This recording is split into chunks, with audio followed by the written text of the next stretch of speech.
USA.com and take advantage of one of the remaining successful tax shelters with up to an 85% write-off in 2014. That's right, 85% this year. Get the facts at oilboomUSA.com. Invest in America and boom. oilboomUSA.com. oilboomUSA.com. Own your own oil well at oilboomUSA.com. Accredited investors only. Individual results may vary. There's no guarantee that past performance will be indicative of future results. Invest wisely. This is Vivid Radio 102. The girls you know, the voices you love. Monique Alexander, Brandy Aniston, Ash Hollywood, Hayden Starr. You won't believe your ears. Christy Canyon, Mary Carey, Annie Cruz, Joanna Angel. It's all about sex. Ashley Blue, Mika Tan, Tori Wells, Dana Diarmond. Vivid Radio. Vivid Radio. On Sirius XM. Follow us on Twitter at Vivid Radio SXM. In 30 minutes, broadcasting's finest duo will hit the airwaves. And prepare for the incomparable Opie and Anthony show. Only a show this big could have a pre-show this good. Welcome to the Opie and Anthony pre-show with Sam Roberts. Welcome indeed. Time to start another week of wonderful radio. With the Opie and Anthony pre-show, my name is Sam Roberts, and we are counting down the minutes until Opie and Anthony begins, as we do every morning here on the Opie and Anthony channel. It's Monday. Opie and Anthony will be live in just a few minutes. In the meantime, you can celebrate that fact with me by talking about everything that they may be talking about today and everything that went down as we closed last week. Call me up, 866-WOW1WOW, 866-969-1969, and we can talk about everything that's on your mind. It was a big week last week. It'll be a big week this week. A lot planned, not only today, but throughout the week. And we'll get into all of that as the pre-show moves forward today. But why not start today's pre-show with what was for a lot of people the moment of the show on Friday. Of course, Opie and Anthony made news recently by going out and saying that they can't believe that there hasn't been a revolution in this country, and that maybe there should be, based on the Obamacare thing. You know, they were talking about everybody losing their health care. They were talking about everybody's premiums going up. And Ant... I tell you, when Ant gets on a roll with something, I finally understand cultism. I get the whole David Koresh thing. I understand why people went along. Because when you're sitting in this studio, well, that studio, we broadcast the pre-show out of this little closet studio next to the main studio. But, I mean, when you're sitting in that studio with Ant, he can convince you of just about anything. And he convinced the room how bad and unfair Obamacare was. And I think we were all on board until we heard this from Opie at the top of Friday's show. After it was all said and done and he crunched the numbers and showed me what I'm now dealing with, I'm saving money. Wait. So. What? I didn't... Saving money. Anyway, so... I heard money. What? What was that? Save money. Yes. No. Come on. So... All right, look. Yes, after all that and calling for a revolution, I'm actually going to save money on Obamacare. I swear to God. See, this show that you listen to is very different than most radio shows. So you're saving money. After all that crap. And listening to you. And getting influenced by you and calling for a revolution. Now, Barry told me I am actually saving money because of Obamacare. I want to know, though. Not a lot. I'm saving a little over 1%.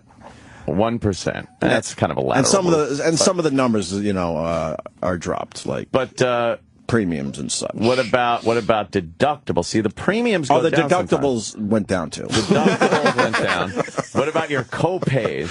I went, oh. I thought you had lost your plan. I did. Oh, But then it got no. replaced with a better one. It's what's called a blessing in disguise. Oh, a blessing in disguise. See, and this Oh, is my why this God. show is different. I could have kept that info to myself. Sure. And kept the whole revolution thing going. But I guess I got to throw myself under the bus. That's it, I'm huh? actually saving just a tad bit. What started as what we thought was a nightmare turns out to be serendipity, as Opie now has a more affordable healthcare plan. It was amazing. But this all led to what was going on Twitter over the weekend. So I'm sure that we'll get into the talks of revolution later on today's show, because Anthony, I love reading Anthony's Twitter. Of course, Anthony Cumia, because it gives you some insight onto whatever is on the man's mind. And this weekend was one of the more manic weekends I've ever seen. He was going back and forth all weekend between Americans standing up to a tyrannical government and talking about rights being taken away and all this, with photos of his pool being open for the first time because it's warm outside. So it was either, everybody's standing up for their Second Amendment rights, or look at my adorable cat next to my pool that's open. It was it was amazing. I loved it. And he's a multi-dimensional man, and I think that's what makes him so good. But he's definitely a good follow. And I want to see what the weekend takeaway was for Anthony. Obi was honest. He said he went to his meeting and found out that Obamacare is actually good news. Good news for him and his family. I want to know what the takeaway from the weekend was for Anthony. Was it Americans need to stand up to their government, or was it I can finally take a dip in my jacuzzi? I don't know where his brain is right now, but I can't wait to find out. Let's go to some phone calls. We'll start with Jeremy in Maryland. Jeremy, welcome to the pre-show. Hey, what's up, Sammy? How you doing? Hey, pretty good, man. Hey, I used to be a huge wrestling fan when I was a kid. I'm 39 years old, but I'm taking my 8-year-old to Monday Night Raw in Baltimore on next Monday. Yeah. And I was wondering, how do I go about, I guess, getting backstage or getting to where, like, they have, like, a meet and greet, man? I know you know all the ins and outs of that shit, but I couldn't find anything on the internet or anything like that. I think you just got to buy tickets. Is it like, dude, I'm like 3 rows from the ring, and I just... Why do people, they tweet me and they call me and they go, hey, dude, you think you can give me some wrestling tickets? No. No. What? I don't even get stuff like that from my own friends. Why would I've never met these people before in my life. If you want VIP tickets, go to Ticketmaster and buy VIP tickets. I don't know what to tell you. I know about tickets to Unmasked. That's my event. I don't know anything about this Monday Night Raw. Lou in Jersey. What are they calling me with that for? 6 o'clock in the morning. What's up, Lou? Good morning, Sammy. How are you? Good. That's actually what I was calling for. I'm predicting a little bit of chaos. I'm sure you, Ant, Ope, and Jim were getting barraged with ticket requests for this Unmasked.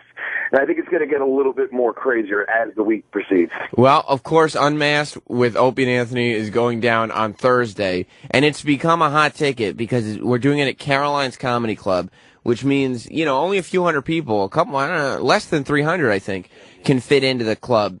And, there's thousands of people that want to go see this thing. So, of course, throughout the week, last week, we were hearing from Lady Di and Bobo, who have effectively been banned, as has Marion, Lady Di's best friend. Marion was calling into the pre-show a whole bunch last week. You think it's only going to get worse this week, Lou? Oh, absolutely. I think it's going to skyrocket. Well, Colin Quinn, thank you, Lou. Colin Quinn called up Friday to talk about maybe getting some +1s for Unmasked. Let's go to track 4. The thing that infuriates me the most is the amount of white people jumping ship on being white. Yes. And going, yes, these white people, please love me. Right. I'm one of the good ones. Yes, Because look I at me. understand. I understand. My innate racism. I know. Yes, it's just this ingrained. For some reason, white people can have an inherent racism. It's like in our DNA when you talk to these people, and when these people go on these shows and just and apologize for their own whiteness. That is acceptable to say that. But if you then in turn said that there's an innate disposition for violence in the black community, now you're a racist who's generalizing everything. But these are the same people that say that 100% of white people have some form of racism embedded in them. Yeah, 50% of white people say it. That's the other. Yes, and that's it. 50% of white people will say that too. I think you need a whiteness studies class. Yes, a white study class. Well, I on like more it. important things, guys. I hate to ask favors. Can I get 4 tickets to the Unmasked?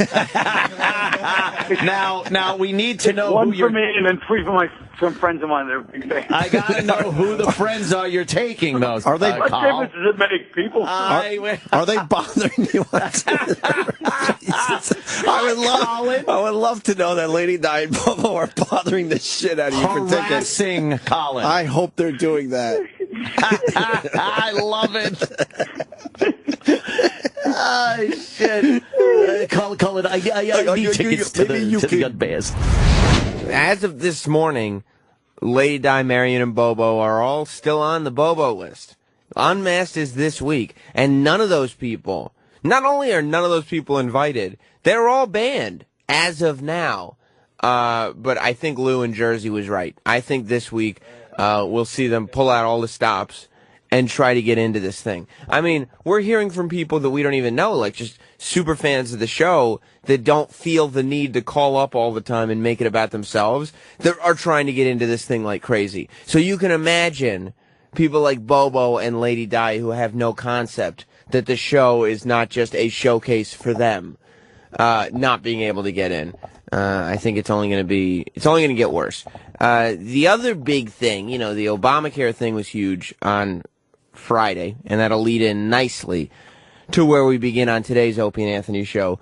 But I think the big takeaway for me was our analysis of Summertime is Great, the hit new song on YouTube. Our pal Dan Soder was in as we broke down this music video like nobody else can. Let's start listening to how we broke down the song Summertime is Great with track 8. It's Talk about poor body image. She looks like the son of a professional. She looks like the daughter of a wrestler. Why would she Slaughter's kid? Why would she do this? All these kids, you know how much evil is out there? Why are you doing this? They all, you know what? So far, both kids look like children that got abducted and murdered. First of all, the boy riding the bike at the beginning comes off a little effeminate. A bit fruity. And with the internet, you're saying top button on a golf shirt? A little bit. He reminded me of like a young version of the killer from True Detective. Yes. He could use a cycle. Yeah. Blast those delts. Now the girl has so much wrong with her. She's like a chubbier version of the girl from Shameless. Yes. Right? Yes. Much chubbier. But even chubbier. She's a chubby girl. Who was the fat guy in Pee-wee's Big Adventure? Oh my God, Francis. She looks like Francis. Hi, Pee-wee. Pee-wee. Nice bike, Pee-wee. That's what she looks like. She looks like fucking Francis. You deal with Katy Perry, man. She's going to be pissed. Wow. She wrote a whole song about this shit. Bullying. Francis? Firecracker, right? About Francis? You're right. Yeah. Firecracker had the chubby girl jumping in the pool because it's cool. It doesn't matter what you look like. Well, let me tell you something. Yeah, but if you want to make good radio, you make fun of that fat ass. But the thing is, it's not... look, I'm not taking blame on this. They know that YouTube has a fucking comments section. She's going to get slaughtered. Yeah, you put your daughter out to die. It's crazy. You put her in a video like that. And Katy Perry is one of the hottest chicks ever. So yeah, if she writes a feel-good fucking song. Yeah, she probably shouldn't be singing those songs. No, you let an ugly person. Yeah, Lord. Yeah. Lord should be singing Firecracker. Exactly. Poor Lord. You're right, Katy Perry. Not a hint of fat on her. Wonderful tits. But she's going to tell Except in the titty. But she's going to tell fatties it's okay. Be beautiful. Oh, okay, chick who everyone wants to see topless. Yeah. I don't want to see Francis from Pee-wee circling a pool like some sort of land shark. You'll get yours, Pee-wee. Oh, my goodness. Now, there is an update on the group. Do you remember what this group's name was? 3 Beat Slide. 3 Beat Slide, right? Yeah, there's an update on 3 Beat Slide. We were trying to figure out on Friday whether it was a prank or it was a real group. There is an interview that they did. It's a foreign language interview, but still an interview nonetheless. So I think we'll be able to get into that a little bit today. Anthony just walked in, and there is no doubt that he spent a little time in his backyard this weekend. He looks like he just came back from Turks and Caicos. He was just outside in the sun, opening his pool, raging against the system. Oh, my God. Let's go back to Jeremy. Jeremy, you're on the pre-show. Hey, you fucker. I wasn't bumming like Bobo, okay? I was just fucking thought you knew some shit, but obviously you know nothing, bro. I was asking you some fucking tips. Look. So don't call me Bobo. Don't treat me like Bobo. I'm all for helping somebody. Dude, but you act like I'm trying to do a radio show, though. I can't help you find wrestling tickets right now. I didn't ask you to help me find you, fucker. I asked you for advice. But do you understand that it has nothing? It has nothing to do with the show at hand. It has nothing to do with what we're doing. It's kind of like something that you would call your buddy. I asked you about I don't have any buddies, man. You're my only buddy. So be my buddy. You're right. You're right, Jeremy. Jeremy, I was out. Jeremy, I was out of line, and I apologize. All right, we got off to a bad start. I'm sorry. I'll see you later. I'll be listening to you later. Are we still buddies?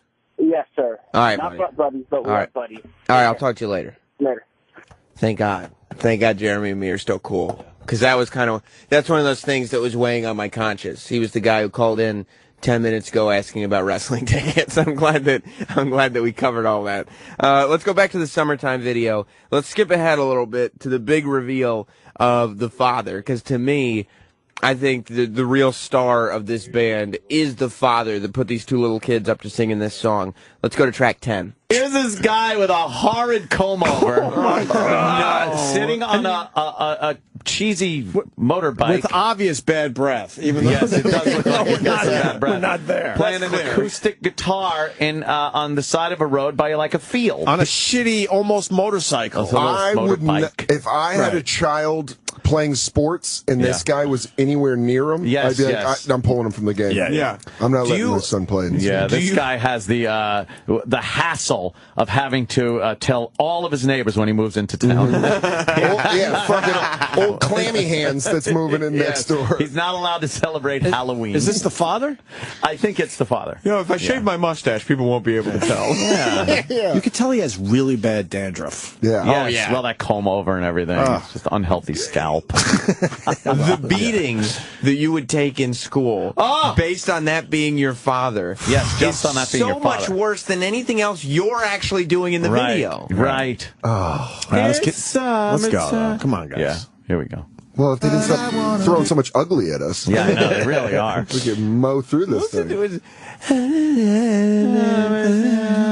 It's funny you asked. I played in a band in college. Yeah. You know, we should make a video, kids. That'd be fun. Yeah. His kids have no concept what cool is. No, I'll bring the motorcycle What out. do we write a song about? Well, just write a song about something you enjoy. What's something you like? Summertime, Dad.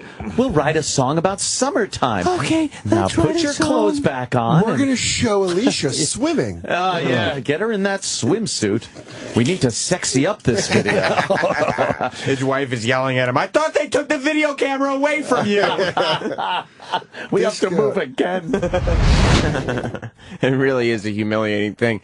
You wonder if people realize when they're going to put something like that up, the impact that it's going to have on their whole family. We tried to explain exactly what the family dynamic was as we were watching the Summertime is Great video. Let's move on to track 13. That daughter's face, though. The daughter's face is Francis. The son needs hormone therapy immediately if they want to keep him from being something trapped in something else's body.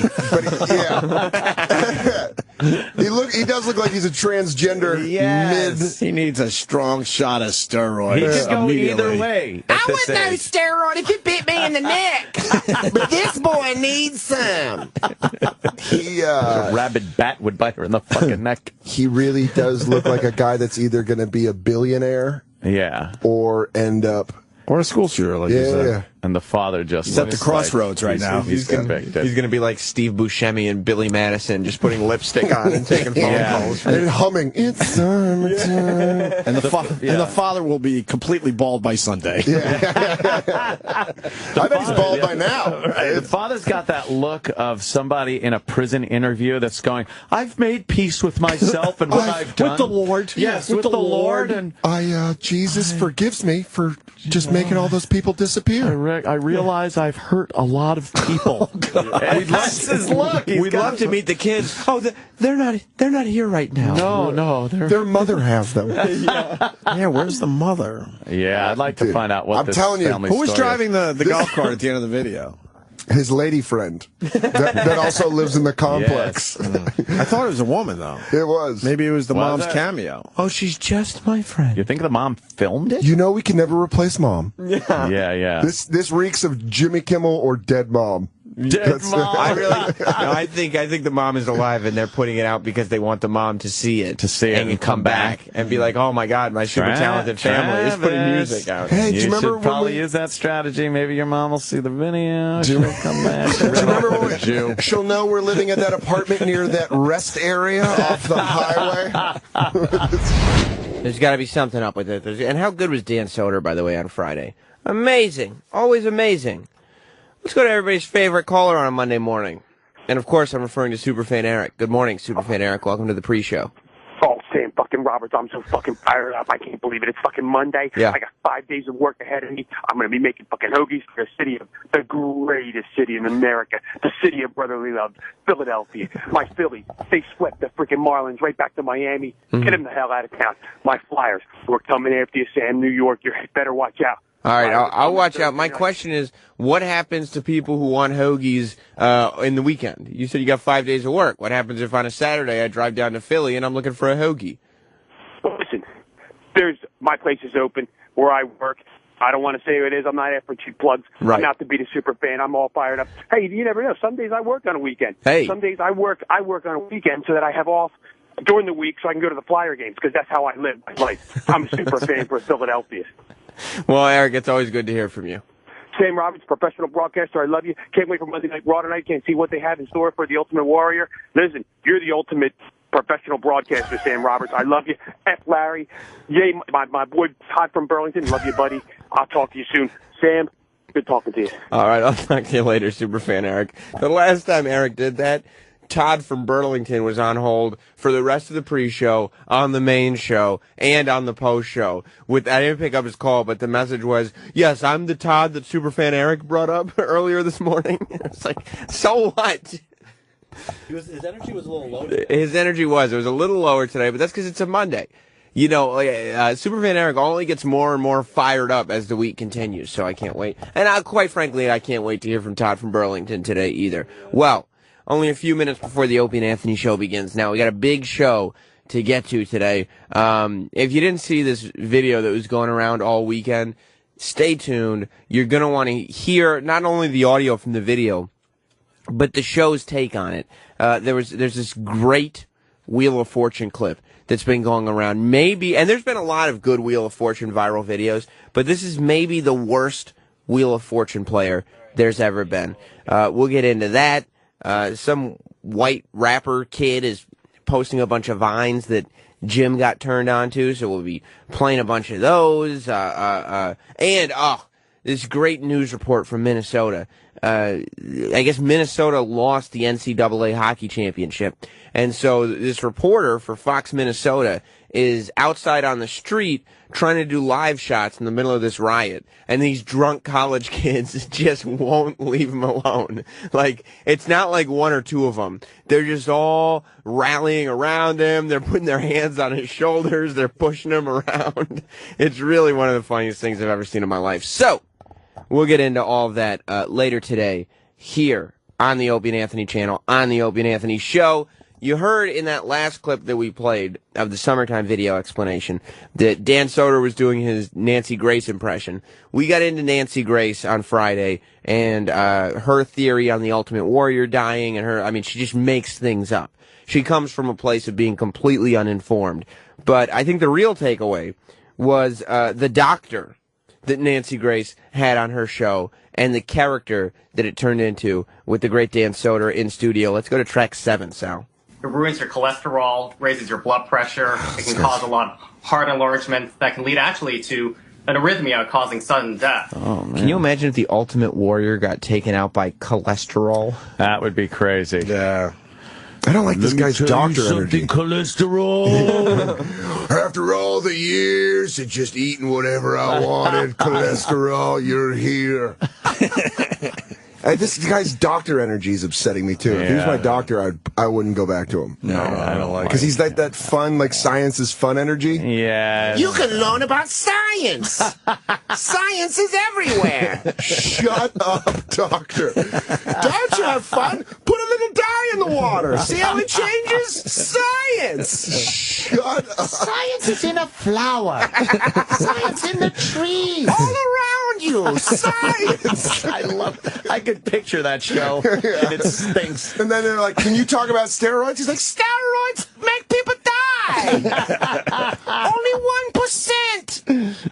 Oh, fuck this guy. Think that he was in great shape, so why would he be found dead? Yeah, but, sometimes, I don't know. The last thing I am is a doctor, Nancy. But I am doctor. Come back to me. Oh, do you want to learn about science? Oh, welcome back. I like that Diamond Dallas Page sounds like an old black musician. Where he's like, I haven't been on the road for about 40 years. I thought school you Where does she get these people from? Yeah.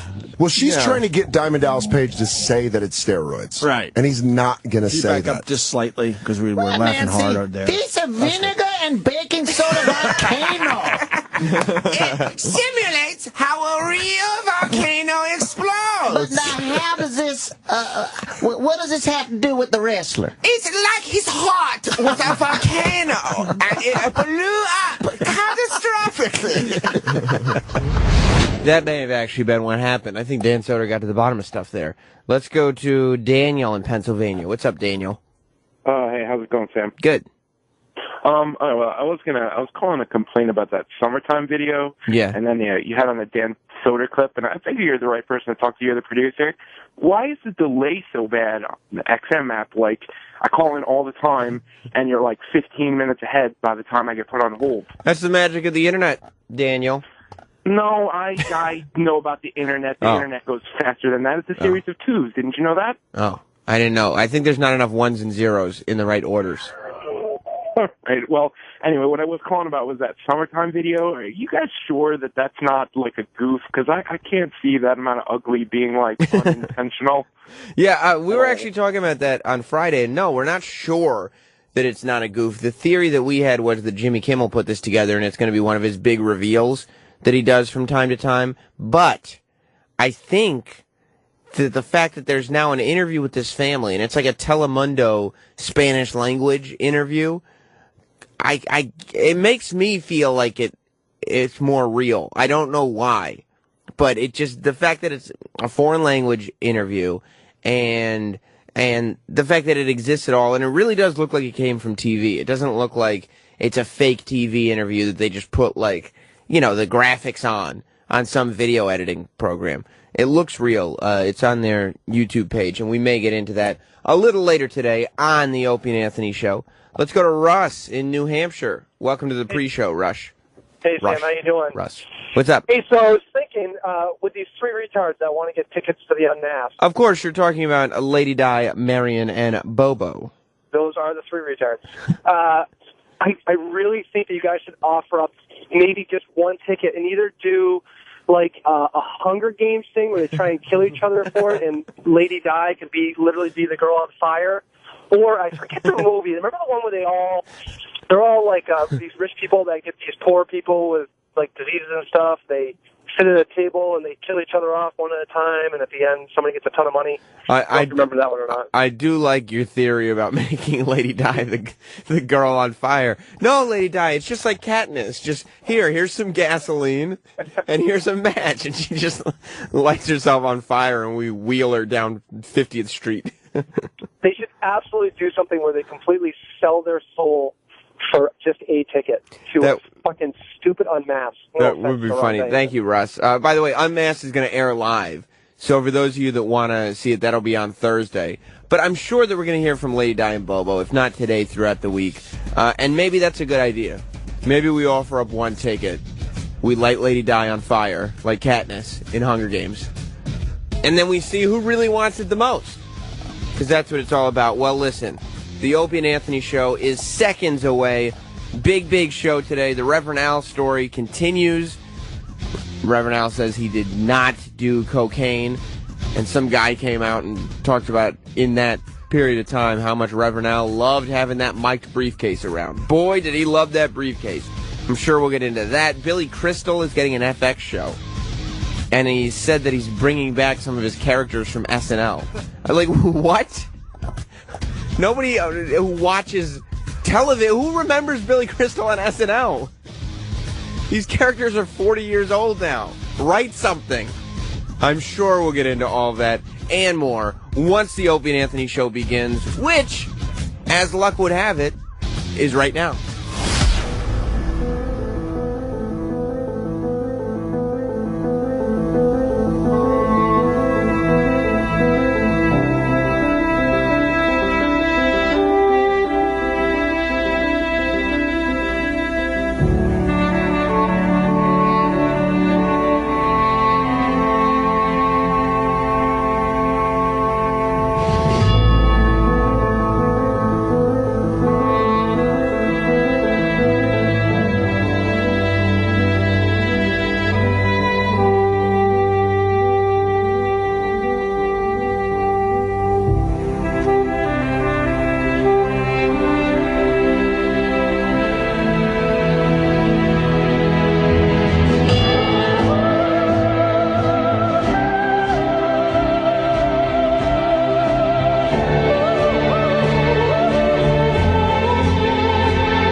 1994.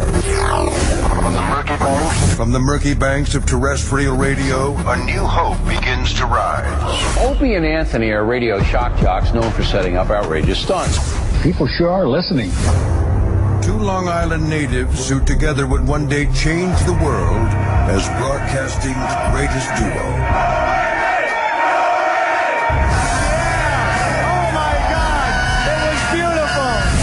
After 20 years, these children of the 80s have arrived. Their hugely popular radio show is not just in New York anymore. Opie and Anthony show. The hottest show there is. Through 55-gallon drums and wiffle ball bats. You push it in until you're comfortable. From mayors to mayo. It was an April Fool's hoax by two radio disc jockeys. With bottle rockets and bra bombings. And wieners and pigs. Opie and Anthony got their hands on the photo and tweeted it. Two men that have taken a box of cocks further than any. Well, these people will definitely stop. Guaranteed. Lift up the... They've met friends along the way. Jim Norton. I have a raging hard-on right now. Can I please put my dick in your donuts? And through fines, scandals, suspensions, cancellations, and terminations, it's the one show that remains unscathed. Striking fear into the hearts of management everywhere comes a radio show that after 20 years remains above all else real. This is the Opie and Anthony Show. But enough of this palaver. Let's get the show on the road. Morning. Oh, there it is. Another Monday. Hi. Another Monday, There it is. another morning where we get to adjust all the buttons. Yes, and because the we knobs. don't know what shenanigans, hijinks, and chicanery happens in here. Yep. That's right. Oh, my goodness. Dude, what did you do to your face? What? It was that nice. looks so painful. It's not too bad. How slappable is it, though? Oh, God. Is it your chest, too? No, not really. No. You had a shirt on outside? No, but, I was in the pool. I was in the pool a little bit, so. Oh, you went in? Oh, yeah. How cold? Well, I had the heater cranking for a couple of days. So you got it up there, so it was pretty good. And then the jacuzzi was, like, really boiling hot, so that was nice. I said summer open for business at my house. Open for business. You threw out the first sunburn. So I threw out the first sunburn. I went out on the lounge chair. Yeah. Finally took the cushions out, and laid down, grabbed a nice beer, and then fell asleep for maybe an hour and a half. And then I woke up going like, ooh, I think I'm a little sunburny. Your face looks very tight. Yeah, it's very tight. But it's like sweating from the sunburn. This guinea skin will turn fucking tan in no time. For you. I think everyone got a sunburn this weekend. A little sunburn. We go from winter to, wow, first nice day. And then everyone's just getting sunburned because it's insane. It's freezing cold. Don't you get a few days outside before you start realizing, oh, maybe I will get some sun and I should do something about that? There was no in-between weather. Nothing. This went from below freezing weather to you can actually go outside and get a sunburn. And go out in the sun, yeah. So that means a week ago when it was kind of cold, we could have got a sunburn too, I guess? Maybe, if you're willing to lay out on a chair in 30-degree weather. Well, why do you got sunburn like... Well, it's very uneven right now because you got on your inner arms. That's where it looks like it's really painful. Because sometimes I'll lay with my hands to my side, but sometimes I put my hands kind of behind my head. So I'll lay down like that. You get your armpits burnt? Yeah, a little bit, but not bad. It's not too bad. Yeah, the face is bad. It's bad. It's bad. I was just kind of like fucking looking up at the sun there. Yeah. Yeah. It happens, It's the first the first foray out into the sunlight. I want to pinch your cheeks really hard. Yeah, it would probably hurt. I just want to pinch them. Ow. Sadistically. I know it would hurt, Jimmy. Well, looks like everyone had a good weekend. Jimmy was in Tampa, right?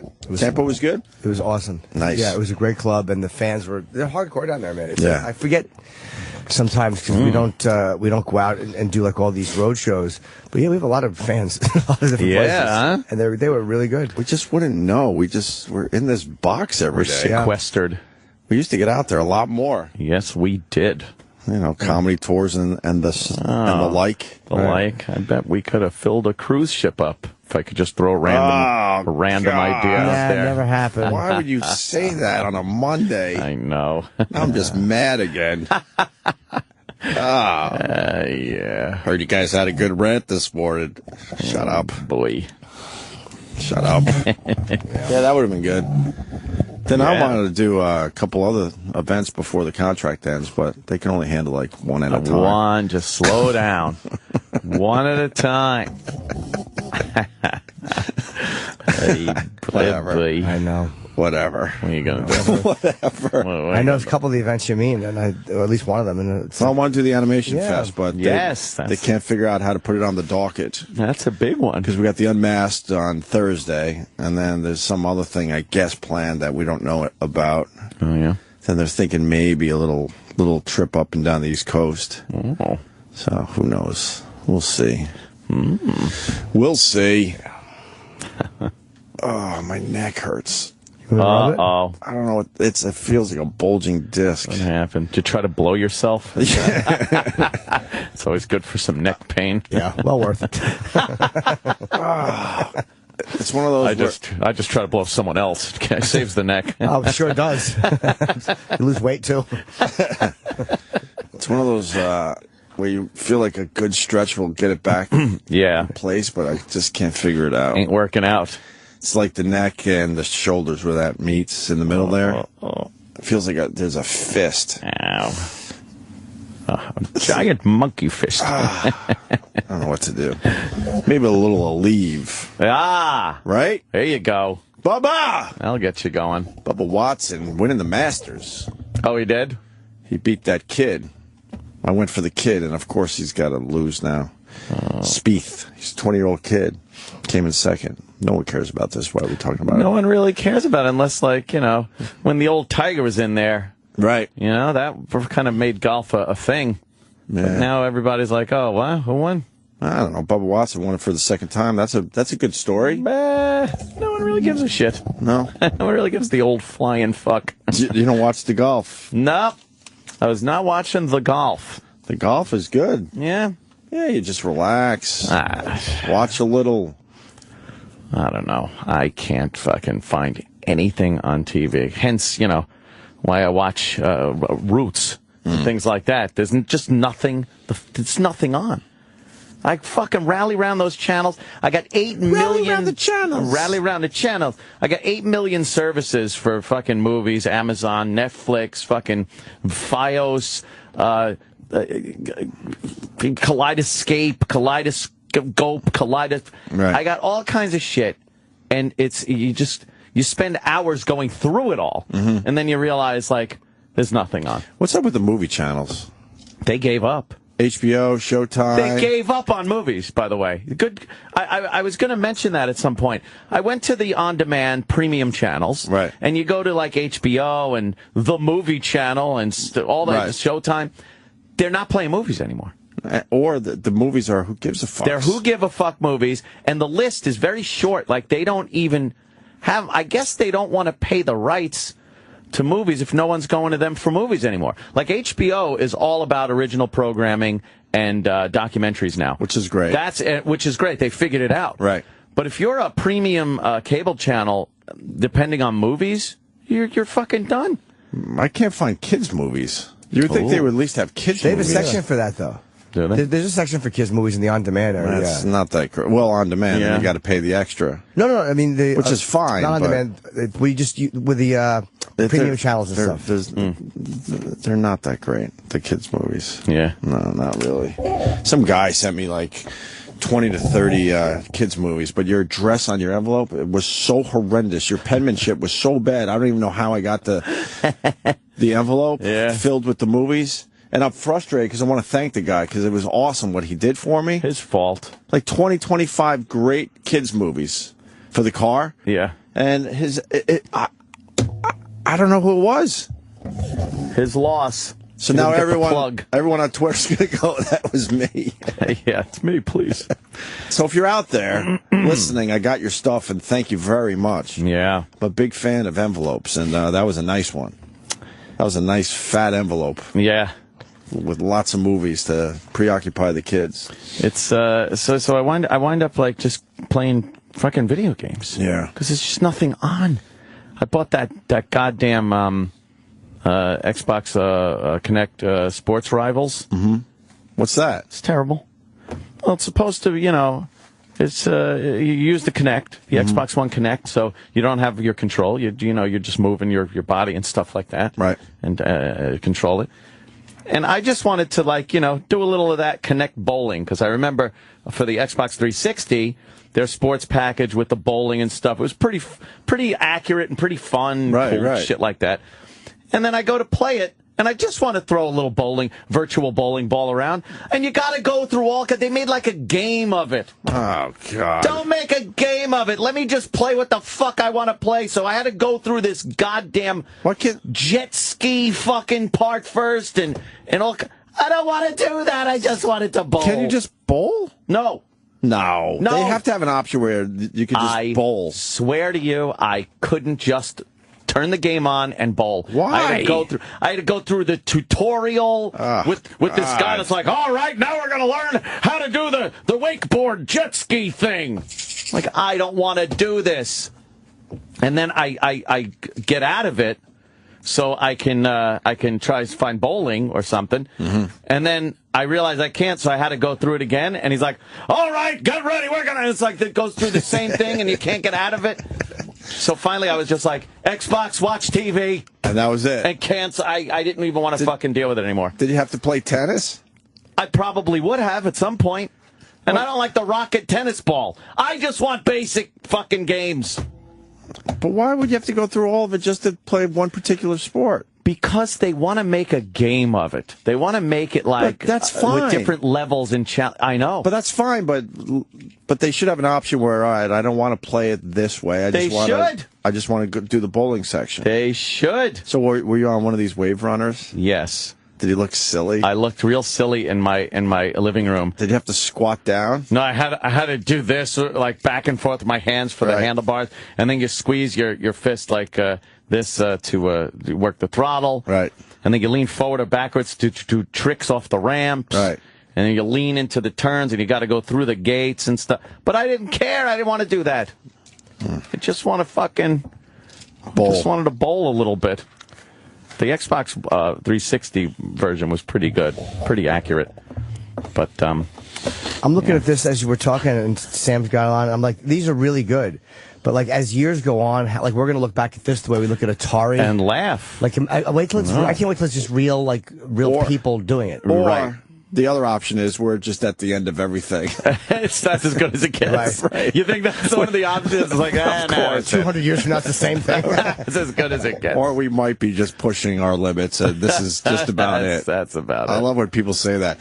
Imagine what we're going to be doing with our phones in 10 years. Maybe we've just about Maybe we maxed it out. Yeah, we've maxed all the technology out. That is true. The car is not that much different. I mean, it's got some bells and whistles.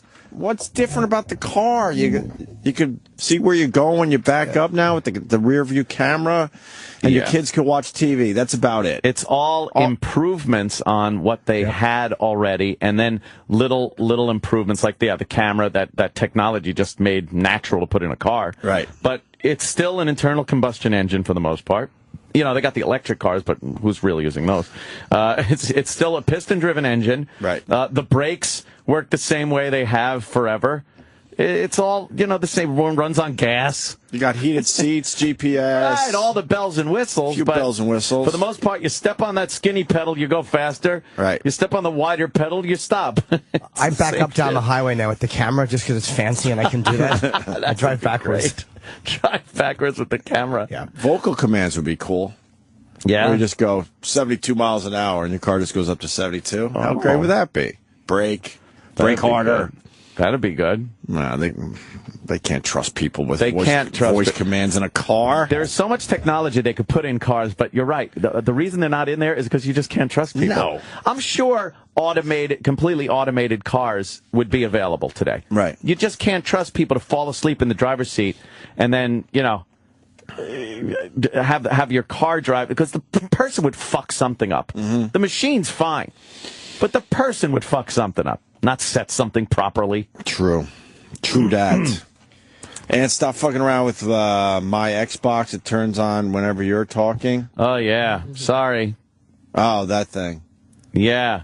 What is it again? It's Xbox Watch TV. Xbox, go to Call of Duty Ghosts. Let's say hi to Scott in Detroit. Scott. Hey, good morning, boys. Good morning. Yeah, it's been fucking around with my Xbox all morning. Thanks, Xbox, sign out. Xbox, put up nude photos of family. Yeah, because if you turn on the radio, you guys would be fucking killing people left and right. Yeah, I hear you. Well, that's weird. Sometimes if I say I'm talking about the Xbox to somebody in the room, the Xbox decides I'm talking to it. See, that seems like it seems like something they could improve on. Yeah, maybe. I don't know. When its command is Xbox, it's kind of hard. At the very least, why you saying that is turning this guy's Xbox on in Detroit? It's kind of funny, but should recognize specific voices, don't you think? At least start there. Thanks, Scott. How's Detroit? Falling apart? Yeah, it's beautiful. It's beautiful. Depends where you live, right? It certainly does. Just stay away from downtown. Stay away from downtown. That city is rotting. My God, it's crazy. It's gorgeous, gorgeous. Sounds it. All right, all right, brother. Let's say hi to Ken in Michigan. Ken. Hey, I wanted to tell you about the technology. Did you guys see the new Land Rover where the hood becomes invisible when you're going up a hill? Oh, what? Yeah, like it's got some kind of a heads-up display, right? Yeah, it's got a camera like in the front, and then it puts an image of the hill that you can't see over the top on the windshield, so you can like see right. Yeah, so you know where the hood would block your view if you're going up a hill and coming over the crest of a hill, right? For a couple of seconds, you wouldn't know like what's there until then you step on the brakes. This superimposes the image from a camera on your windshield that would be looking through your hood. Wow. So you can see what's over the hill before the front of your car comes back. Saves you a tenth of a second. Yes. But do they have video of that? I got to see how that looks. I saw something on the TV the other day. Wow, that sounds pretty cool. Yeah, so we're still getting a little technology. We're not quite to the end yet.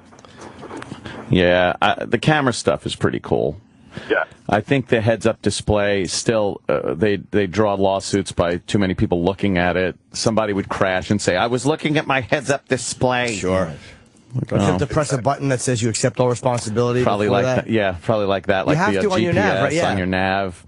Yeah, you got to do that. I can't stand the fact that you can't work your nav if you're driving. Mm-hmm. Like let the passenger do it. Right. They have a sensor in the passenger seat that says like, that lets the car know if someone's sitting there for the airbags and the seatbelt and everything. So have that the nav won't ask or won't cut you off if you have a passenger. Right. A lot of times that's you're driving, you're fine, and the passenger's doing the nav shit. Got to wait for red light and then quickly get some more. Fuck, I misspelled it. Right. I think on mine I can actually. You can? Yeah, I think on some of them you can and some you can't. Well, nice deathmobile you have there, Jimmy Norton. They should give you the same amount of time you would take to change your radio station. Yeah. You know what I mean? Like, okay, all right, we'll give you like 2 seconds to try to do something. Give you a little bit.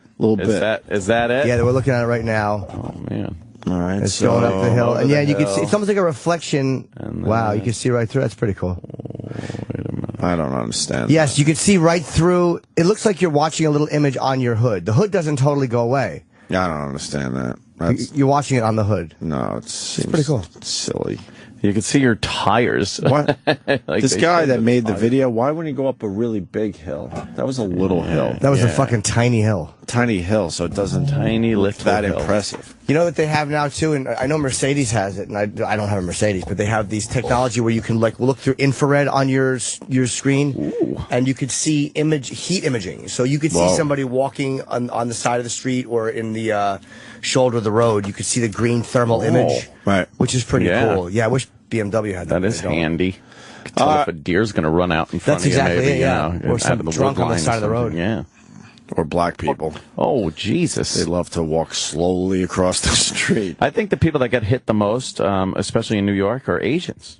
Like when Asians, like for some reason, when I read a story of somebody getting hit by a car in New York, it's usually an Asian guy or woman. Old Asian women. But it seems to be black people that walk very slow in front of your car. Well, that's not if you're driving, though. That's if you're stopped at a light. I know what you're talking about. Oh, no. No. Really? Oh, yeah. Wow. Oh, yeah. I see in the crosswalk, if it's flashing the red, like it's going to be don't walk in a second. Right. And then it goes don't walk, and they're still in the crosswalk. Oh, you'll get a saunter across the street and a look. A saunter or two. Yes. There was a stabbing over a honk. In really? Brooklyn. A honky? I want to say Brooklyn. No, it was a lady driving with her son, and there was a guy walking slowly across the street. They didn't say what race he was, but there was a honk, and the guy looked and started yelling. So then the son got out of the car. What is and he, the guy, dumb? Yes, because the guy walking cut him with a razor or whatever Of course he did. stabbed him. Why get out of the car? I don't know. Unless you got a gun. Right. I don't know. Never get out of the car. That seems to be accurate, though. I hope I don't get in trouble for saying that. Oh, boy. Nah. What are you going to do? Fucking Chef was smarter to get out of the boat than he is to get out of those cars. Get out of the boat. Stay in the boat. Greg in Texas. Greg. Oh, Greg. Hey, how you doing? Hello. Just getting started, warming up a little bit. How are you? Pretty good. Good. What do you got? Xbox Connect. I've got one in. I keep it facing away. It's sitting at the bottom of my TV, facing towards me. And you know, Ed, when you're standing up, it probably kind of bobs up and down. Yeah. You know what I'm talking about. Uh-huh. Well, one day I was watching television. Xbox isn't even on. The thing starts bobbing, and so I keep it turned away from me now. I keep it faced away because apparently Microsoft, government, or somebody can turn that thing on anytime they want to. So what are you doing that's so important and secretive? I mean, if somebody wants to watch me sitting there watching TV, yeah, go for it. It's a bit creepy, though, knowing that that's a possibility. No, I know. I'm kidding. It's like, but I don't, fucking point it away. It's 1984. Yeah. Yeah, the Connect is watching you. The Connect is the whole 1984 angle Exactly. there. Thank you, Greg. You voluntarily put a camera in your house that connects to some fucking faraway thing, right? That can absolutely be controlled by them and watch you. So it is weird. And let's say Let's say you could figure out how to look into everyone's homes through their Connect. Yeah, you would have to go through 1,000 homes to maybe see one thing that might be halfway cool to check out. Yeah, you'd be bored quickly. The only good things that work are those little viruses that you can send out in an email that if they click on it, it installs a program on your computer where you can then control the person's computer.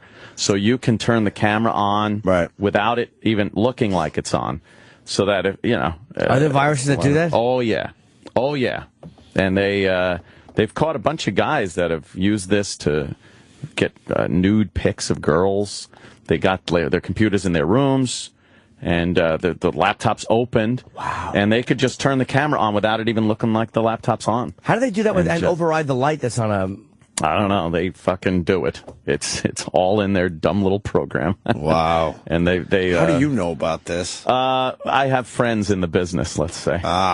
And and then they take video of them. They take the video and then they blackmail them and say, I'm going to post this online unless you send me more naked pics. $5 million. No, they look for video, naked pics. They look to get well, why would online. the blackmail be send more of you naked? That sounds crazy. It is crazy. They gave some guy a lot of years in jail for that recently. Yeah. Some scumbag who was blackmailing girls or whatever. He hacked their emails, though. Yep. And he went to jail for a long time. Some guy got naked pictures of Miss Teen something. It was Miss Teen, one of those states.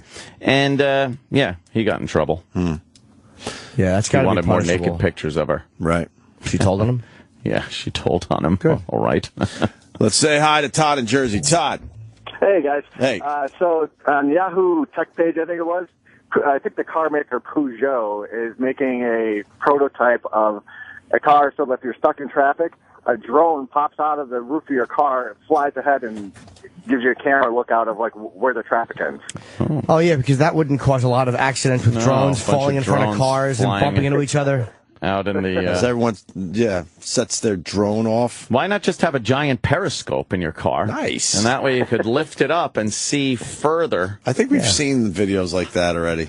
For real. I'm serious. I think that was Larry David. Oh, it was on Larry David? Oh, yeah, okay. It's Okay, you're right. Curb Your Enthusiasm. You're right. Yeah. I forgot about that. That was a funny one. Well, how about just one drone that we can all access? You don't need everyone have their own drone. Well, but then you need it like in every certain area. Right. Well, yeah, you have like cell phone towers. You have a drone up way high so it can see an X amount of miles. Oh. And it takes almost a satellite view, and in certain areas you access the cell towers, however, and we can all see. So we don't have a million drones. I like the idea of just the traffic thing on your GPS because it works with with the traffic reports. Right. So you kind of know that you're pretty much got figured out on the GPS. They got it figured out. You know, yellow, red, green. Some other them colors we got. Gavin in Pennsylvania. Gavin. Yeah, hey, how's it going? Hey, man. Hey. The new Mercedes S-Classes, they have a infrared camera on the front of their car that at night it actually picks up images in the woods, like animals and all that shit, so you don't run into cars, and heads-up display on your windshield. Yeah, I was just saying that. It's like a thermal imaging almost. Yeah, that sounds cool. Which is great. Yeah, I was kind of hoping that all cars had that, but I guess that's exclusive to them. Right. But what a brilliant technology. That is a good one. You don't really need it in the city as much, though. Like, that's one you need. Like, if you live in, like, the backwoods or you're driving on a turnpike at 2 a.m, it helps. Something alive is coming onto the road. Yeah, it's more, I think, for deer that really helps. Yeah, they're just feeding right off the highway. Yeah, deer will fuck you up. What are you doing? Deer will fuck your car up, man. Yeah. Back into the wooded area. Like hitting a sack of cement. All right, Gavin, thank you, buddy. Yeah, no problem. All right. We got food. Why don't we take a quick break here? All right. Just getting started. Oh, man. We got to do, the bad Wheel of Fortune player. Oh, my That gosh. guy is a gem. Holy shit. We got to talk about him a little bit. Billy Crystal's in the news. Oh, boy, that looks... A transgender woman's in the news. Uh-oh. Got the feds in Nevada. That was a good one. Got a girl tweeting American Airlines. What? We got a very frustrated news reporter out of Minnesota. Chad, what happened? Well, we're going to find out. Oh, I can't wait. About a lot of these things after we eat. Relax. The Opie and Anthony Show will be right back on Sirius XM. In celebrating 20 years of radio, Opie and Anthony sit down for a special Unmasked with Ron Bennington at Caroline's on Broadway. I just love talking old radio with Ronnie because he's seen it all too. Well, that'll be the fun thing about it. Be sure to catch it live as we simulcast on the Opie and Anthony channel, XM 103, Sirius 206, and on Raw Dog, Sirius XM Comedy Hits Channel 99. Thursday, April 17th at 4 p.m. on the East, 1 p.m. on the West. Made history, Ronnie. Is that right? Made history. The Opie and Anthony channel. It's real. The only national radio show dedicated to college lacrosse is on Sirius XM College Sports Nation, featuring 4-time All-American Paul Rabel. Rabel rips one, Paul Rabel! And former national champion Paul Carcaterra. A kid who has the skill and, most importantly, lacrosse IQ transitions to the college game a lot easier. It's Inside College Lacrosse, beginning Tuesday, 7 p.m. Eastern. Sirius XM College Sports Nation, Channel 91, and the Sirius XM app. Attention homeowners. Quicken Loans has some important information regarding the U.S. government's Home Affordable Refinance Program, or HARP. Nearly 3 million homeowners have already taken advantage of this money-saving program. But there are so many more of you who could be saving hundreds of dollars every month on your mortgage. It's simple and easy. If you are one of the millions yet to take advantage, call us today at 800-QUICKEN or go to QuickenLoans.com. Important terms and conditions apply. Call us for cost information. Equal housing lender. Licensed in all 50 states. NMLS number 3030. Can you imagine selling your car next week and saying to the buyer, hey, don't worry, because the engine is covered against failure for life. It's called the Lifetime Protection Plan for the Engine from BG Products. Now imagine having this huge benefit free with your next oil service when you remember these 2 letters, BG. BG. BGMOA is available at over 20,000 shops nationwide. Find yours at bgfindashop.com. That's bgfindashop.com. BG. This is Jim Macri with a never-before-offered land buying opportunity, 10 minutes off I-40 and 25 minutes from Knoxville, Tennessee. The average sold price was $141,000. Now average priced at just $74,000. On April 26th, buy 7 acres just $49,900, 13 acres $99,900, or 28 acres just $199,900. On the shores of Watts Bar Lake, 10 minutes off I-40, owns spectacular views of the lake, the Great Smoky Mountains, and the Cumberland Plateau. April 26 at 50 cents on the dollar, 7 acres, $49,900, 13 acres, $99,900, or 28 acres, $199,900. Perfect location, exceptional property. Financing is available. Call 866-345-5253. That's 866-345-5253 or online at tnlake.net. Water's Edge Properties broker. Hi, I'm Briggs Sorber, one of the original stickmen and CEO of Two Men in a Truck. If you're ready to make a franchise investment that takes you from the passenger to the driver's seat of success, here's your opportunity. The Two Men in a Truck system has grown 66% in 3 years while earning a 96% referral rate. And we have the vision to double our current footprint and market share by 2018. Join an iconic brand, a proven system, a service leader. Visit thebusinessofmoving.com to learn more about opening your own Two Men in a Truck franchise or using our moving services. Be a follower, not a leader. It's easier that way. Start with us on Twitter, Facebook, and Instagram at O&A Show. SiriusXM's Business Radio, powered by the Wharton School, brings you direct access to the world's top business minds with practical advice about how to use social media and the steps to launching a business. Give us your elevator pitch. We make a product called Lockatron, which is a door lock that lets you replace your keys using your smartphone. Whether you have an idea for a new product or are starting a business for the first time, learn the ins and outs of launching a business on Business Radio, powered by the Wharton School. SiriusXM 111, or listen on the SiriusXM app. I need a data backup solution for my business to replace my current tape backup device. Do you want to spend a lot of money? No. Do you want to store and pay for replicated data? No. How about a solution that's difficult to install and use? No. Offshore automated phone tree support okay? No. Then yes, we can help. Barracuda Backup. End-to-end protection for physical and virtual servers, including data deduplication for storage efficiency and replicated cloud storage for assured recovery. Try Barracuda Backup free. Go to barracuda.com/yes. But wait, I've got one more data protection problem that I need solved. Okay, what is it? I need to archive emails to comply with business regulations. Do you have an IT guy to help search through thousands of PST files? No. Got time to install a complicated product or create detailed reports? No. You okay paying storage fees to save duplicate emails and images? No. Offshore automated phone tree support okay? No. Then again, yes, we can help. The Barracuda Message Archiver lets you store and find emails fast to avoid compliance and litigation penalties. Easy setup and single instance storage will save you time and money. And if you need help, you'll talk to a live human. Try the Barracuda Message Archiver free. Go to barracuda.com/yes. So, FamousSmoke.com wants to give me free money back when I order cigars. No thanks. Said no sane cigar lover ever. Hey guys, it's Tommy Z-Man. And if you're like me, not only do you love your cigars, you love getting free cash back even more. And it just so happens that the lunatics over at Famous are celebrating their 75th anniversary in the cigar business by giving you 10% cash back on every order over $75. Now that's on top of the already wickedly discounted prices we have every day on cigars, humidors, and accessories.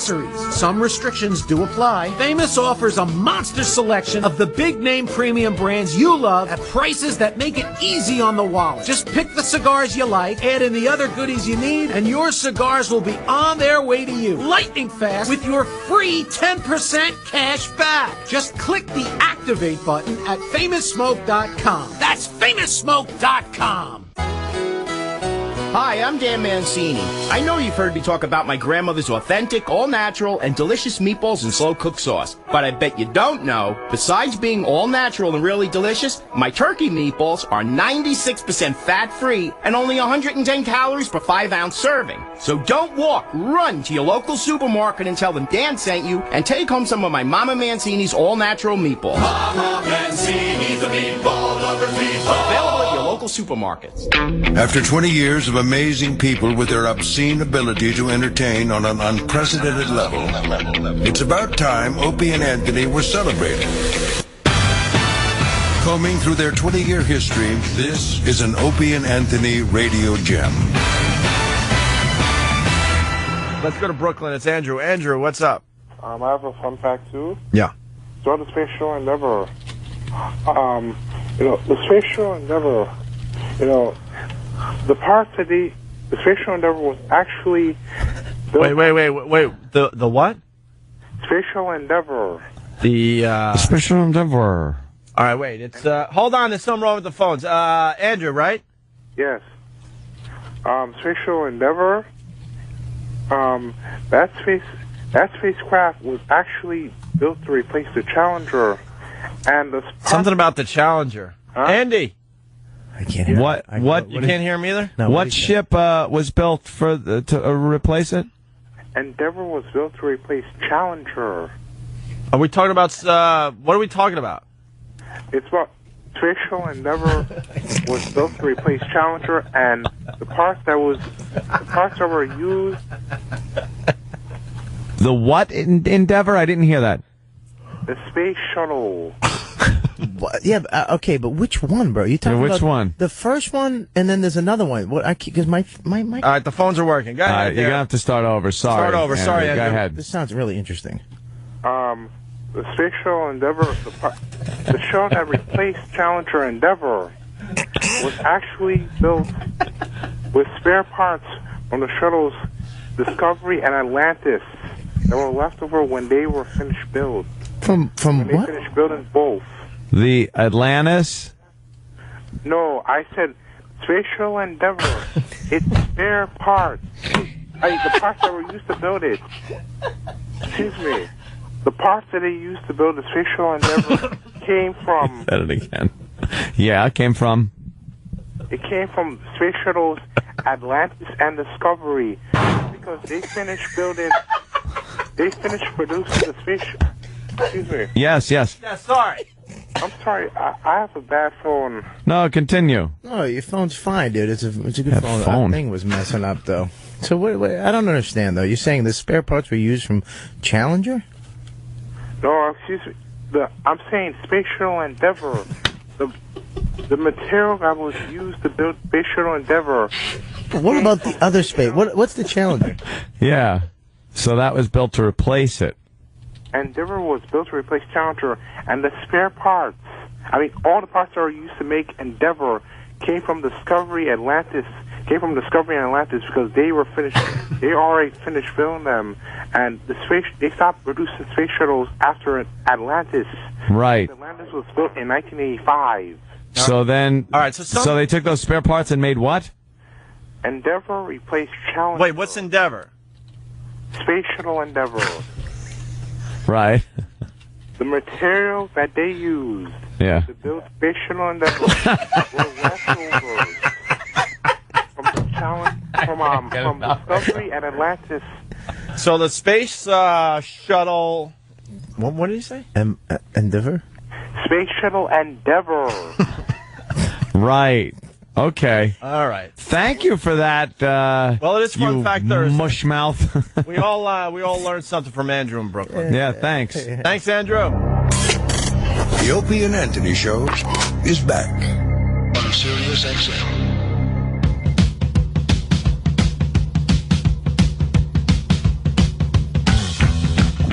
Oh yeah. Cinnabons, huh? Yeah, we were talking about Cinnabons. Cinnabons, right. Cinnabon. In the airport, when you grab one of those things, and you take that first bite, you just want to eat those for the rest of your life. It's like, this is the greatest thing that's ever been made to put in your face. And then by the third bite, you're like, this shit has to go in the garbage. Yeah. I cannot eat it. I can't even look at it. It's Absolutely. disgusting. Just too sweet. Very fast turnover on the Cinnabon when you're eating it. Cinnabon. We were talking about the Cronut guy because Roland's friends with the Cronut guy, and he's back in business. Is he? I wouldn't know. And and the health people are up his nuts. Yeah, there were 9 health department people there the day he opened, right, making sure everything was rat and mouseless. I think Sam said that he should not be dealing with any of this stuff anymore. No. No. He should be outsourcing. He should be in every airport right now with his cronuts, and he should be at Costco and all these different places. What is he doing? I make 7 a day. He should be the figurehead guy, like the Wendy's and that. You know, they have the guy Sam Adams, things like that. That he could just walk around his mansion, drive his cars. He's got the cronut he's got the metal gate by his house that says cronut on it. Of course. That's how he should have nothing to do with putting his hands in the dough. I've met Dominic a few times now. He's the greatest guy, and his stuff is amazing. It's over the top delicious. Yeah. It really is better than most things you're going to get in New York City. But he frustrates the hell out of me. Just stop. Today I'm going to make 21. 21 cronuts. That's it. That's it, huh? What are you doing? Yeah, that should be in Costco. Just boxes of it stacked up. What do you need? I need a case of cronuts. So many boxes stacked up that they're just throwing them in the dumpster in the back because of the expiration date. Yes. You know what I mean? Just gluttony. There should be so many cronuts. There should be on How It's Made, the cronut on that show, How It's Made, and just show these machines just spitting fucking cronuts flying out the other end. Because in the end, he could make a lot more. What is he doing? Right, what's he doing? Nice conveyor belt where it's just... Oh, man, they're flying out. And then a big tractor trailer full leaves the plant. Get to see the packaging of the cronuts. Oh, yeah. Bunch of Mexican people with hairnets on. Right. Fucking working it. Right. And he doesn't even know. They're like, I haven't even been to all the cronut factories around the country. But today I'm going to make 13 cronuts. Yeah. Oh, a special cronut today. Right. Please. You dunce. What are you doing? What is he doing? As he watches every other store have their cronuts. They all have cronuts and they're passing them by. I don't know. He seems like a nice enough guy. How much do you think he makes a year off the cronuts? Not a fraction of what he could be making. It's nice to have a line, but, Well, when I factor in my costs, he's fucking got a little calculator. Now he had to redo his entire place so those mice don't get back in there. Batten down the hatches. But we love him. We love the cronut guy. Yeah. Yeah, Roland gets nervous when we talk about the cronut guy because he thinks we're bashing him. No. We're not. We're all the in. Cronut guy. Frustrated, but we're all in. Yeah. We support the guy. Sell that off. Because I really believe someone tried to do him in. Yeah. Oh, yeah. You got to sell that shit off like some kid with an app, with a new app.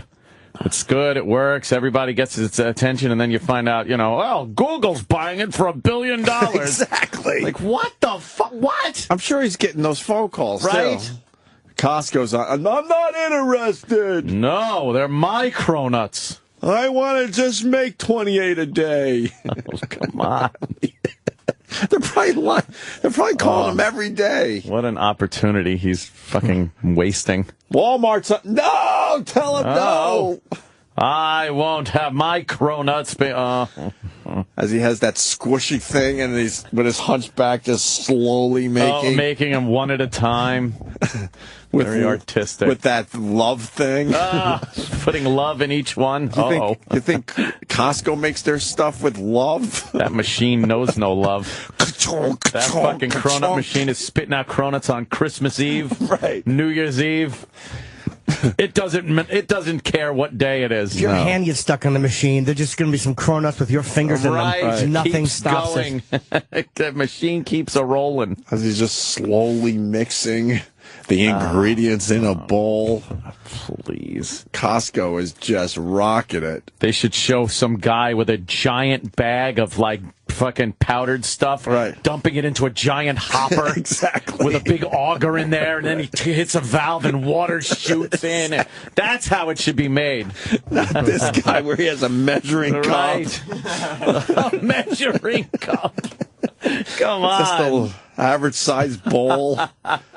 I think I can make 17 this time my around. God. Oh, that's great. There should be pallets and hand trucks moving around. Big barrels, 55-gallon drums of liquid. In the last 5 minutes, as we've talked about this, companies like Costco just made thousands. Thousands of them. Thousands. And how many did Cronut Guy make? As this guy's hand-picking eggs somewhere. in a farm upstate. What are you doing? Fresh eggs. Right. Yes. Oh, enough. Comes up with the greatest dessert ever, and he's making like tens of thousands of dollars off it. That's letting it fly right past him. Oh, God. You got to be exclusive for a while and then let it take off. Then you do your new thing, and then the lines will be for your new thing. But you got to know when to fucking go, okay, time to mass produce. Sell. Well, the Cronut, it's time for the Cronut. I agree. Of course. Obviously. When all the other places have it. Obviously. You could have Cronut Man's Cronuts. Right. Like, get the fucking name on there, and people will be like, oh, I'm not buying the regular Costco ones. I'm buying Cronut Man. He's too busy taste testing different sugars. It's sugar. Let's go. Different sugars from around the world. Right, let's go. Yes. Oh, God. Enough for him. Anyway. Now I want a Cronut. I went to Carvel last night. Did they have Cronuts? A Carvel Cronut. And then Tom Carvel. I forgot that there's a Muslim in my family. What? Yeah. Who's that? So relaxing the Muslims there. Oh. I forgot. And his name's Osama. No, it's... Swear to God. Great guy, Osama Hughes? Great. No. Married in, you son of a bitch. I don't want people to think there's Muslim in this bloodline. But, someone might have married into that. I hear you. He's a very nice guy. And his name really is Osama. Osama. I forgot all about this. You'd think you'd change that, though. It's hot in here, right? Is that heat too much?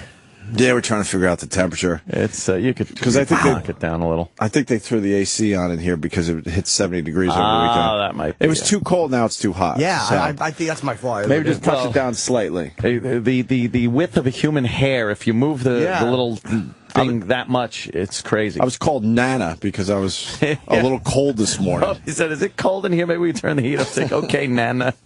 There is nothing funnier than calling someone Nana. You were chilly, that's all. Yeah. A little chill. God, that ice cream was good last night. Carvel, huh? Yeah, I'm getting my shit back together, but I couldn't say no to a little Carvel. I didn't realize that Carvel is up their game. Have they? I haven't been to a Carvel in at least 10 years. Yeah. Probably longer. It was used to just be soft serve and a few saucers, right? Yeah. Saucers? They had flying saucers. Flying saucers. And they had the cakes chocolate and stuff. bonnet and the cherry bonnet cones. Yeah. And the cakes. Oh, man, now they got the whole... Fudgy the well. I had cookie dough. Cookie dough? They got all that ice cream now. I didn't know that. Like scoop ice cream? Yes. Oh, wow. Every flavor you could imagine. I guess they figured... No, I guess they figured they had to do that to compete with what? Everybody else. Baskin Robbins or something? Right. And it was amazing. Because when they picked Carvel, there were 3 ice cream shops in the area. I was visiting my brother, and he picked Carvel. I'm like, because I'm not a big soft... pedestrian ice I'm not a soft serve ice cream guy. Yeah. Are you? I am. I love Carvel vanilla cone with some fucking chocolate sprinkles on I'm surprised about that part. Well, yeah. Well, it's much more white in there. Yeah, that shit's great. You like when it's coming out like it's coming out of your asshole? It comes out like that later, too. No, it's... I like. You can't let it sit. That's for sure. Carvel ice cream, the soft serve ice cream. Once it starts melting, I don't know what it is. It's not ice cream. I know that. I know that shit ain't no ice cream. Right. I don't know what it is, but it's pretty fucking good. But it's delicious. It's delicious. What about these yogurt places where you put all your toppings on and what should cost $2.50? It's like, okay, this is $17. This is $12. Because you put all that stuff on it. Yeah. All the goodies. They got a racket going. Some Reese's Pieces, and you get your frozen yogurt out of the machine, and then you decide all the toppings you want, and they just kill you. Let me weigh this thing. Fat free. Yeah, fat free with all the And the toppings are, of course, what gets you. That's good shit, though. Yeah, I was surprised how good the Carvel was last night. It was amazing. Maybe it's just, well, you had the scoop stuff. Yeah. Maybe you just haven't had it in a while. That happens with a lot of stuff. You like don't have it in a while, and then you eat it. It's like, wow, this is a lot better than I remember it. It's like, well, maybe because you were eating it every day. No, I thought I would have to go soft serve, and I just, like I said, I don't like it. I'm not a fan. I love that shit. I like where they have to just scoop it out, and it's... I don't like that. They have to scrape.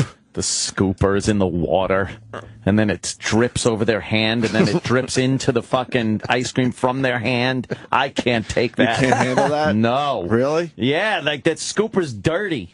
I love when they have to work it to get your scoop out of there. They got that thing that looks like the murderer's feet. That fucking guy in South Africa, Pistorius' feet. Right. And then they got it. Murderer's feet. Jesus. The old, give me 2 murderer's feet worth of. Yeah. You know what a funny bit on him was? Cat Williams had a fucking hilarious bit on Pistorius' feet. Really? Looking like backwards paper clips. Yeah, it was a fucking great. It's the only guy I've seen do a real bit on Oscar Pistorius' feet. Yeah. It was very funny. That's an interesting little story there. When is that trial going to be over? I don't know. Pretty soon. The judge gets to decide. It's not a jury, so you could take all that whining and crying he was doing on the stand and throw that out the fucking window. Yeah. Over the weekend, I saw a lot of coverage on Prince Harry, or is it William? What's his name? William is the guy with the baby. With the Kate? With Kate. I was watching news clips, man. What the fuck do they do? They walk around. That's what I tweeted. And I said, royal. They walk around and they nod. They nod. They wave a little. They observe. Yes. And they shake hands and then they move on. Yeah. Yeah. What the fuck do they do? It's ridiculous. And then you realize that we're known around the world now, because that tweet would have been just like yeah, I agree, motherfucker. But all these English people attacked me because I tweeted that. Oh, shit. That's their fucking They still boy. take that stuff seriously, I guess.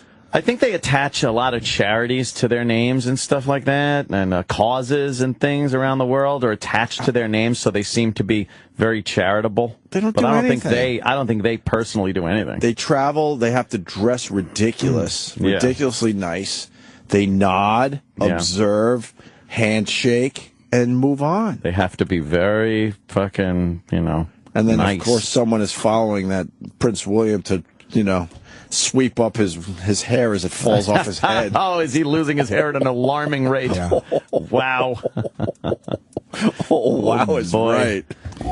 They also hate when we criticize their shit the way we hated when Piers Morgan criticized America. If there's something about an American saying it that probably annoys them more, the way Piers annoyed us. We criticize our shit. I'm just saying that's what. Yeah, well, I'm sure they criticize their royalty too, but it's like, hey.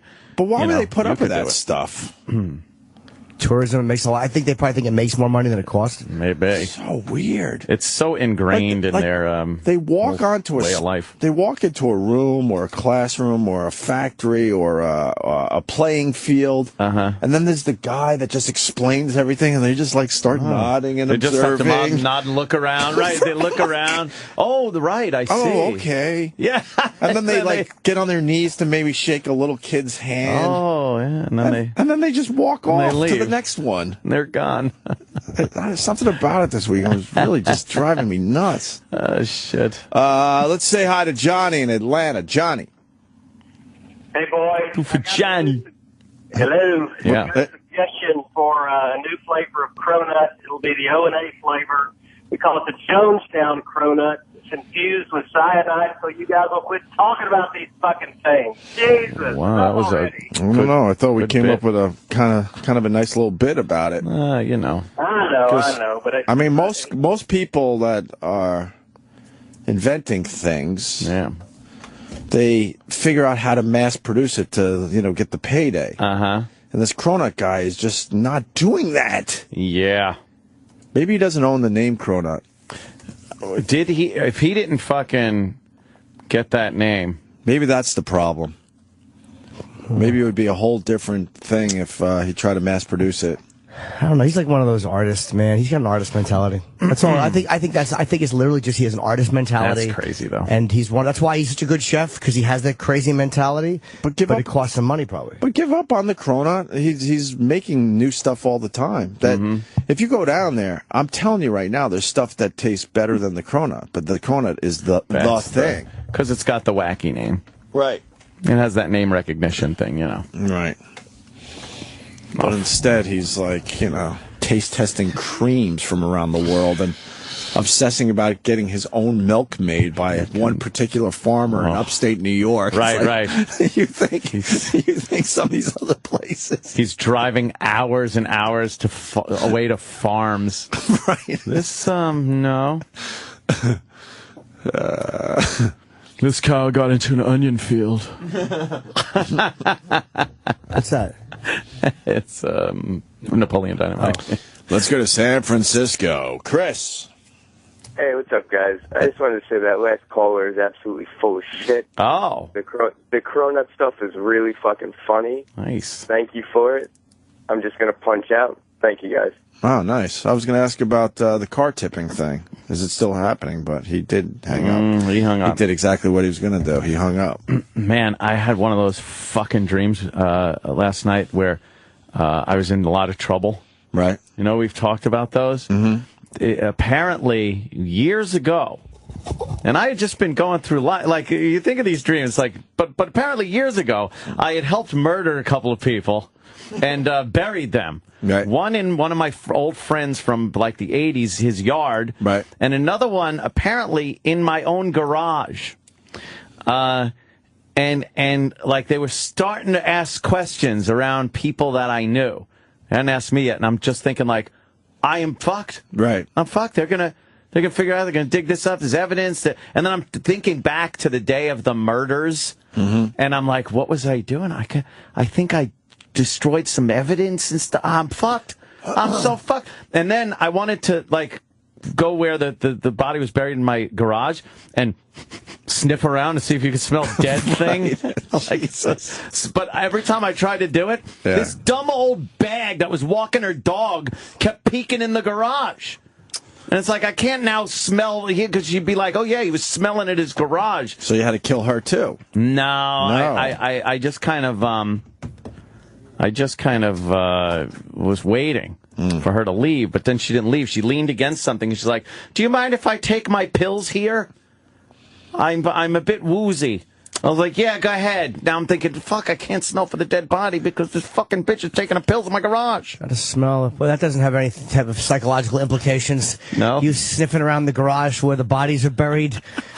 Oh, your little deep secrets. Is that what Of course it is. Are they my deep, dark secrets? Yeah, so you're burying a body, of course. Right. It's in like this private, deep place and sniffing around for it. But everyone has that dream. Oh, I've never had a sniffing around the garage dream. But that type of dream where you're worried about you're going to get caught or you're involved with a crime. Or when I woke up. Because everyone I guess that means you're worried about your dark secrets coming out. But I think everyone has like secrets, dark, whatever. That's why just about every person has that dream. It was when I fucking did wake up though. I was like, oh, I didn't kill anyone. It's the best feeling. I'm not gonna go to prison for murder. This is great. Oh, it was so creepy though. When you're in it, it's like, how did I not think about this for years? That there's bodies buried and there was a murder. Oh, terrible. These dreams are fucked up. And then it changed into another one where I was hanging out with this girl. She was supposed to come meet me, and she was wrapped in cellophane. She was wrapped in cellophane. She's like, usually I only wrap my head and feet in cellophane, but I figured I'd wrap my whole self up. And she smelled like piss because of the sweat from the cellophane. You could smell in your dreams? Yeah. I don't think I could smell in my dreams. She smelled all pissy. Because she was sweating in the cellophane. What the fuck am I doing? I don't know, but I'm trying to figure out what could it mean when a girl smells like urine because she's wrapped in cellophane. Cellophane. Certainly not a condom reference. Yeah, right? Uh-oh. I don't know. That's interesting. It was pretty sick, though. No, I'm sure we have some dream readers out there. Aren't there always? I had a horrible drunk dream, and I forgot about it until I was talking to Kay at the diner. I get those once in a while where in the dream, you're the same thing. You're like, oh, my God, I blew it. Oh, my you're God, drunk. I fucking blew it. I can't believe I did it. And it's like being awake, and then you wake up, and you're like, oh, thank God. I better have a drink. Yeah, exactly. Then I just kicked the hooker out. Thank God I'm emotionally healthy. Get out, madam, sir, whatever you are. I have the smoking ones like that, too, where in a dream I'm smoking, and then as I'm taking a drag off a cigarette, I'm looking, going, what the fuck are you doing? Like, all of a sudden, you realize what you're doing.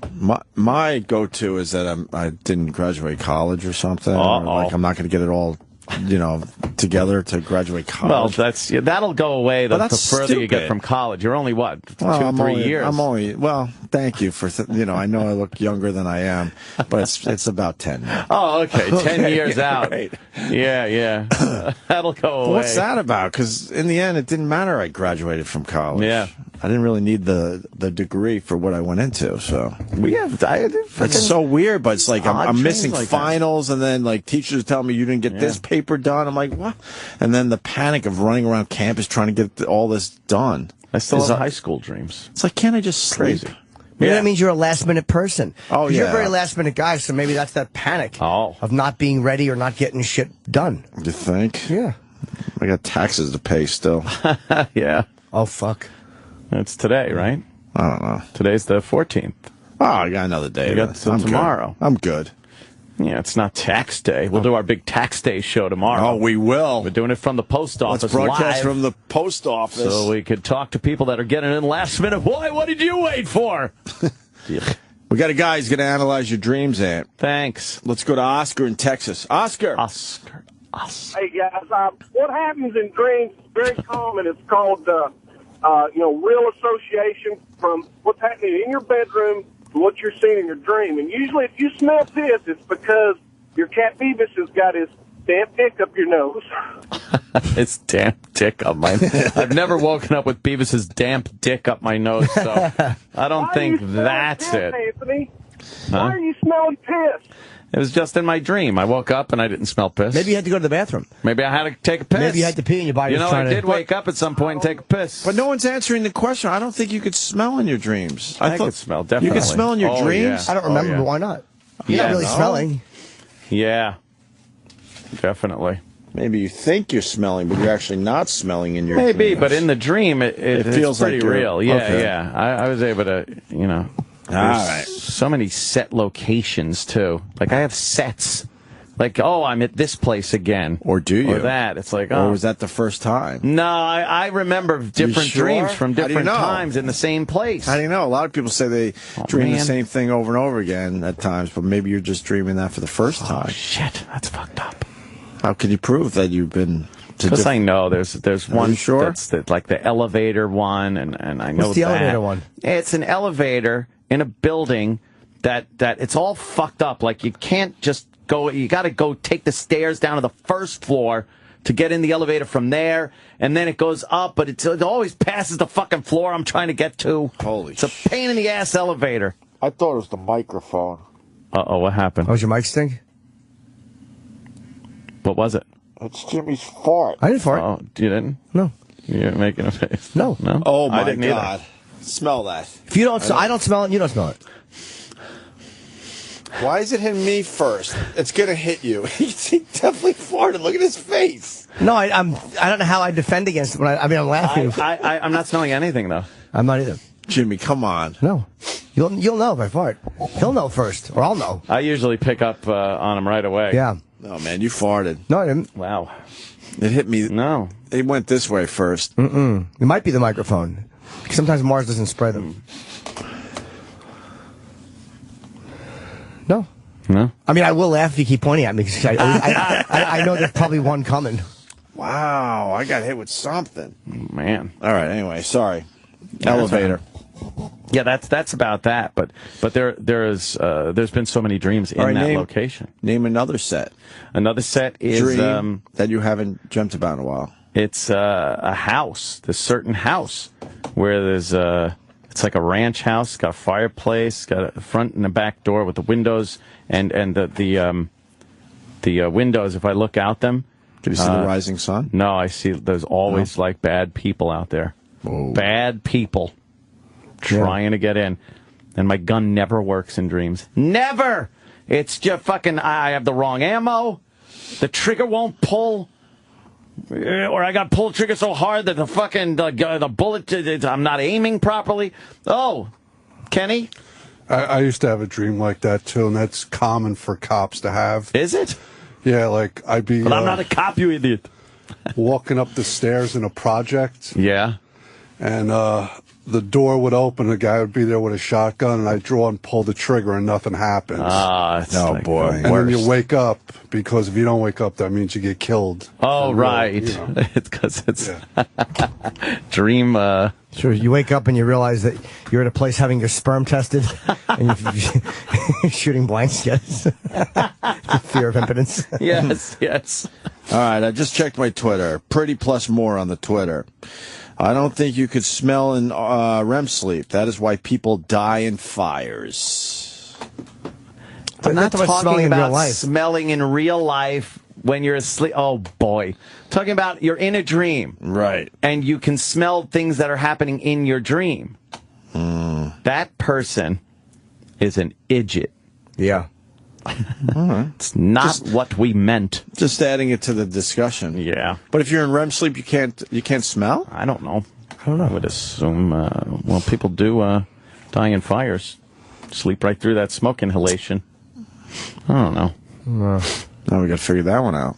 How do we know that they die? Oh, yeah, people find them in their bed. Maybe they're just lazy. Maybe. Let's say hi to Joe in Connecticut. Joe!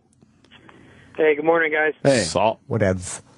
I had a excellent dream. I wanted to... Actually, I didn't have the dream. I was sleeping with my girlfriend, and she had a dream that I cheated on her with another girl from high school. Oh. And she woke up, and I fucking woke up to her fucking grabbing my dick, and we went at it. Oh. So that was probably one of the best things I ever woke up to. It's very vulgar. It is. Yeah, we're trying to keep it a little cleaner. Exactly, here. sir. Thank you, sir. We got Steve the therapist. He wants to comment on Anthony's dreams. That last caller Yeah. knew exactly what he was talking about. Oh, Just yeah? kidding. Anthony, I've been listening to you guys for a long time now, Yeah. and there's a pattern that's developed with the dreams that you find disturbing. Oh. The closer you guys get to your contract being up, the more your dreams bother you. Oh. Now, what that means, only you could tell us, but... I know what that means. We're going to have a lot more time to sleep come October.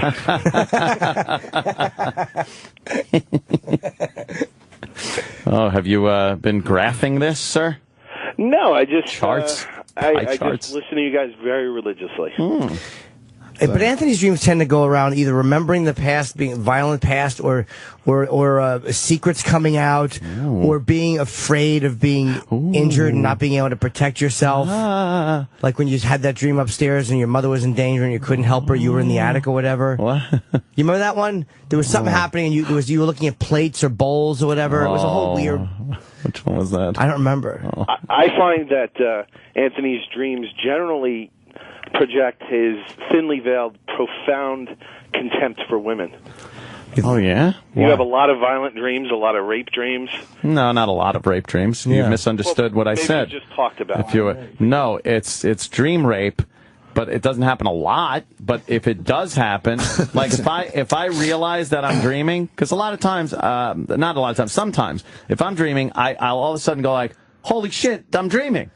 But still be asleep and in the dream. And then I'll be like, yeah, and just go on a rampage. And I will grab any dream girl that's around me and just fucking rip her clothes off and stick it in her. But you're a rarity, because as soon as you realize you're dreaming and you're like, oh, wow, I'm dreaming and this is a cool dream, as soon as you acknowledge that in some subconscious way, it always changes your dream into something else. Or you wake up. How are you able to actually control it? That's why I jump on it so fast. Because I think if I'm going to do some slow finessing and, let me do this, the dream's either going to change or I'll wake up. I panic and I go, oh, it's a dream, quick, rape. I'm a goody two-shoes in my dreams. No, you got to be crazy. But how do you get to that point? I don't know. It just happens. How? Because he has the same type of dreams. I believe in spite of the fact he's saying he doesn't. I got the same morals in my dreams. It's bullshit. Well, I do too if I don't know I'm dreaming. If I don't know I'm dreaming, I've missed out on a lot of dream pussy by fucking being Mr. Goody Two Shoes, and then I wake up and go, why the fuck didn't you just fucking do it? Right. Because you didn't realize you were dreaming. I didn't realize I was dreaming. Gotcha. I was trying to be nice guy when I should just be rapey guy.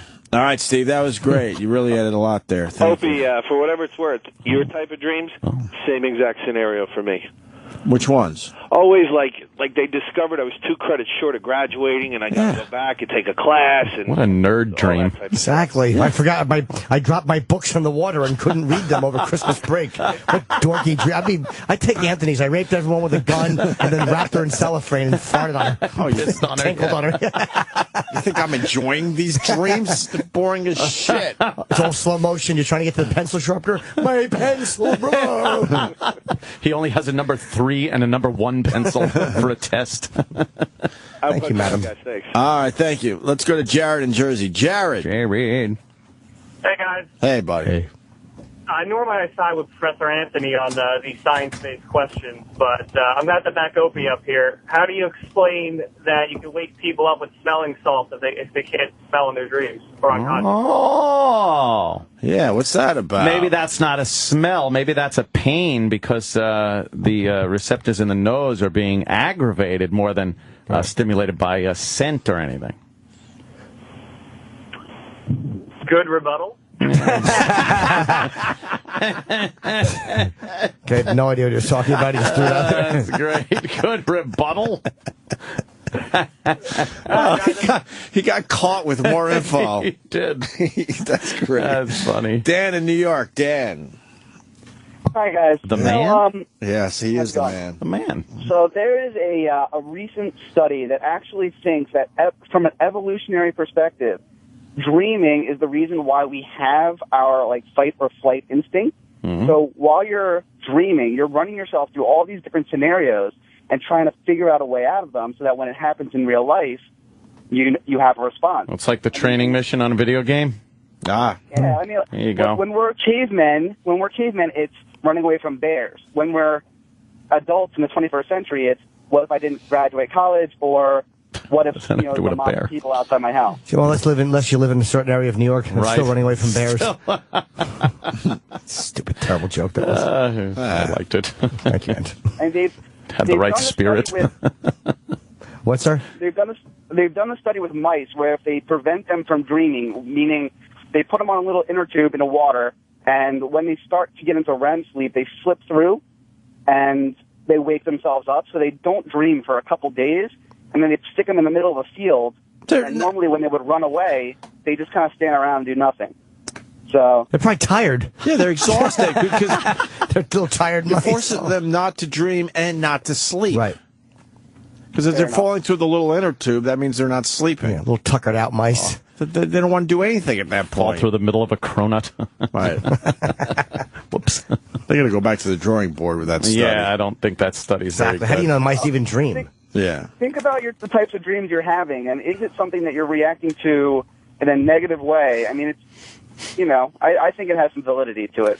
I think if I've had the same type of dreams over and over for years and years and years, I don't think it's any one situation that I could pinpoint. I think it's just a personality disorder.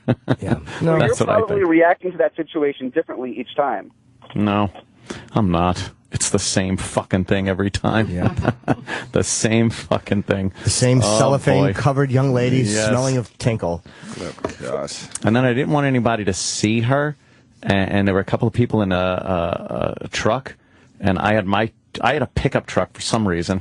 I think because somebody called me a redneck on Twitter, and somebody said, "Well, Anthony doesn't have a pickup truck." That's kind of weird. And then I had to open the door and get her in there without them seeing her because she was wrapped in cellophane.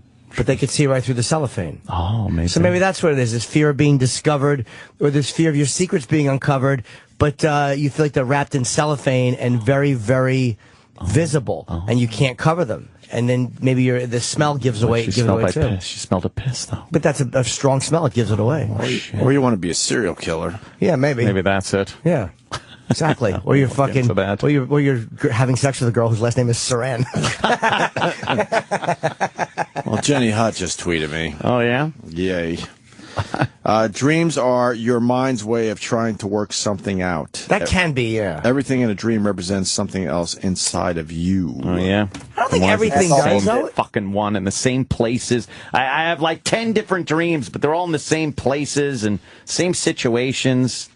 I could fucking think, oh, there's one that's by this fucking store, like a deli or something. Right. And a parking lot and a house across the street from it, and that's where I live. And it's like, and they're the same places every time. Thank you to that guy. We're moving on to John in Jersey. Johnny! How you doing? Ear, nose, doc? Yes, sir. All right. I just wanted to say that olfactory dreams are very uncommon. However, olfactory nightmares do happen more often, usually when you go in the bathroom after E-Rock. Your phone dropped out, brother. What's that? Your phone dropped out. What did you say? That's all I had. You said olfactory dreams and your phone dropped out. Olfactory. Yeah, but your phone dropped out. What are you saying? Yeah, we didn't hear your call.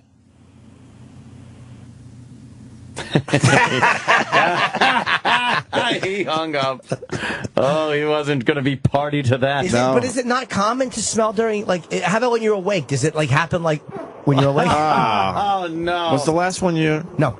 Really? What the hell was that? All right. James in Ohio. James. Yeah, we were discussing the smells and dreams and being in REM sleep. My wife calls me all the time and tells me that the dogs woke her up from farting, so I know you can smell when you're in deep sleep. Oh, so if I can get you up out of bed gagging, then... Well, I guess my question was, do you actually smell in dreams themselves? I don't know. I think you can, or maybe you just think you do. Wow, Jimmy. Are you having a dream right now? No, it's a nightmare. Anthony's dreaming again. A living nightmare. Holy shit, it's coming right through the shirt and everything. Wow, this is a very il potente. Holy shit. Well, that's what happens. You ask, I deliver. Don't request them, and I won't give them. I don't think I requested anything right there. Right? You're begging. He was asking for it. I think we're too old to be farting in front of each other. Not at all. I just feel like that should have passed us by now. I know. Well, no? maybe I'm a little emotionally immature. What are you pushing out? Yeah, what did you eat last night? Are you pushing some out from your Tampa trip? I had a wonderful Tampa trip, so there's no The bad load in things. his ass. Whoa! Well, I didn't hear what you said, sir. This is the load in your ass. You're farting out the load in your ass. There's no load in my ass, sir. I'd be perfect. Load in your ass. Birdman, what's up? What's going on? Hey, you ever dream when you hear a noise and you incorporate that in your dream? Yeah. The fucking train, I feel like every time I hear the train, I'm driving the fucking train right into a fucking building or something. It's fucking weird, man. Every time I hear the train. So if that is true. So why don't we get some kind of like sound machine, right? Yeah. That goes off in the middle of the night, but it's like sex noises. So then your dreams are nice dreams. Nice fucking sex dreams. That's an experiment they should try to figure out. But then the dream will be something horrible, like you're fucking strapped to a chair and there's people like raping a loved one. Right. Like, oh no, this isn't working out like I wanted it to. I don't like this dream. But why not? Have some... Yeah. If you fart, I wake my wife up all the time when I blow a fucking nasty one in the bed.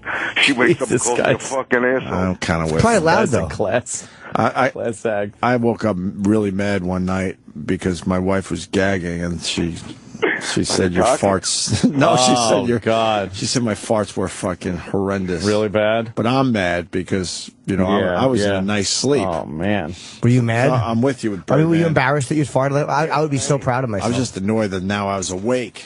How about when she rips him? She doesn't rip. I don't know when she rips. Yeah, they were probably all her, and she's just blaming you. My fucking sister ripped some fucking bombs. Some fucking bombs. These women, I don't know when they rip. I don't know when they, lay their hammers in the toilet. Lay their hammers. Oh shit! You fucking guys make my day. Thanks, Birdman. Hey, let me come hang out with you guys up there one night. Yeah. Yeah, I would like to see the Birdman. You've called our show for many years. We'll set it up. Hold on the line. Yeah, hold on the line, man. Let's get the Birdman a little visit. Yeah. All right, Birdman. Yeah, I call him Hammers now. Hammers. Yep. Lay some hammers. Dropping the hammers. Fuck. My kid knows how to drop a solid hammer. That is really disgusting. Not dropping a hammer is actually, there's something clean sounding about that. Yeah? Yeah, it's solid, it's out of the way. Drop a hammer. Yeah, you don't want to hear dropped a bunch of fucking stew with screws in it. Dropping a hammer is better. When is Jimmy coming to Seattle's coming in right now? I'm supposed to be doing a gig with David Tell, and we're probably going to hit Seattle. Me and Dave are going to do a few gigs together. Oh, good for you. Washington. Yeah. I want to talk about dreams. Dreams when you're throwing punches, but they do no damage. That's like the old running dream where you try to run and you can't lift your legs up, or you try to punch and that doesn't fucking work. A lot of dreams are just exhausting. Yeah. Whether it's you're in a road race or something and you just can't get it going, or just something you're chasing the bad guy but you just can't quite get him or get out of his way. It's the gun one too. It's like, why are they always look for ammo in a dream for a gun? You'll never find the right ammo. Why are they exhausting though? That's a question for the experts. Try to run, it's like everything is like cement. You're on your hands and knees, like trying to fucking like get some traction. Nothing. Well, I actually had the running in place where nothing happens. For me, that was a memory. Because for a couple of years before I did comedy, I worked in a molasses factory. And what would happen is they would ring the bell for lunch, and we would all run for the door but get stuck in the molasses. Why was molasses all over the floor? We were not good employees. It was a janitor strike. Oh, okay. Right. Now it makes complete sense. I think we got one more worthwhile before we move on. A lot of phone calls today. Chris in New Hampshire. Chris. Hey, guys. Hey. So, especially, I know right after 9/11, I had, like, all these terrorism dreams, and I tend to talk in my sleep when I dream. Not when I'm not dreaming, but just, only when I dream. And so, one particular one, I remember I was, like, in a cockpit of a plane, and I'm screaming at the terrorists, like, sounding all badass. I'm like, motherfuckers, I'm going to kill all of you bastards. And just going crazy. And my wife taps me, and she's like, wake up. And I was like, what's the matter? She's like, you're sitting there going, moo, moo, moo. Like a complete retard. And so I've learned now that that's exactly what I sound like whenever I dream. She's tape recorded me a few times doing So you think you're actually saying stuff, but your real life body is just going. That's pretty funny. Yeah, and then one other quick one. So apparently my son has picked up. My son has picked up some crazy trying to double dreams. down. Yep. Go ahead. Well, my kids picked up some crazy dreams too. And one night, my wife and I were sitting at the dining room table just chatting about something. My son comes flying out of his room, and he's about 3, and he jumps up on the couch and he looks out the window and he goes, "Where are all the chickens?" And I guess he thought there were chickens all over the front yard. So from a dream. Story. Yeah. Yeah. All right, guys. Have a good one. Yep. He broke even. Yeah, we saw that coming a mile He broke away. even. It's like when you bet and you win, and then you bet it all again and you lose. Just walk away. He broke even. He did. Chickens. And now we lost our momentum, so now we Not just at take all. a break. I had a very weird nightmare, a dream actually, recently, that Chip Ruins the Mood had over 1 million views. Oh, my God. Could you believe that? I don't know what happened, but now another it was on the front page of Reddit again. Yep. This wasn't a dream, Jimmy. E-Bombs World and Break. It's on. Break. It's like, I don't know why this just amazing video pops up once in a while. Had a resurgence again. Dude, where's the rest of that footage from that ride week? That was in Cleveland. Yeah. You got to find that because there's probably more nonsense on there. I took it with my phone, so it wasn't really. It was whatever clips I did. Oh. Yeah, there wasn't like a lot of footage. Oh, you weren't. That's right. Okay. Yeah, I was just doing it with my phone. That one is so good. Yeah. Wait a minute. I like when you go, wait a minute, and someone's talking, so you just kind of hunker down and let's wait. play it. It's so We haven't played it in a fucking while. good. Oh, it's so fucking good. That's a great audio bit as well. It you guys hasn't. are what? Hold on. We're in Cleveland. Sorry. Another hit. Cleveland, you got a driver taking you to the hotel, right? Yes. Going to the hotel. Talking having about some fun. Kenny and just talking about being married. And I'm over the top laughing at what the driver's saying because, he's doing the driver. He's doing his shtick. But then he does his shtick. Chip. Oh, Chip. And then Chip ruins the mood. Yeah. Thus why it's titled Chip Ruins the Mood. I have my wife convinced that I'm deaf, but I never listen to anything she says. That's funny, Bob. I have my wife convinced that I'm her husband. Yeah. I've never been married, but How's that going for you? Not good. No, wait. She probably wants you to do all the work around the house. I was going to get married once, but I couldn't because she was sick with cancer. I see that, Chip. That's not fun.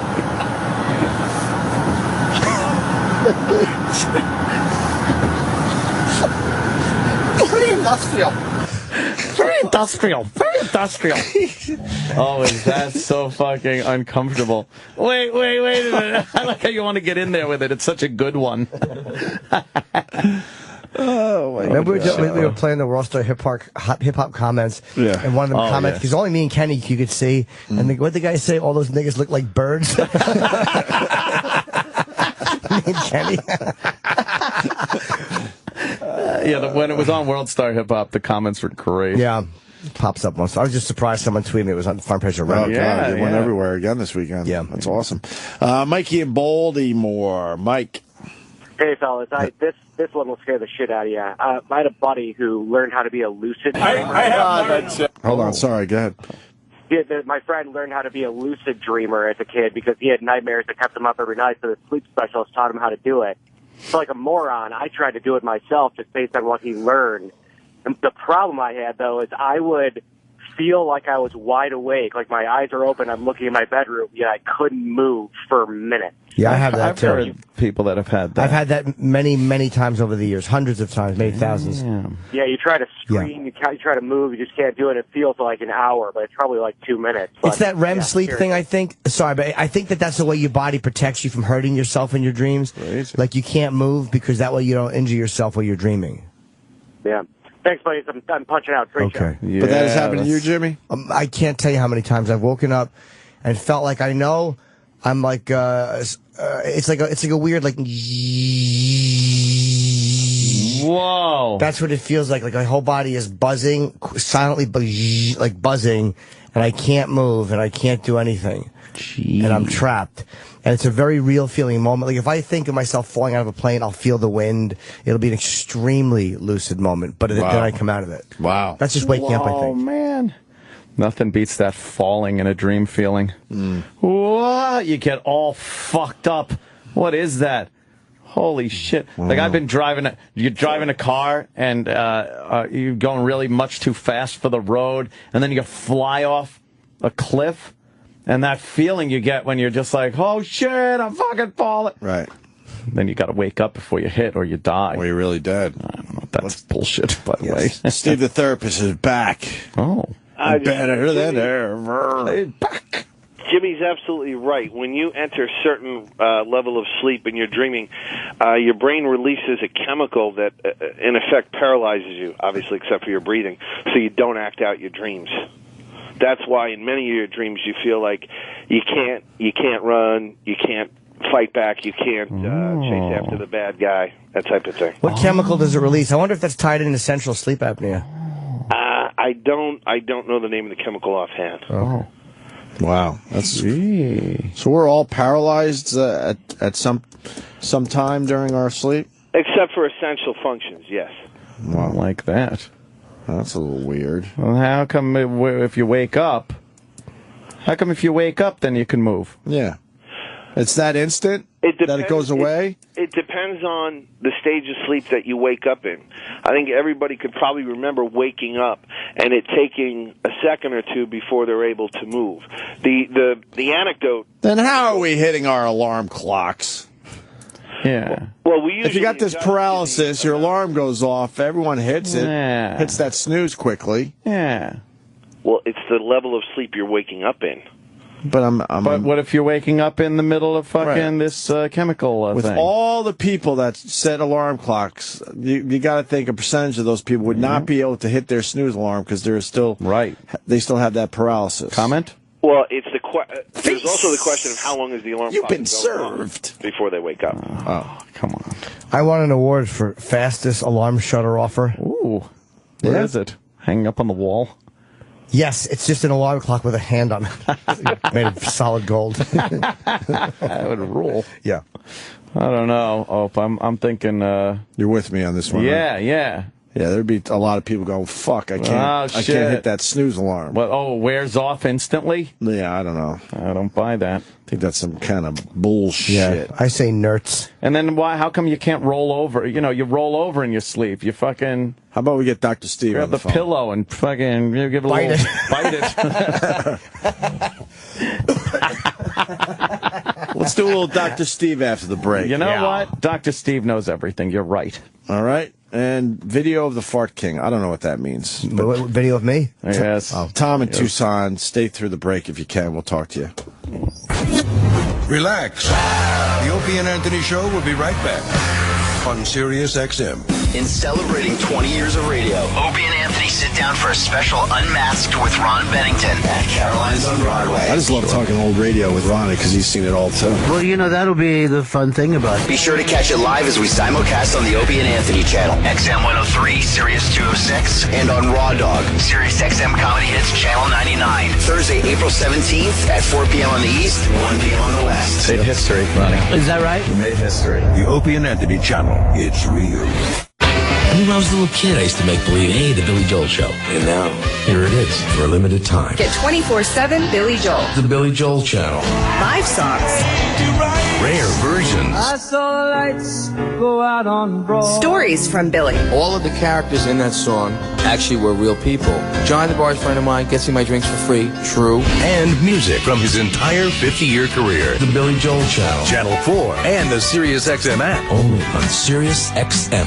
If you knew that in 72 hours you'd have $35,000 to cover your needs, what would you do? Pay off high-rate credit cards? Start a business? Do that home improvement project? With a low fixed-rate loan through Prosper, you can. Prosper is Silicon Valley's answer to personal loans. With Prosper's innovative peer-to-peer lending process, there are no outrageous fees, no raising interest rates, and you'll never set foot in a bank. Just go to prosper.com/radio to check your rate instantly without affecting your good credit. For a limited time, Prosper is offering satellite radio listeners a $50 Amazon.com gift card when you get a loan. Go to prosper.com/radio. That's a special site for our listeners. Amazon.com is not a sponsor of this promotion. Other restrictions apply. See website for details. All personal loans are made by WebBank, a Utah chartered industrial bank. Member FDIC equal housing lender. Up to $35,000 in just 3 days. And a $50 Amazon.com gift card. Go to prosper.com/radio now. That's prosper.com/radio. As a home buyer in today's fast-paced real estate market, you need a competitive edge. You need an advantage that helps your offer stand out from the rest. Hi, I'm Jay Farner, president of Quicken Loans, and I'm excited to tell you how to get just the edge you're looking for as a home buyer.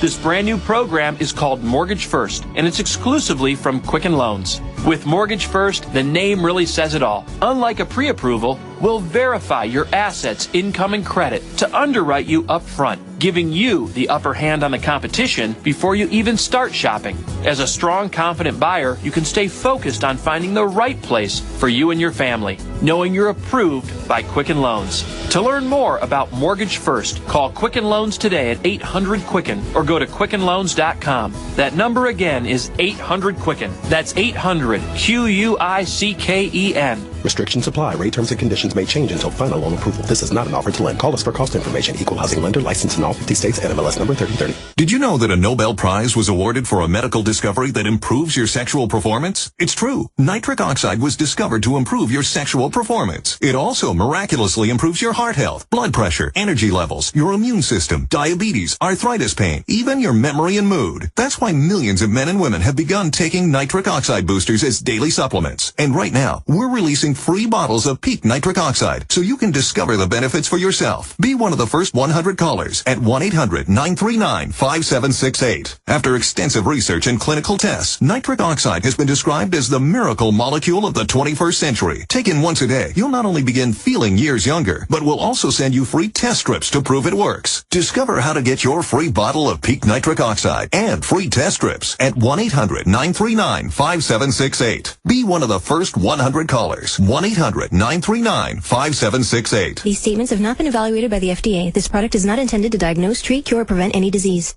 Are you thinking about starting a new franchise or adding another franchise to your portfolio? Tide Dry Cleaners could be the solution. Tide Dry Cleaners is seeking new franchisees nationwide. And for a limited time, the Tide Dry Cleaners Development Incentive Program may reduce your franchise fee by $30,000 per unit. Tide Dry Cleaners provides a comprehensive training and support program. Contact us now to learn more about the franchise that's changing dry cleaning for good. Please visit TideDryCleaners.com. That's TideDryCleaners.com.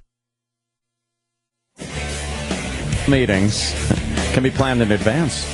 Things come up like last-minute opportunities, work emergency, great idea to discuss. But the people you're working with, they're on the go. Maybe they're in different offices. It can be impossible to get everybody in the same room when you need to meet, so be prepared with GoToMeeting by Citrix. Start hosting a meeting in seconds from your computer or mobile device by signing up for your free 30-day trial. It's easy to get started. It's the powerfully simple way to meet and collaborate online. With GoToMeeting by Citrix, you could share screens to work together on projects in real time.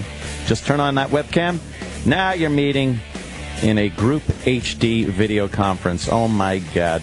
It's like meeting in person. You could start or attend your GoToMeeting from any Mac, PC, smartphone, or tablet. It's easy. Try GoToMeeting free for 30 days. Visit GoToMeeting.com. Click that Try It Free button, and then use promo code OPIE. That's GoToMeeting.com. Click the Try It Free button. Enter promo code OPIE. GoToMeeting by Citrix. Meeting is believing.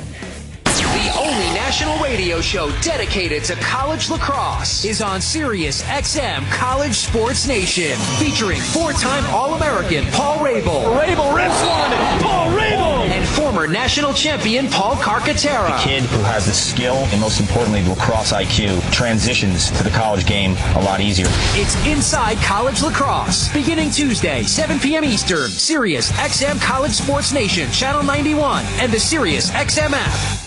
Not all meetings can be planned in advance. Things come up. A last-minute opportunity, a work emergency, a great idea to discuss. But with people working from different offices or on the go, it can be impossible to get everyone in the same room when you need to meet. So be prepared. Start hosting a meeting in seconds from your computer or mobile device by signing up for a free 30-day trial of GoToMeeting. It's easy to get started. It's the powerfully simple way to meet and collaborate online.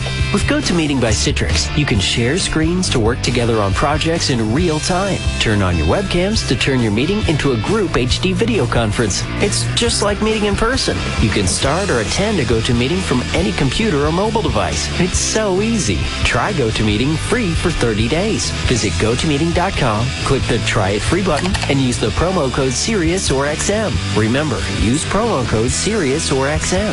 GoToMeeting. Meeting is believing. Progressive presents Flo's newest smash hit. The Name Your Price tool gives you lots of coverage options. The Name Your Price tool. You give us a budget and we'll show you a range of coverage options. But we can't go over all the dessert options. Your server will be back in just a second and he'll explain. The Name Your Price tool, only from Progressive. Visit Progressive.com today. Progressive Casualty Insurance Company and affiliates. Price and coverage match limited by state law. Hi, I'm Chuck Woolery. Here's something surprising about mouthwash. The burn doesn't mean it's working, and neither does the cool sensation. The fact is, if you want real, long-lasting, fresh breath, you need an activated mouthwash. Smart Mouth mouthwash has two solutions you combine right before rinsing, activating the power to eliminate bad breath for a full 12 hours. That means fresh, clean breath all day with just one rinse of Smart Mouth. Rinse at night to prevent morning breath. It works. Get Smart Mouth today in the green and white boxes at stores everywhere. Hi, I'm Dan Mancini. I know you've heard me talk about my grandmother's authentic, all-natural, and delicious meatballs and slow-cooked sauce. But I bet you don't know, besides being all-natural and really delicious, my turkey meatballs are 96% fat-free and only 110 calories per 5-ounce serving. So don't walk, run to your local supermarket and tell them Dan sent you, and take home some of my Mama Mancini's all-natural meatballs. Mama Mancini's the meatball lovers meatball. Available at your local supermarkets.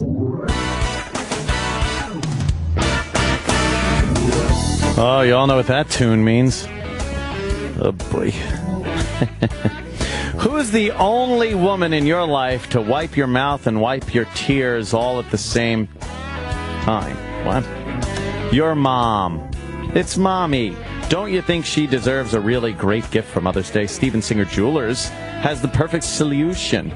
Exclusive gifts that'll last a lifetime just for Mom. Check out Steven Singer's famous real roses, lavishly dipped in 24-karat pure gold. The only rose guaranteed to last a lifetime. And for the first time, Steven has introduced his exclusive Mother's Day gold-dipped rose in the hottest new color, Radiant Orchid. That bright, cheerful color just for mom. Available in limited quantities for just $59. Or treat mom to Steven's exclusive I Love Mommy necklace.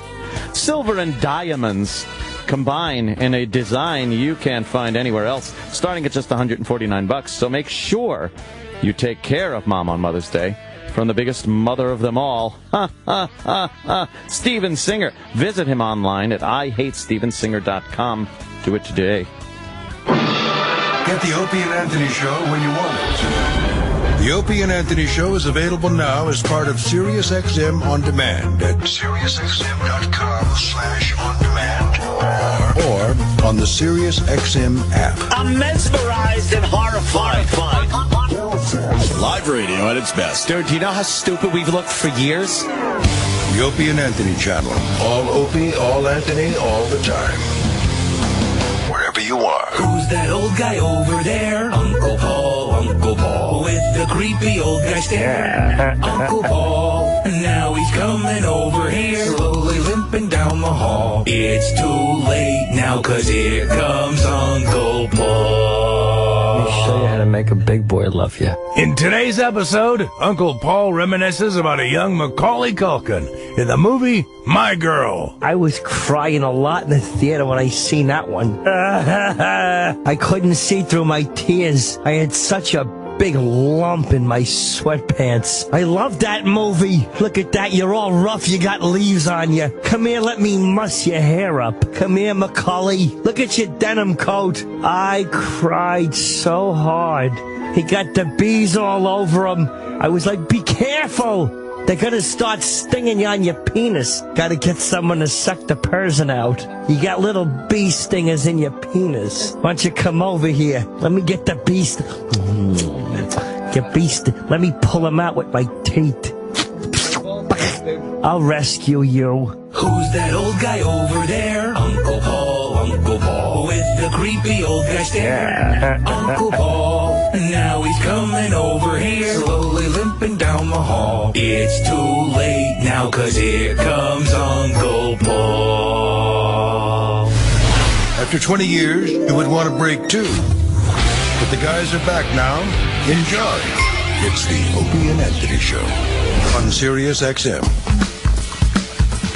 Oh, yeah, we're back. Yeah. Better than ever. You guys like the new rugs? Huh? You didn't notice the rugs? Oh, you went the other way. You got to go that way. Brand new blue rugs. Oh, yeah? That are coming up, by the way. It keeps. There's like a bunch of bubble areas. Oh, someone's going to fall and crack their face on one of those windows. Oh, wow, that would be amazing. Oh, no. What?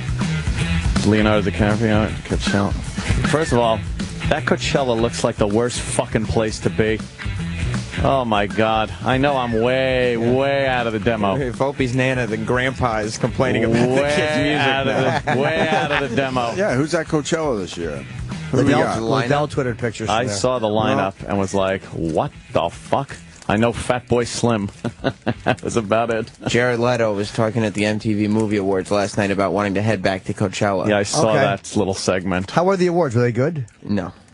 I mean, even I'm out of the demo at this point. Outkast, Muse, Arcade Fire. Okay. I mean, Outkast was the big one. Right. Okay. Because, Muse, Arcade Fire, Queen of the Stone Age, Skrillex, Pharrell, Lord, Foster the People, MGMT. Wait, Pet Shop Boys. Pet Shop Boys, Kid Cudi. Western Town, those guys? Nas. Eastern, Western. I think so. Right. MGMT, nice. Beck. Whatever happened to MGMT? Motorhead. Calvin Harris. Answer my question. I think that they faded away a little bit. Yeah, I think EDM kind of took off and kind of left MGMT behind. A lot of letters. Wait, Motorhead was at Coachella? Where do you see that? Oh yeah, yep. Lana Del Rey. A lot of good bands. Well, that why are the seems band pretty names good. getting smaller and smaller? They're less important. Maybe I was looking at the other stages. Because, man, it just looked like a fucking collection of shit. Oh, you got Beck. Bunch of stupid hipsters. You like the Beck rap? Yeah, to a point. Mm-hmm. You ever hear That's that old Loser school. song? I heard that one. Yeah. What are you implying? It's a big song. Oh. Is that You're a Loser, man? Is that the one? Yeah. You know what I heard over the weekend? Tom Petty, You're Jamming Me. Right. And it's like, what did Joe Piscopo ever do to deserve to be in that song? Take back Joe Piscopo! It's like, maybe he was a fucking a psychic. I don't know. That's a very good question. Yeah, what the fuck did Joe Piscopo ever do to We got to ask deserve Joe that? Piscopo about that song next About time that he song. comes in here. Yeah, I remember, guys. Yeah, he did that, but it's cool. He's a great guy. Roland, get Joe Piscopo on the phone. No! Let's do it today. Yeah, I want to find out. Yeah, we haven't talked to Joe in a No, while. he put that in the song, and it was at the same time me and Eddie. It was like Eddie was in the song too. So yeah. Oh God, That's a fucking good That's Piscopo. really man. good Piscopo. Oh, I love Joe Piscopo. That's very good. Take back Joe Piscopo. Take back Eddie Murphy. Give them all some place to go. Oh, Eddie Murphy's in that song, You're too? jamming. Yeah. Wait, is it over at Coachella or is it still happening? No, it's just this weekend. It's coming? No, it's already over done. now. Then they do it again. It's Dunsky. I mean, they do it again. They when? do it twice now. They do it twice. So next weekend it's again. Did Motorhead play or no? Yes, Motorhead played last night. Yeah. Oh, they did. Okay. But they're going to play again. Yeah, next it's week. the exact same lineup. Same lineup. Twice? Next Yeah. week. Oh, that's cool. Because it sells out so fast, why not do it? So they all have to go back there? That's right. Where is it? It's in California. It's in the desert. Yeah. Oh, hold on, man. People know why Piscopo's in that song. Oh.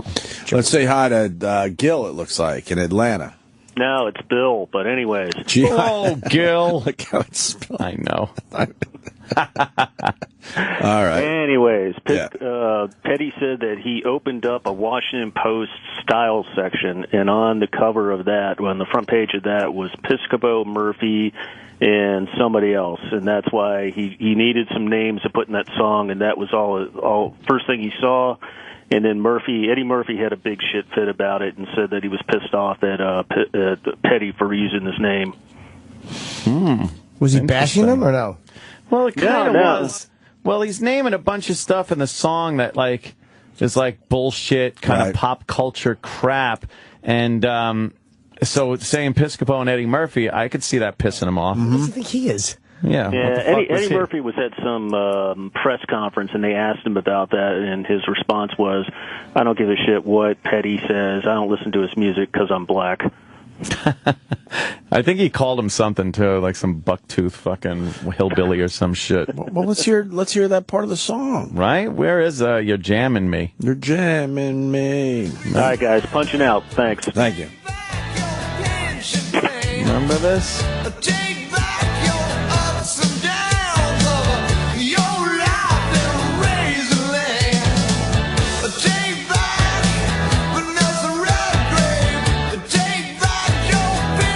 Vanessa Redgrave and Joe Piscopo. Oh, take him back? Place to go. Yeah. Yeah. Oh, he's just... You're jamming me. I don't know what that meant. I mean, like, you're bullshitting me, you're fucking with me. Little known fact. Yeah. Without Tom Petty, Yeah. there wouldn't be Jay-Z. What? That is a fact, my How friend. so? Nice to know. Yep. I'm not going to explain it to you. That is true. Nick in Syracuse. Nick. What? Huh? Yo. Hey. Hey, what's up, guys? Hey, what's up, Nick? What do you got? Yep. Hey. Nick? Jimmy was talking about the sleep paralysis. Yeah. This guy on Art Bell's show for like however long he was on Sirius, this one guy, Dr. Albert Taylor, came on and talked about how like that happened to him all the time, and he was able to, apparently he could be full of shit, but he said that he used that state to like have out-of-body experiences and shit, and he like went out and did an experiment, like he went to one place and Experiment. looked at Sound like a details gum? and, yeah, exactly like that. But yeah, I don't know. Apparently, like you said, it's possible and shit. Like you could.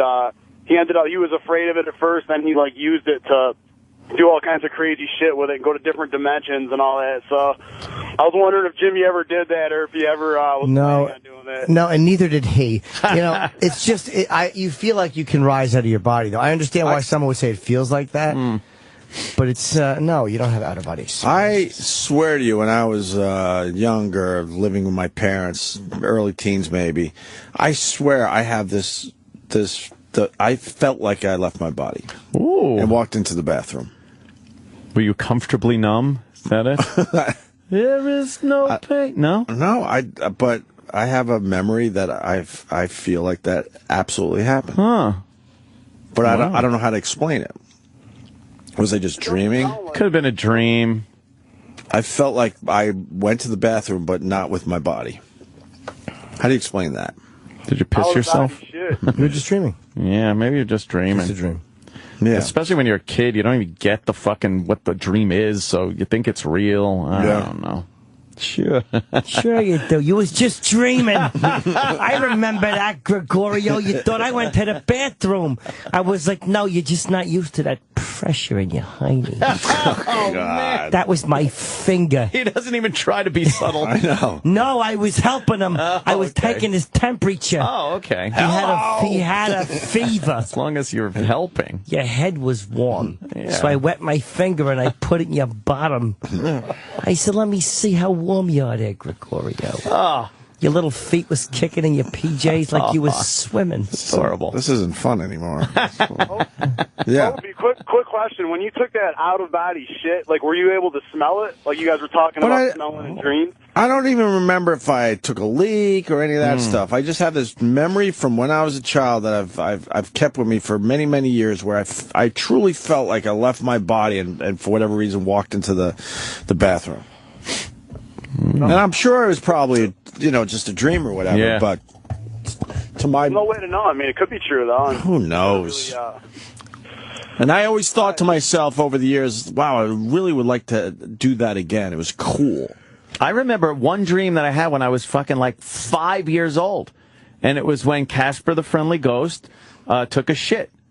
I was hanging out with Casper the Friendly Ghost, and he took a shit on the sidewalk.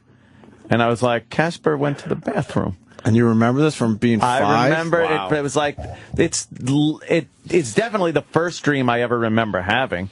And I remembered it for so long because I thought it was the funniest thing. As I got older, I kind of remembered it. And I was like, that with I you all remember these like years. Casper taking a shit. Casper the Friendly Ghost. Well, did Casper have a bunch of friends that looked like him and they were on horseback?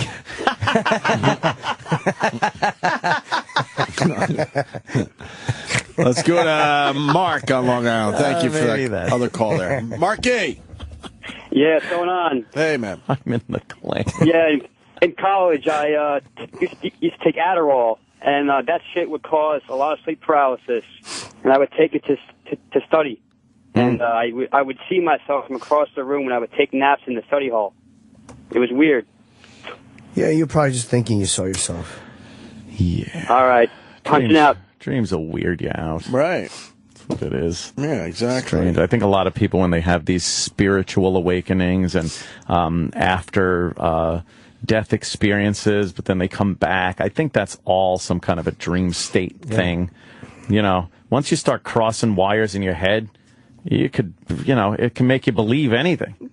You could see things, hear things, smell things. You're in certain places where you're not.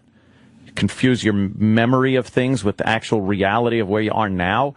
It could fucking short circuit all kinds of shit up there when you got stress going on. Just made up of a lot of goo and some electric currents. We're a goopy machine. Yeah. It's a goo machine. Instead of metal and wires and everything, it's all goopy stuff, but it works the same way.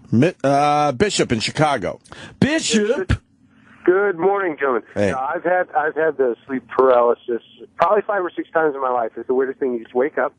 You cannot move your eyes. You can't control your breathing. You can't scream. You can't move. Right. And then what happens to me is I just basically get in such a panic, I pass back out.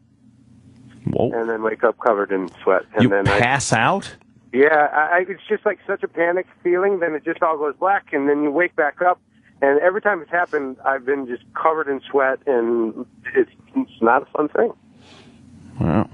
Yeah, that is really strange. We're getting no answers to any of this stuff, by the way. because there really aren't Where's any. our experts? There's a lot of theories as far as dreams go. And, I understand that and when the I was a kid, it was probably just a dream, but I remember it being that I really truly felt I left my body and walked into the bathroom. I fucked up.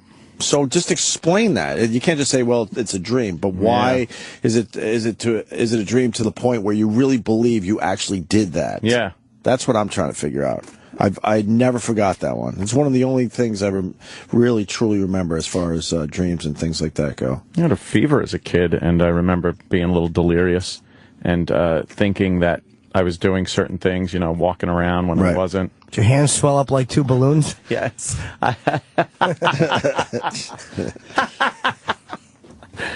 You want to learn how to control your dreams? Song. Sure. Dave in Pennsylvania. Dave. Hi, big fan, guys. Hey, local college here was in the newspaper, I don't know, a year or two ago. They developed these special glasses. Penn State. They developed these glasses with like a light in them, and they claim that like when you were in REM sleep, like if you were dreaming you were in a field, like the sky would like blink, like it would be that light. And they said with training you could participate in your dreams. Yeah. Could be all bullshit, but no, I think you can, because there are certain times you get you realize you're dreaming, and then you can do things. No, but you're right at the brink of waking up, which is the bad part. And I think that's the only reason you can control them, is because you're so close to waking up. Because every time I do get into a point where I'm controlling a dream, or I know I'm dreaming, so I start doing other things like flying around or something like that, then I wake up. You just got to stay cool. Stay cool. I always blow it. I'm like, whoa, I'm so dreaming, excited, and this right? girl's naked over here. The next thing you know, it's like butterflies in a fucking field somewhere. Oh, it's terrible. I panic. So what do? You just stay cool. You're like, okay, I'm dreaming. Cool. Oh, I'm dreaming. All right, I'm dreaming. That girl over there is naked. Now what do I do? What do I do? What do I do? Walking over there, and she turns into a dog. Yeah, good. Now you got to stay cool, right? Yeah. Do you tiptoe over to her? I think so. You edge your way over real slowly. Hello. Hello, baby. I don't know. Yeah. Let's move on, because these phone calls are all the same shit. Oh, no, I didn't mean you. I thought you were gone. Sorry, Dave. They're all shit. That'll hold the little fuckers for a while. He's right there. I got a good out-of-body experience story. It's better than these retards on the phone. All right. We got to take this one. Another Dan the Man. Dan! Yeah, what's up, guys? Hey. Yeah, I took, back in the 90s, I took like 2 big fat tabs of ecstasy and a huge line of K, and I was floating out of body for about 5 minutes until I came back down, and I was sitting on a couch, and I don't know, it's the craziest thing ever. I don't know. Out-of-body experiences are definitely a real thing. You prefaced your call with, I got a good out-of-body experience story. It's better than these retards on the phone. Yeah. And your story is to the point I don't know. I got a little nervous. Okay. Oh, you got a little nervous. Fair enough. I'm still fucked up from last night. You got a lot of nervous. Yeah, all right, fair enough. That was nothing. But that's drug-induced. Later, guys. All sorts of things could happen when you're on drugs, right? Yeah, that's not just a dream, you silly. Right. All right. Dummies. Can we see the Wheel of Fortune guy? Yeah, that guy. Talk about a nightmare. No kidding. Like that tie in there? I liked it. This guy a lot. Is an idiot. Just giving you another opportunity. Let's spin, Pat. All right. Wow. Hits the million. Yeah, 4 L's. Pick that up, turn it over, lay it down right over that. He has $1 million thing. Yeah. Wow. Okay. And he's got all the letters. So he has all the letters. It's right there. All he's got to do is read it. Yeah, he's just got to solve. It's mythological hero Achilles. Right. Yeah, there's no letters covered. Oh, that'd be a good idea, yeah. Mythological hero Achilles.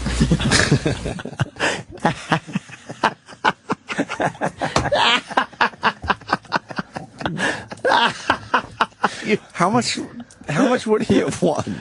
I don't know. He doesn't get the $1 million, but he gets the shot at $1 million, which you know. Ageless. Wait, can you go back? What a stupid man!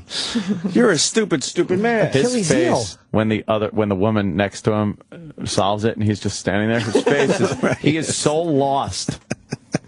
Oh, I love it. Oh, that'd be a good idea. Yeah. Mythological hero Achilles. Can't accept that. Okay.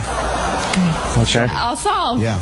Mythological hero Achilles. Yeah, that's it. Oh boy. Well, his face. Boy, when it comes to names, he's just lost. And, even though the letters are up there, they're just ignoring him too. It's great. Which is what you did. You have to say it. And she won $1,000. She had no money. Right. She had nothing. Because she didn't get to spin it all because he kept spinning and picking all the letters. What a dope. Do you think they're going to make fun of him back at Indiana? Oh, yeah. That wasn't the only... No, that wasn't his only faux pas. Oh, no. There's another. Oh, yeah. And you said it. You get $1,000, which is a house minimum, so you have $1,000. But we'll just... They gave her the house minimum. The house minimum. She hadn't spun at all. Oh. She's like, I guess I'll solve and just read the he big took up board. the whole game and then just can't answer it. Oh, Achilles. Achilles. What a dummy. W.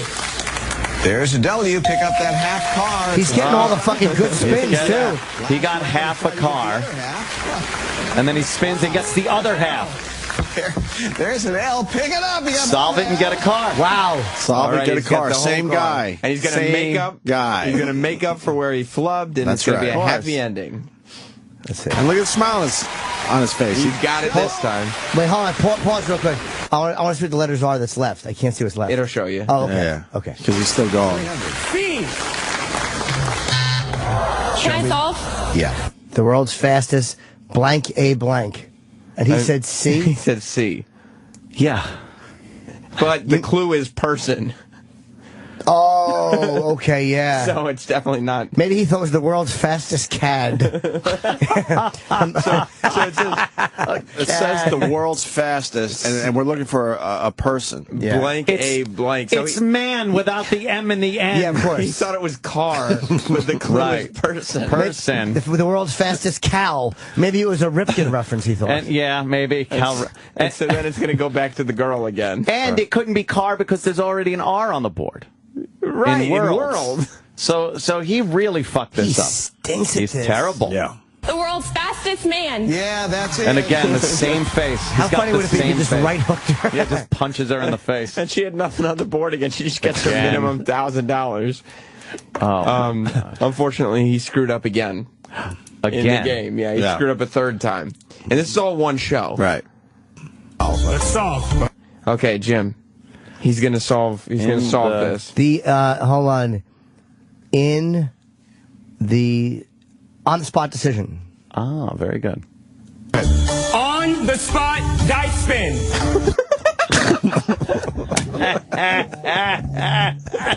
Dice spin? Is he doing this on purpose? I'm spinning around and around. On the dumbest man alive. Dice spin. What's so great is he might be the greatest wheel spinner that the show's ever had. Right. But the dumbest man. Dice spin. You don't even spin dice. You roll dice. On the spot? On the spot. On the spot dice spin. Oh, no. God. On the spot dice spin. So the blonde looked at him. You see how the blonde girl looked at him? Her head whips around. She goes... Like, you got to be shitting me. Not again. And then the brunette's like, how come I have to be on this side of the retard? Yes. Oh, my. And his excitement is the best. Oh, he's so psyched to get the winning answer. He's like, finally. All right, I missed out on the $1 million. I missed out on the car. But I'm going to get my $7,500 for this on the spot dice spin. Oh, God. Play it out. Shelby? On the spot decision. Yeah, that's it. He looks again. He did it again. Is he doing that on purpose? Why would he? I don't know. To be in a viral video. But he would why would he give up $1 million in a car and then $7,500? A chance at a car. I mean, a chance at $1 million. He would have definitely got the car, right? Yeah, because he got the two halves of the car. He definitely had the car. Yeah. Oh, my God. And it's not like he's making any money off the viral video. It's just people who watch it on TV. And right. That's true. Oh, he just looks like a moron. He does look stupid. He really does look stupid. Hey, I didn't have time to prep for this dice spin, but let's do it on the spot. On the spot. And we got an angry guy on the line. What? Go ahead, angry guy.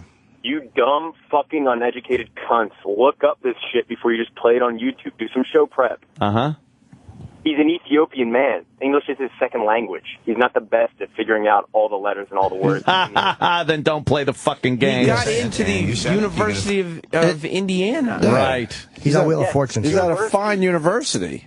University of Indiana. You can be born somewhere else. Tim, you're born in fucking England, you dumb Maybe fuck. maybe he's hungry then. Yeah. Maybe he was just hungry and he couldn't pronounce it, being Ethiopian and all. I just think it's hilarious. That's fair. No, that's fair. I take it back. Thank you. All right, he's a dope. The guy's a dope. Yeah, he's a moron. He's Wait, an idiot. This guy also had a trip to London and blew that? Why isn't that part of the video? I don't know. Oh, let me go to Greg. Greg. Hello, Greg. How are you? I'm doing good. Yeah, no, right before he landed on $1 million, he landed on a trip to London. He blew a trip to London. I guess he's and not the going on chance for that. $1 million. What a fucking fool. How did he blow the trip to London? Oh, maybe he had in the first spin, maybe he had the $1 million and the trip to London. And the trip to London. Both on the board. Oh, okay, I got Yeah, on you. HLS, yeah. And then the chick just got $1,000 for it. Look at her look of $1,000. surprise and shock. That the man is this dumb. Right. His stupidity astounds her, as it should. There's never been such fortunate placement for a game show contestant as that chick next to that guy. Right. Let's go to Dave in Iowa. Dave. Hey, Dave. That's a great video, by the way. Yeah. Doing very well. We'll put it on our Facebook page in case you haven't seen it. Go ahead, Dave. Yeah, you've been talking about all this dream stuff. My 4-year-old keeps telling me he sees my dad at night. He died a few years ago, but he was like only 3 months old when he only met him for the first time. Is he Haley Joel Osment? Yeah, no, we've done this break before. I'm sure the parents are going to start calling now. This gets really fucking creepy. Remember we read that list a while back? Creepy things kids say? Yeah. Yeah. And then we had a whole bunch of calls from parents going, I'm telling you, man. Yeah. This is what happened to us. Right, I'm waiting for that day in my house. So far, we're good. So far, we're good. My 2-year-old, we moved in a new house, and my 2-year-old he's just now learned how to wave. And the other night he was waving at somebody in the house, and I just chalked it up as being 2 years old, but a little weird. Yeah. Yay. We was waving at each other. Hi. You hear about the little kid came out of his bedroom, looked out the window, and said, "Where are all the chickens?" Very scary. Very scary. Nice. I wish that guy would call. Yeah. Yeah. No. Let's look at the Minnesota video as well. This is our video segment. Because that one's really good, too. And I'm going to clear the lines because I'm sure the parents will be calling with their creepy shit now. Apparently, when he lost $1 million, the girl next to him laughed. Of course she would laugh. Yeah. On Wheel of Fortune. Yeah, terrific news for her. Yeah. She gets $1,000. Yeah, she gets a fat G. Score. All right, what do we got going on in Minneapolis? Yeah, well, the party's over. What's this clip about? Basically, the hockey team for this college in Minnesota lost the NCAA championship. Right. And so they decided to get drunk and riot the way white people do. Okay. Which means just be generally uproarious. Right. And then when an Asian news anchor tries to do his report, oh boy, just completely harass him like no one's been harassed before. No. But why would he be annoyed at this? Because they keep shoving him and stuff. But he went into a tough assignment. What do you expect from these people? They say, "What's your fucking problem, man?"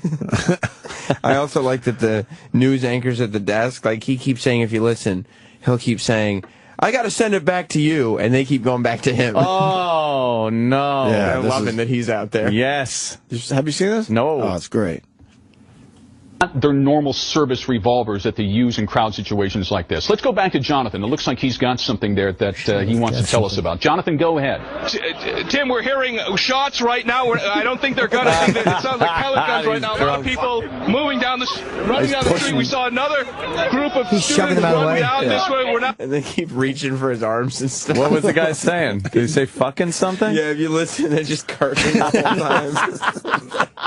This is great. They just wander into the camera and stare into the lens. This should happen every day. We're bringing back our assault on the media finally, right? Just don't fucking touch anybody. We got to get the Hawk doing a few more of those. Absolutely. Yeah, he was so good. Show people how it's done. Yeah, just show them how it's done. Woo, cronuts! And then runs out of steam and he has tiny fists. His little dumb arms like a midget, and he walks off camera ashamed. Meanwhile, there's an 11-minute live shot happening somewhere else. And he's texting through it. Oh. What a clod. Wrong place, wrong time. Absolutely. Day late, dollar short. Yes. All right, listen to the listen to the people. Yeah. Tell us about. Jonathan, go ahead. Tim, we're hearing shots right now. I don't think they're guns. I think that it sounds like pellet guns right now. A lot of people running down the street. We saw another group of students run down this way. We're not sure. Get off me! Tim, I got to send it back to you live. A lot of people here drunk right now running down the street. This is and that's the news reporter going, "Get off me!" We fucking won! Get off me! We're not sure. Get off me! Tim, I got to send it back to you live. A lot of people here drunk right now running down the street. This is a chaotic scene. I got to send it back to you, the studio. Yeah, no worries, Jonathan. We find out more. We'll get back to you. No worries. We're going to take you back up to Skyfox now as you see two squad cars heading west down 4th. All of you went to the U. Know that is a very... They're going to go ahead and go back to John. John's probably like, okay, I got it back. Come back to me. Right. And look at these kids already. They're waiting. All revved up. To pounce. They're not, you can tell that they're leaving him alone. And then the minute he starts talking, they all just go over to him. Popular place. He's there live right now. Jonathan, set the scene for us. You got officers walking past you. Tim, look at the riot police right now. They are moving on 13th Avenue, trying to get students out of the streets. Again, after the game, the students inside the bar seem to be leaving in an orderly fashion, but then we started to see people running, shots fired. The guy's flicking his tongue like he's licking. Police out here in full force, coming out in teams, building walls right now. Tim, I got to send it back to you. You see they're all grabbing him by the shoulder and jumping up and down. They're jumping up and down with their hands on the guy's shoulders. Just being annoying. He's there fucking all cranky. He is so annoyed right now. The one guy's mimicking eating pussy. Yeah. Flicking his tongue. And then not only are they behind him, but they're jumping in front of him. Yeah. This is the worst thing that's happened to this man. That's great. Every time we turn the camera on, we've just got a lot of idiots getting in our way. So if we have anything new, we'll get it back to you. What did he say? Something about pussy. It was something about pussy. And you miss it too. As the clip goes on, that one guy is still just pretending to eat pussy. He's doing the tongue between his fingers pussy lick. And the reporters just spend the whole time pushing. He's in a fucking riot. Did you hear him call them idiots? Yeah. Every time these idiots keep idiots. Yeah. And then someone said pussy. I want to hear. Every time we turn the camera on, we've just got a lot of idiots getting in our way. So if we have anything new, we'll get it back to you. Fuck her right in the pussy. He says fuck her right in the pussy. One more time so I can hear that. No way. Holy shit, yes. Idiots getting in our way. So if we have anything new, we'll get it back to you. No doubt about it. Fuck her right in the pussy. Absolutely. He felt compelled to yell. Fuck her right in her pussy. Helpful advice. Oh, that's great. Wow. Oh, that's hilarious. Oh, my God. What a bunch of drunks. I Bravo. love it. Those are two great videos today. And now someone's saying the Wheel of Fortune guy ended up winning in the end. He won something. He's a fucking idiot. I saw the video clip. He is an idiot, but He's a did fucking win. idiot. He lost 2 trips. The guy in Wheel of Fortune actually lost 2 trips. He was the greatest spinner. Why is it getting worse and worse?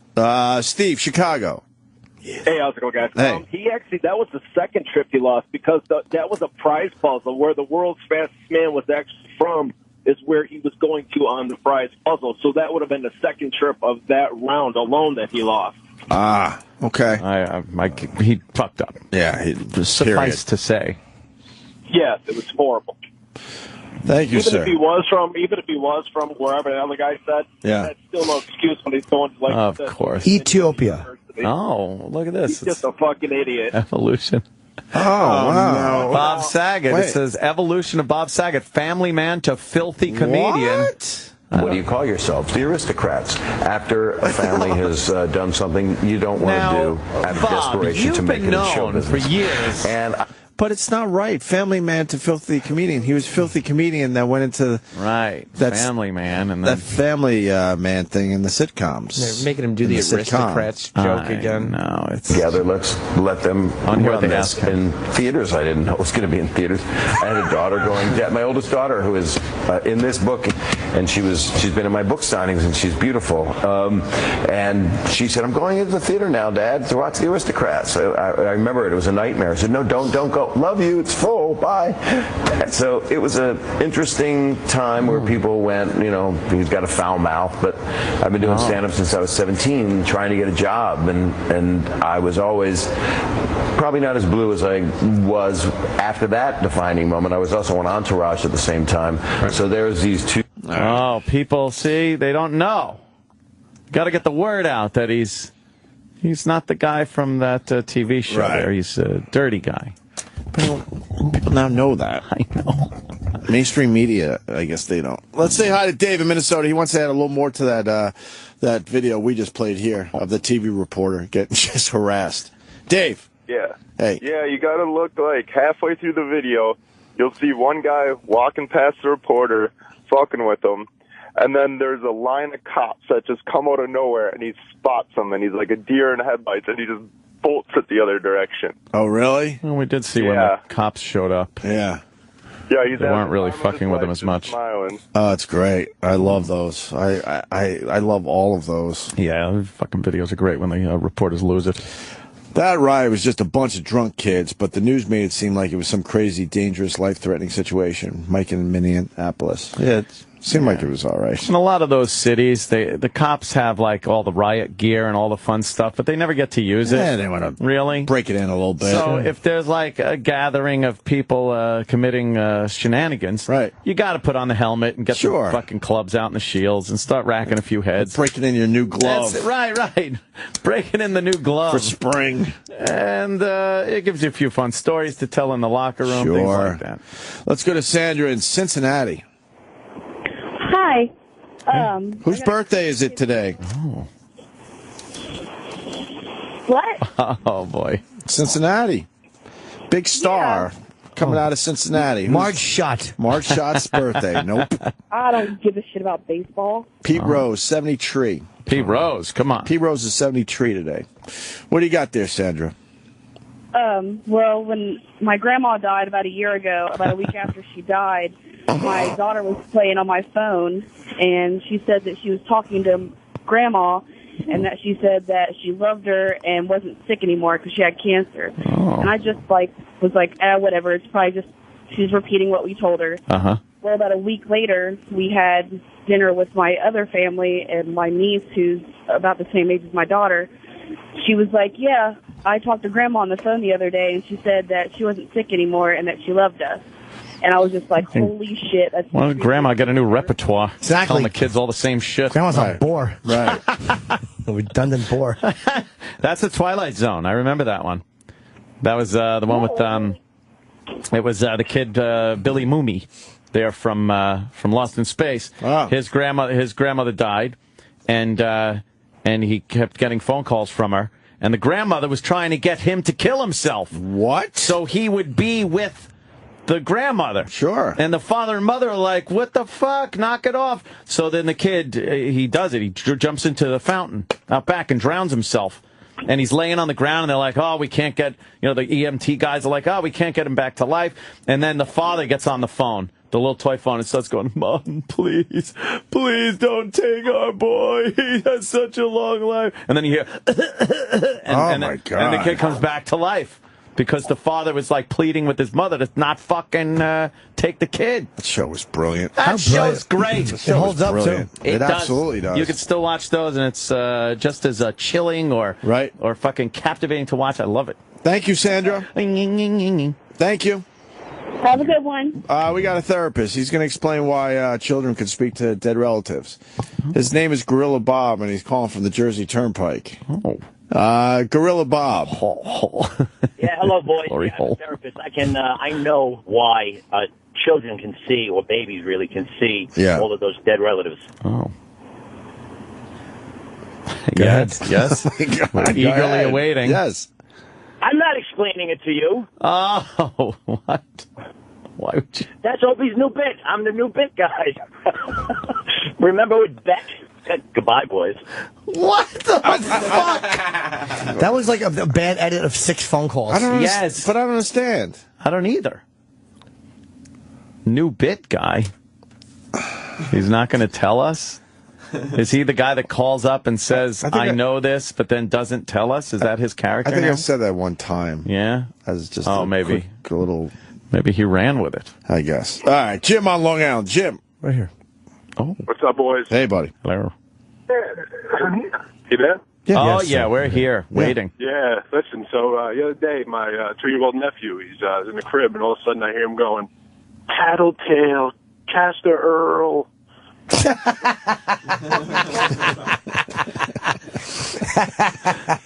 Way to go, Uncle Paul. Yeah, I called him on the phone. Jesus. Ooh, I make ghost noises. I saw on Twitter over the weekend that the Long Island Medium was trending. Really? So I kind of clicked on the trend to see what that was all about. And it was all these, mostly women, I got to be honest with you, like completely losing their shit over watching the Long Island Medium. Why? What was she doing? Talking to dead people? Which has been disproven by everybody. But they love suing people that say just that for whatever reason. Well, let's say what? Who told us to be careful with that? Penn? Oh, Penn. But you just can't call them liars. Or you can't say frauds. liar or fraud. But you could say, I don't believe that bullshit. Yeah.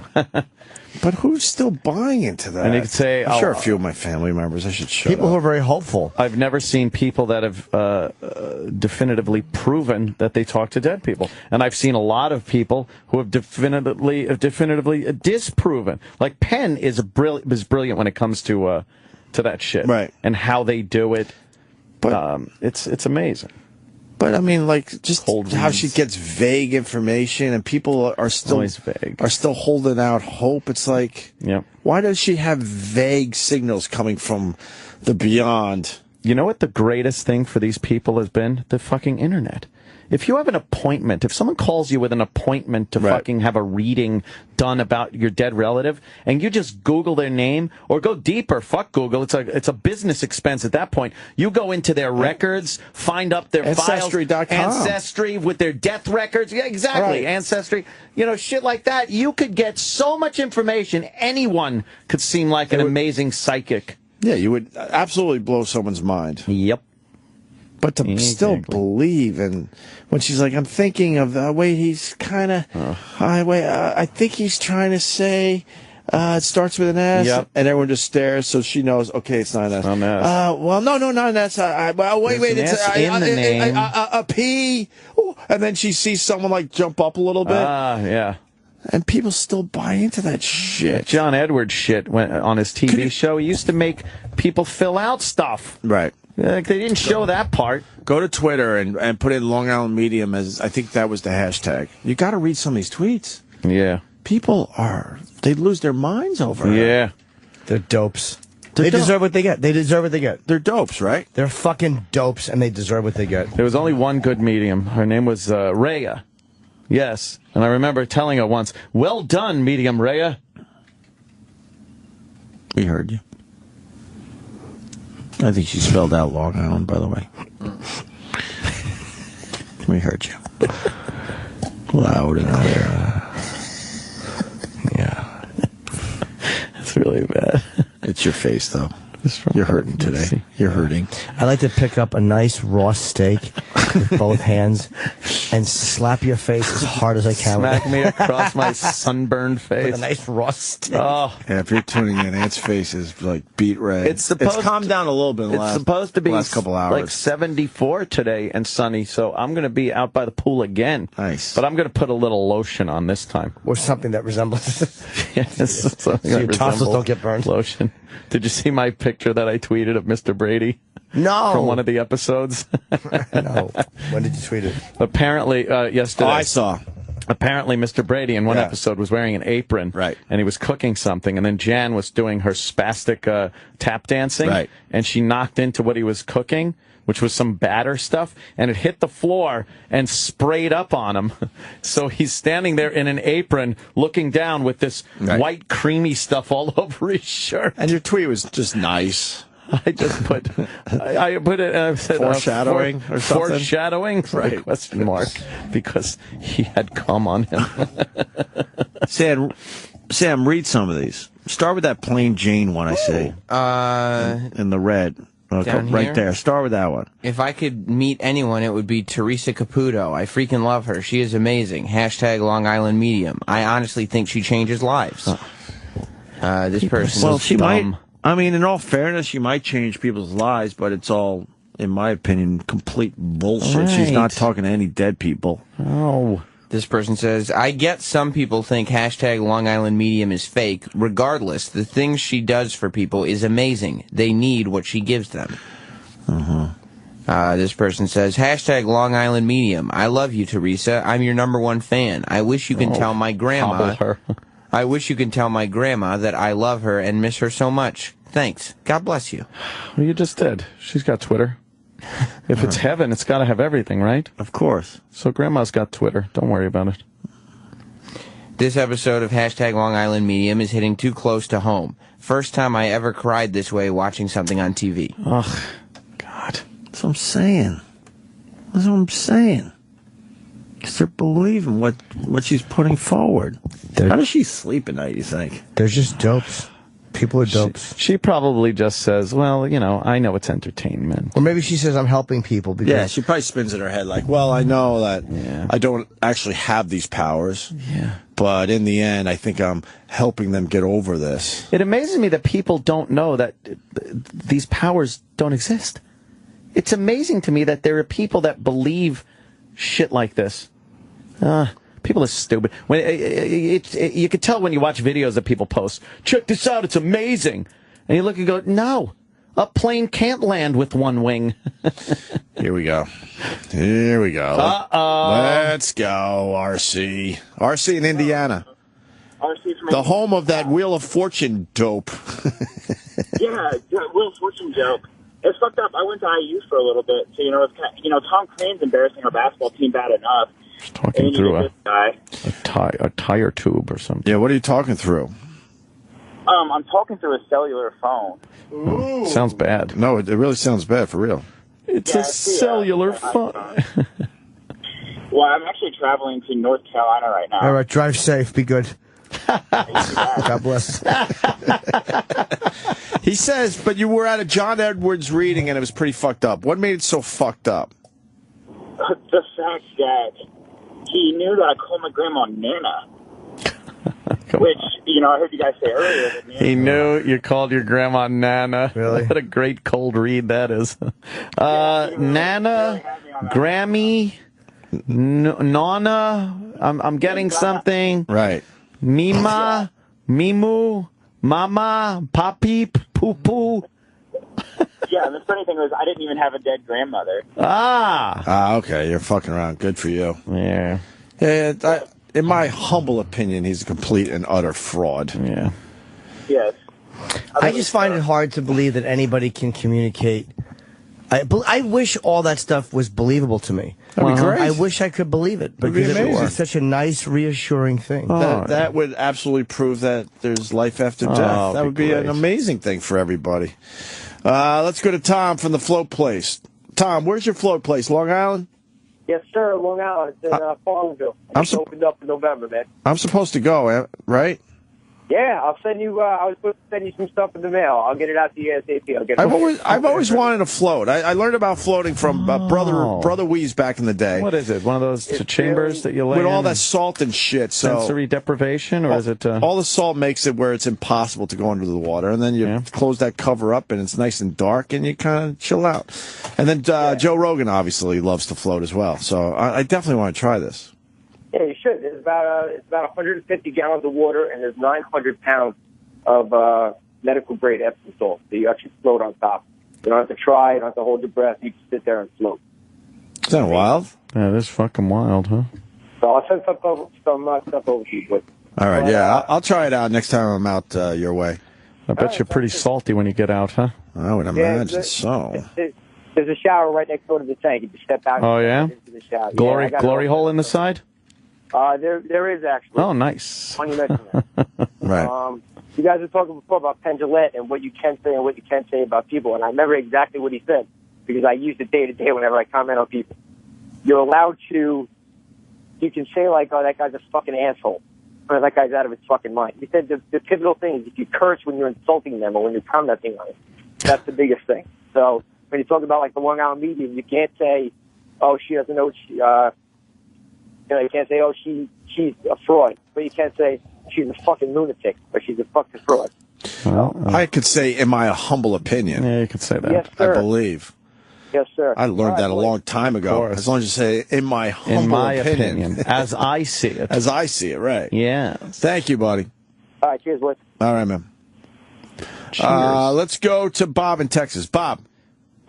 Hey, a couple years ago, the guy, my girl sat there and went to over in Houston where he had it at, and it was $175 a pop. There was a couple thousand people there, and when you're standing in line, they make you fill out a whole card that your name, kind of contact, the whole thing. Yeah. Right. Then what happened? Yeah, when people he's gone. When people be onto it, if you go to one of these places and they make you fill out cards. Yeah, you shouldn't have to fill out anything. Wouldn't you be the guy there going, I ain't filling out nothing, and I want him to pick me? Yep.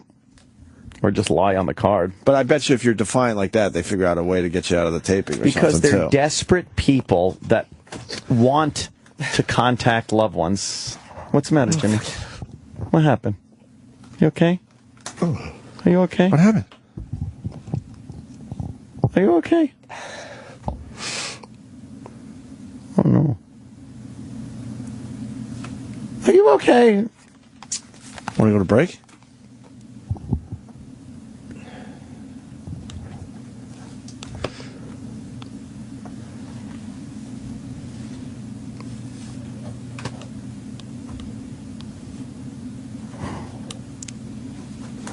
Uh-oh. Jesus. What? Oh,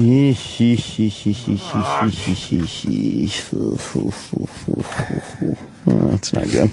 We'll be right back. The gentlemen are off to drop a deuce. Stay tuned for their progress. On Sirius XM. In celebrating 20 years of radio, Opie and Anthony sit down for a special Unmasked with Ron Bennington at Caroline's on Broadway. I just love talking old radio with Ronnie because he's seen it all too. Well, that'll be the fun thing about it. Be sure to catch it live as we simulcast on the Opie and Anthony channel, XM 103, Sirius 206, and on Raw Dog, Sirius XM Comedy Hits Channel 99. Thursday, April 17th at 4 p.m. on the East, 1 p.m. on the West. Made history, Ronnie. Is that right? Made history. The Opie and Anthony channel. It's real. Sirius XM's Business Radio, powered by the Wharton School, brings you direct access to the world's top business minds with practical advice about how to use social media and the steps to launching a business. Give us your elevator pitch. We make a product called Lockatron, which is a door lock that lets you replace your keys using your smartphone. Whether you have an idea for a new product or are starting a business for the first time, learn the ins and outs of launching a business on Business Radio, powered by the Wharton School. Sirius XM 111, or listen on the Sirius XM app. Calling all makeup lovers. Bare Minerals Foundation just won its 9th Glammy Award for Best Prestige Foundation. And to celebrate, we're offering risk-free trials to all women nationwide. That's right. Every woman who calls right now can get a full-size risk-free trial of our #1 selling foundation. Plus, a free 5-piece makeup set. For yours, call 1-800-953-6233. This is an exclusive radio-only offer you don't want to miss. Bare Minerals Foundation gives you flawlessly beautiful coverage with a no-makeup feel. And it's clinically proven to promote clearer, healthier-looking skin for all skin types. No wonder it's won 9 Glammys in a row. And now you can try it for yourself. Call now to find out how you can participate in our nationwide risk-free trial and join the millions who've already tried Bare Minerals Foundation and fallen in love with their skin again. Plus, we'll send you a free 5-piece makeup set, our gift to you. Hurry, don't miss this exclusive radio-only offer. 1-800-953-6233. 1-800-953-6233. 888-866-6233. Liars, liars, liars. You've been lied to a lot. You can't make money in today's market, or the market's too risky. Not true. At least not the way I do it. $100 at a time. I'm Anthony Lowell, inventor of the low-risk trading system, and I'm killing the market right now. I often make $500 a day, never risking more than $100. I'm so confident you can make money my way that I'll give you my complete $1,000 system absolutely free. I was afraid of the markets. Not anymore. I'm not rich, but I risked $100, and it worked. To me, this is the most sensible, safe way to make money. This is a proven, low-risk way to make money, and I want to give it to you free. Visit freecourse101.com. The first 500 visitors to freecourse101.com will receive Making Money in a Bad Economy. That's freecourse101.com. Don't miss this opportunity. It's free. freecourse101.com. Please read the full risk disclosure on the free membership site. Hey guys, Tommy Z-Man here, your cigar guru at FamousSmoke.com with a delicious new cigar to tell you about called Kismet. Hey, I've been in the cigar industry for some time, and I know a great stick when I smoke one, and I know an even better deal when I see one, and boy, this is it. Now, the word Kismet means fate, and trust me when I say that the all-new Kismet sampler that we have for you is pure premium hand-rolled destiny. This awesome 5-cigar sampler gift box has all 5 sizes, from a Robusto to the big boy 6x60. And to make it even sweeter, we're tossing in a Kismet cutter and lighter, all for the super low price of $29.95. That's 50% off retail price. This gorgeous stick is made from a blend of 6 Dominican-aged tobaccos and a shiny Corojo wrapper. The flavor and aroma is divine. Tempt fate, and this deal may run out, so click the radio button now at FamousSmoke.com. That's FamousSmoke.com. Hi, I'm Jay Farner, president of Quicken Loans, and I'm excited to tell you how to get just the edge you're looking for as a home buyer. This brand new program is called Mortgage First, and it's exclusively from Quicken Loans. With Mortgage First, we'll underwrite you up front, giving you the upper hand on the competition. To learn more about Mortgage First, call Quicken Loans today at 800-QUICKEN or go to QuickenLoans.com. Restrictions apply. Rate terms and conditions may change until final loan approval. This is not an offer to lend. Call us for cost information. Equal housing lender licensed in all 50 states. NMLS number 3030. Buying a car can be stressful. TrueCar.com is changing car buying forever. TrueCar.com. It helps car buyers get rid of the fear they might overpay.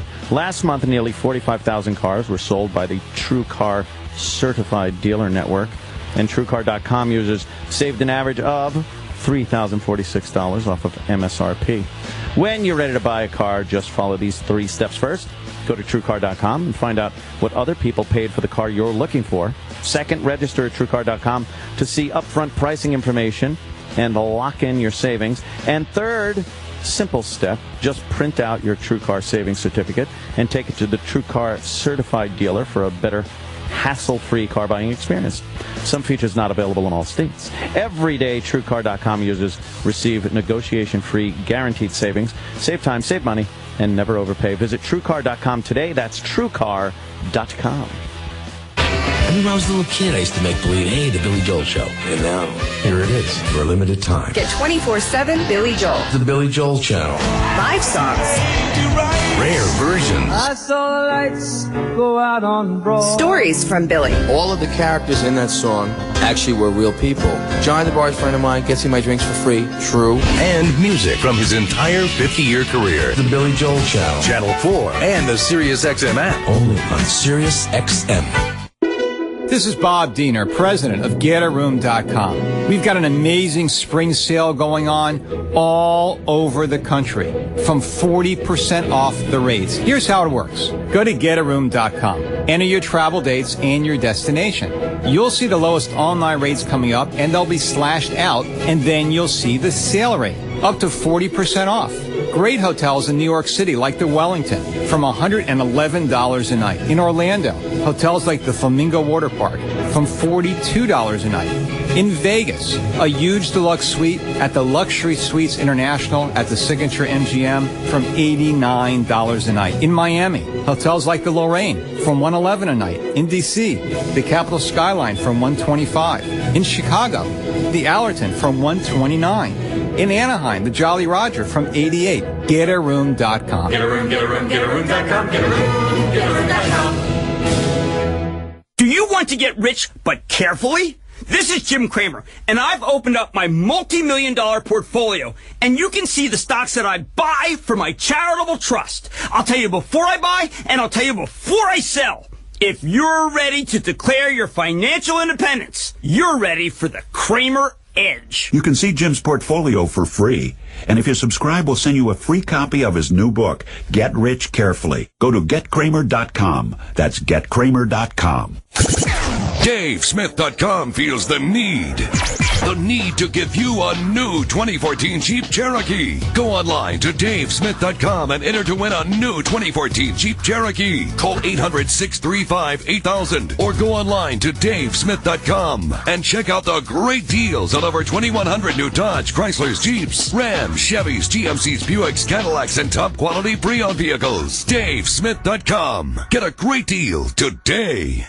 Be honest. Will owning a bigger TV help you get ahead in life? Will another pair of shoes make you a better person? Probably not. But what if you could speak another language? If that appeals to you, Rosetta Stone is letting everyone who calls try an absolutely free demo of its powerful language learning software. Do you want more stuff or a language that will last a lifetime? For your free Rosetta Stone demo, call 1-800-918-9767. 1-800-918-9767. 1-800-918-9767. Listen up, everybody. This is Flo with a Progressive Insurance Alert. Don't even try to change that channel. I'm on all of them. So, you already know Snapshot rewards our customers for their good driving. Well, now anyone can test drive Snapshot for free, even if you have insurance with another company. See how much you could save before you switch your insurance. Also, I'm offering kazoo lessons on Saturdays. Test drive Snapshot today. Visit progressive.com/snapshot. Progressive Casualty Insurance Company and affiliates. Snapshot not available in all states.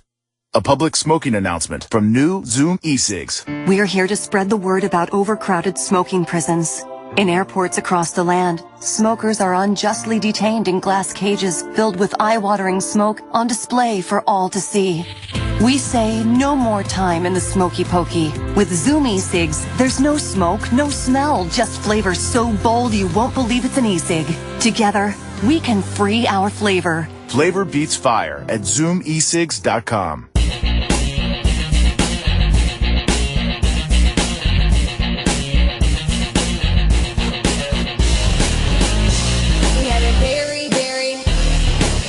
Vacation.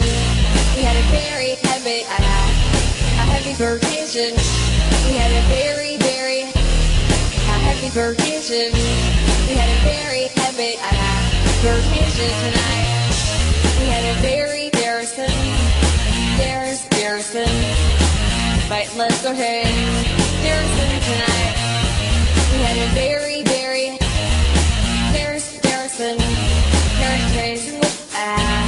Have it tonight.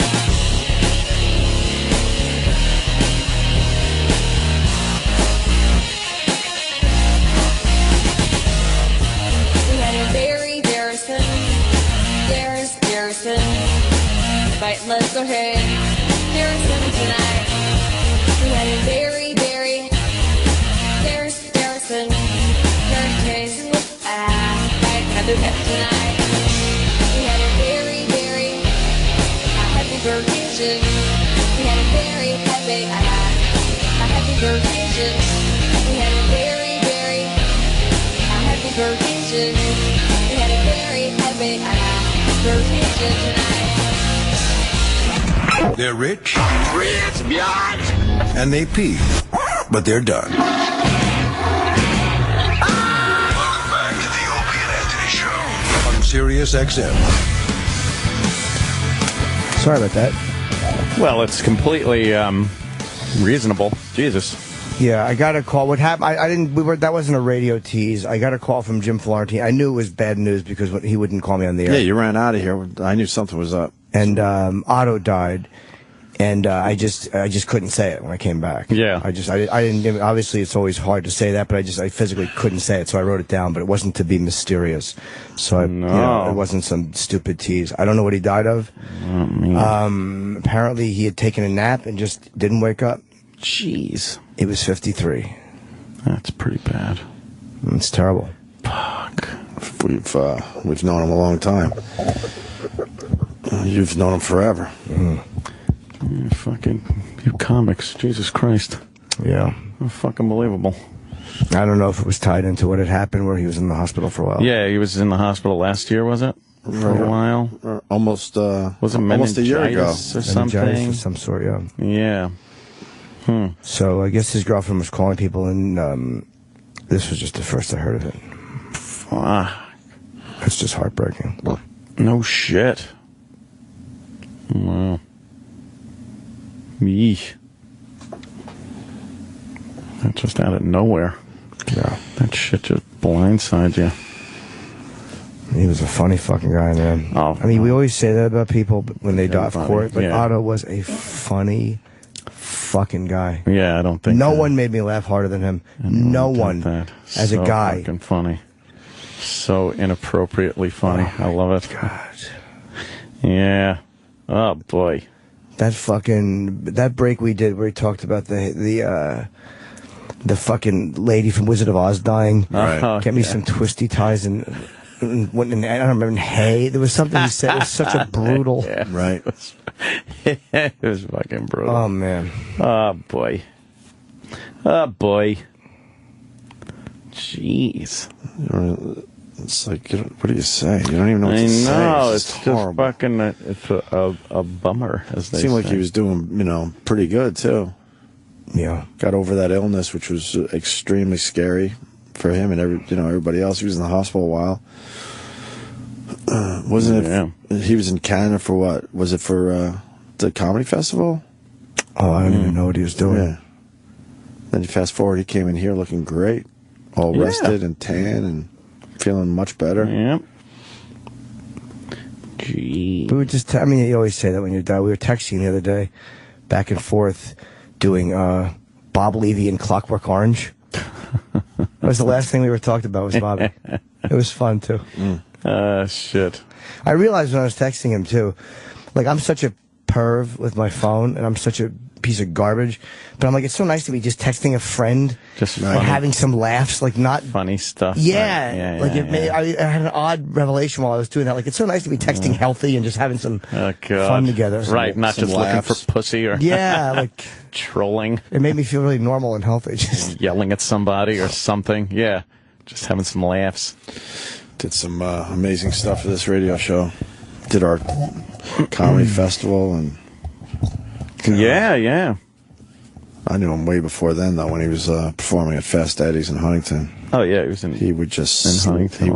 He would just slay. He's been a fucking name to go see for years. The whole town knew about him because he would come up to Fast Eddie's and just kill it. Yeah, he was just amazing. Never really got his due. That's what No, he really never sucks. did. Nope. No, he didn't. Bob Levy. Bobby. Yeah, I just got the call just now, and I'm just shocked, man. I mean, we were friends for like 20-something years, and, you know, he finally got his life together. And for this to happen, you know, we were just talking last week about stories from what we used to do when we were crazy, and we're like, I can't believe we're still alive, and, you know, I don't know what happened, you know? Right. It's just like, it just blows me away that just one after another. I mean, we're going down, you know, it's like fucking wrestlers have short life. Comedian, what the fuck? Yeah, right. Just telling jokes, you know? And it's just like, this really hit me, man. And we were going to hang out. You know, in a week or two, we were going to Florida for a gig. And just, he goes, let's stay a few days and hang out and have a good time and get some sun.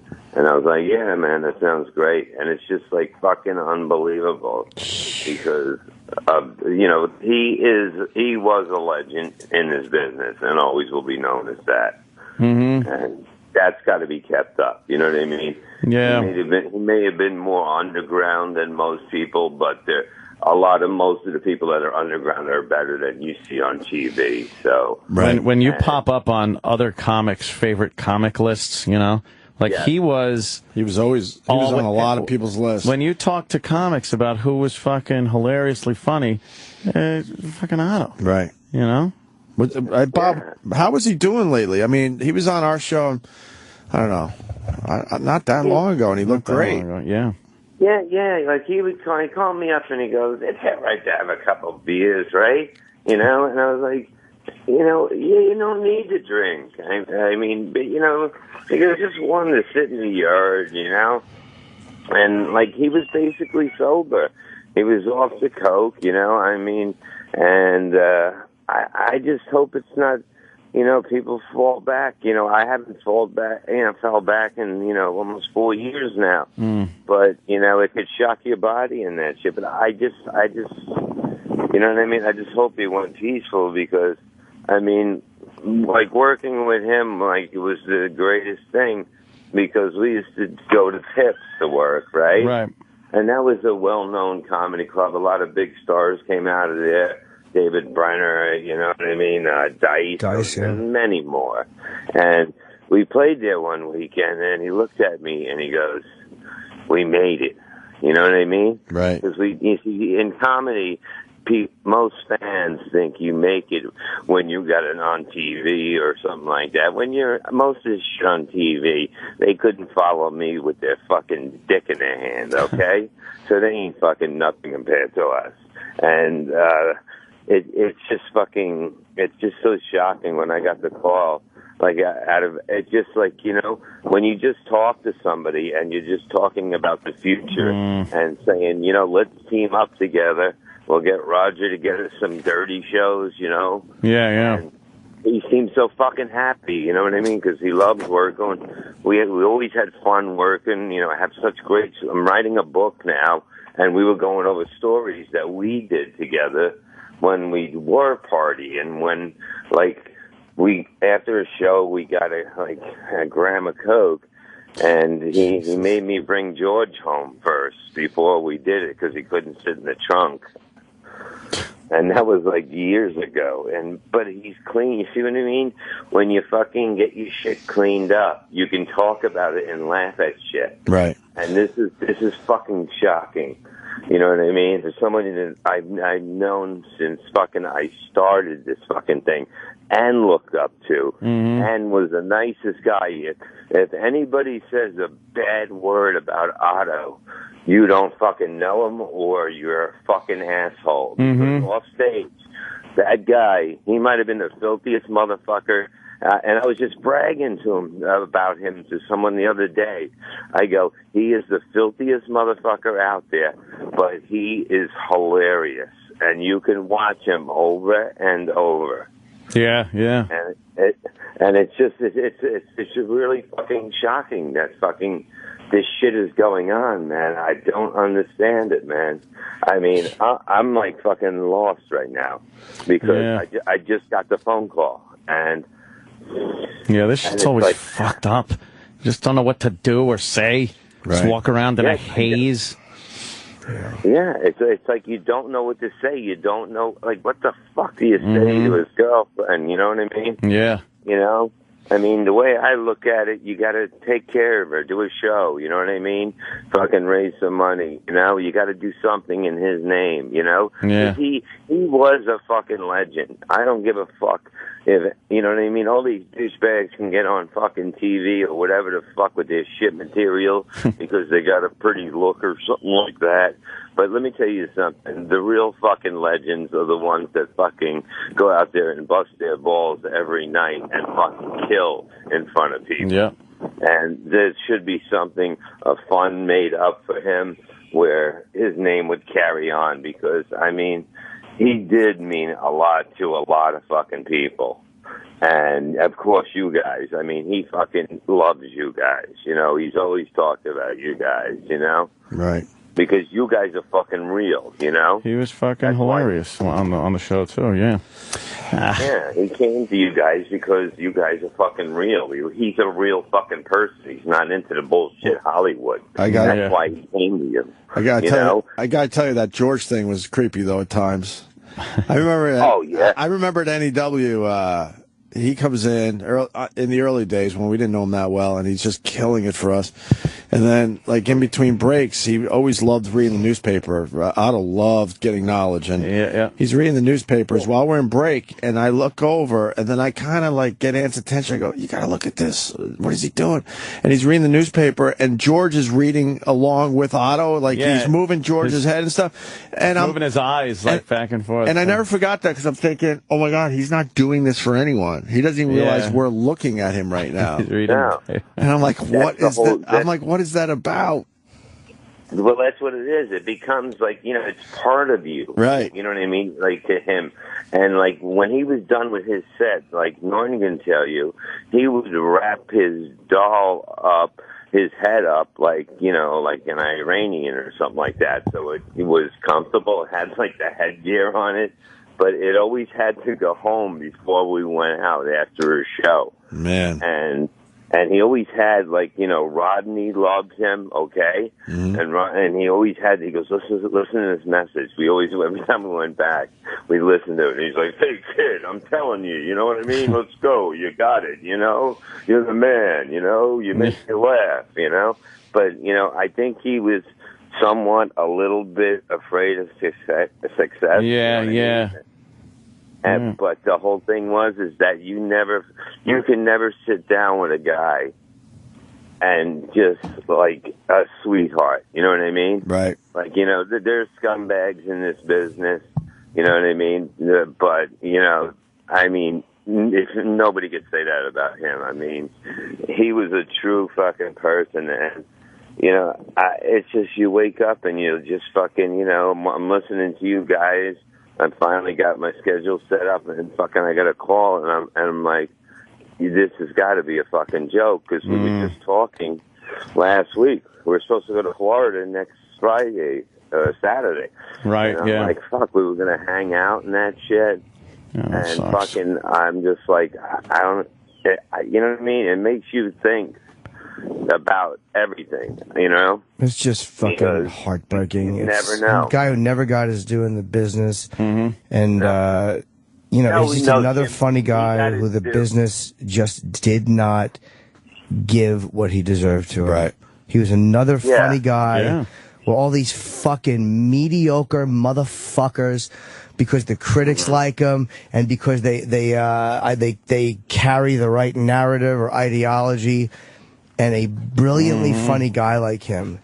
And Otto was punch you in the stomach funny. Nobody made people laugh. When he killed, it was absolutely unfollowable. Yeah. And he's one of those guys that all the comedians would walk in to watch. And I remember somebody at a roast, it was years ago, this is probably 1992 or 93, was talking about somebody.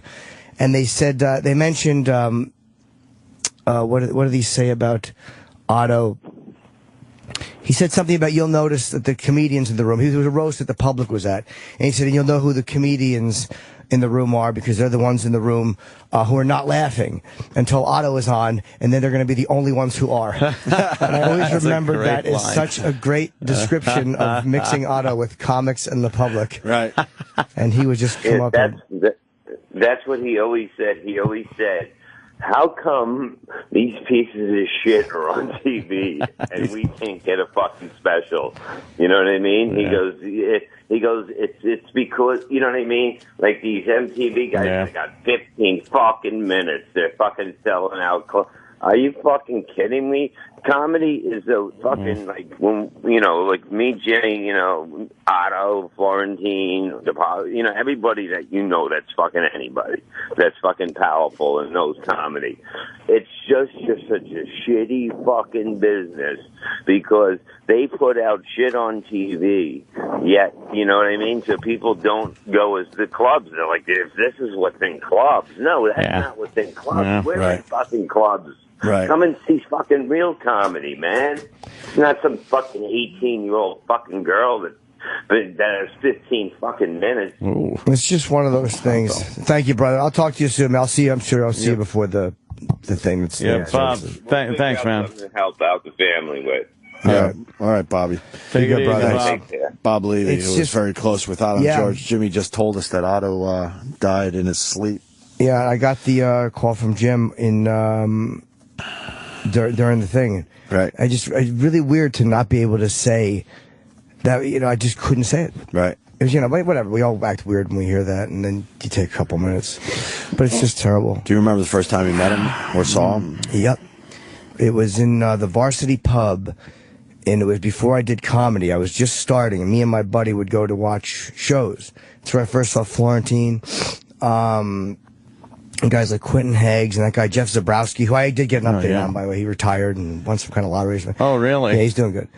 But Otto was one of the guys that Patrick Gaynor, who was the guy who really I would not be doing comedy if it wasn't for Patrick Gaynor, told me. Who was Patrick Gaynor? I don't even. He was a local booker. Oh, okay. And he died years ago, and the Varsity Pub was the first place I ever went on.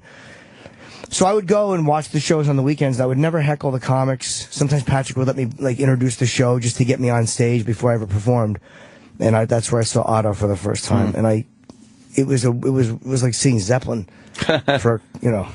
Yeah. Jesus. Yeah, seeing him for the first time was a shock. Right. Like, and I think I saw him at the place in Huntington, Fast Eddie's. That was the first place I saw him. They taped them, and then that was one of those tapes you gotta remember way before the internet. I'm talking like my BAB days, so what, 92 to 95-ish, somewhere in there. And they taped them a couple times, and that tape, man. Yeah. By the time you got a copy, you almost couldn't, you know, hear it anymore. But he was one of those guys where his stuff was just passed around and traded. Yeah, if he was going to be around locally, everyone knew it. Right. And you had to go see him because he was like you know, you were going to see shit you weren't going to see anywhere else. But you had to go pick him up. Always. All you guys have stories about that. Yeah. You'd have to pick him up he lived off Jewel Avenue in Queens at one point, and I lived in North Brunswick, and I remember I would pick him up to go to. You'd have to go. Yeah. Wow, that's a hell of a drive. Right. I remember, what's his name? Oh, Great White Gorilla. He used to have to pick him up all the time. Yeah, Jeff Norris. I remember he stepped in dog shit and brought it in my car, and I wanted to fucking strangle him, so I just got the car. And Florentine was with me. He's like, Otto, you tracked the whole log in the car. He brought a fucking, it was like a log of horse shit. It's like, you dope. It wasn't just a little. No, little a giant You piece. brought the whole log. Yeah, you brought the whole log in. Is Florentine up for talking or not really? I don't want to force anyone to get on the show, but maybe get word out if he wants to call in. That'd be great. I also remember at NEW, he was this funny that we like tolerated some of his stuff. Like he would kill for a minute or two, and then feel like it wasn't going well, and then he would just leave. And me and Anthony would sit, and certainly Jimmy too, saw this over the years, and all of a sudden, like, where'd he go? Yeah. He would just run out. He got that under control years later, but yeah. You remember those days? Yep. Well, like it. He thought he sucked. He's gone. I'm like, he was killing. Yeah. Oh, it just sucks. Man, It's just enough of this. I fucking hate it. I mean, you just gotta kind of, you know, get through it. What do you do? There's nothing you could do. There's nothing you do. You just gotta feel like shit now for, you know. Everybody makes it about How them, come Otto wasn't able to become more of a star? That's a pretty good question. I don't know. He was one like fucking Patrice. He should have. He wouldn't play the game. He wouldn't. I think it's one part of his career. It was probably his demons and substance abuse that kept him from really achieving. But then, you know, he's not going to compromise and not say Pope wrote cunt, sir. He never had the proper management. I don't think he ever had the proper people. Rick Messina really loved him, who was Tim Allen's. All those guys loved Otto. Right. And they really did. And he was in Comedy's Dirtiest Dozen with Chris Rock and Bill Hicks and a bunch of those guys. You know, and I think that they loved him, but it's like, what do you do with a dirty ventriloquist? I'm guessing that's what the business, which is so uncreative and pathetic. And every time they come out with those fucking funniest people lists, I want to just fucking strangle the dummy who wrote it, because there's usually 10 people that really, or 15 people I think really deserve to be on it. And the other 35 that are just like, oh, you fucking... Really? Benicio del Toro? Is he a hoot? It's just the weirdest, you know, and it's like a guy like Otto will never make a list like that. Yeah. Never. Yeah. And he was funnier than any of them. Yep. He was funnier than any of them. Jeez. Oh, jeez. Yeah. Boy, did I work with him having some fucking awful shows, too. Well, when they didn't like him, it was ugly. Oh, yeah. Yeah. There was no ambiguity. They hated him. Boy, it was full steam ahead. Right. But he had no problem with that. Right? No, he didn't like it, but I mean, he knew how to deal with it. I mean, he couldn't change gears. He was who he was. Yeah. You know, and so he would just kind of fucking plow ahead and make it worse for him. Yeah, he could rip into people. Oh, man. Yeah. Wow, he says some great stuff. Yeah. We got any Otto and George stuff we could play today? Yeah. But you guys find a few... Well, we're looking through stuff right now, but we actually have the Wizard of Oz line. Oh, God, yeah. A little 2-minute good. All right. thing if you want to go to it at any point. Yeah, why don't we do that now? We'll go to break with this, and then we'll continue. Yeah. She dressed immaculately in an elegant royal blue dressing gown. Then, with her hair properly styled, she took an overdose of sleeping pills. She lay down on the couch, covered herself with a gold blanket over her shoulders, and tied a plastic bag over her head. And she shoved hay in her twat and asshole.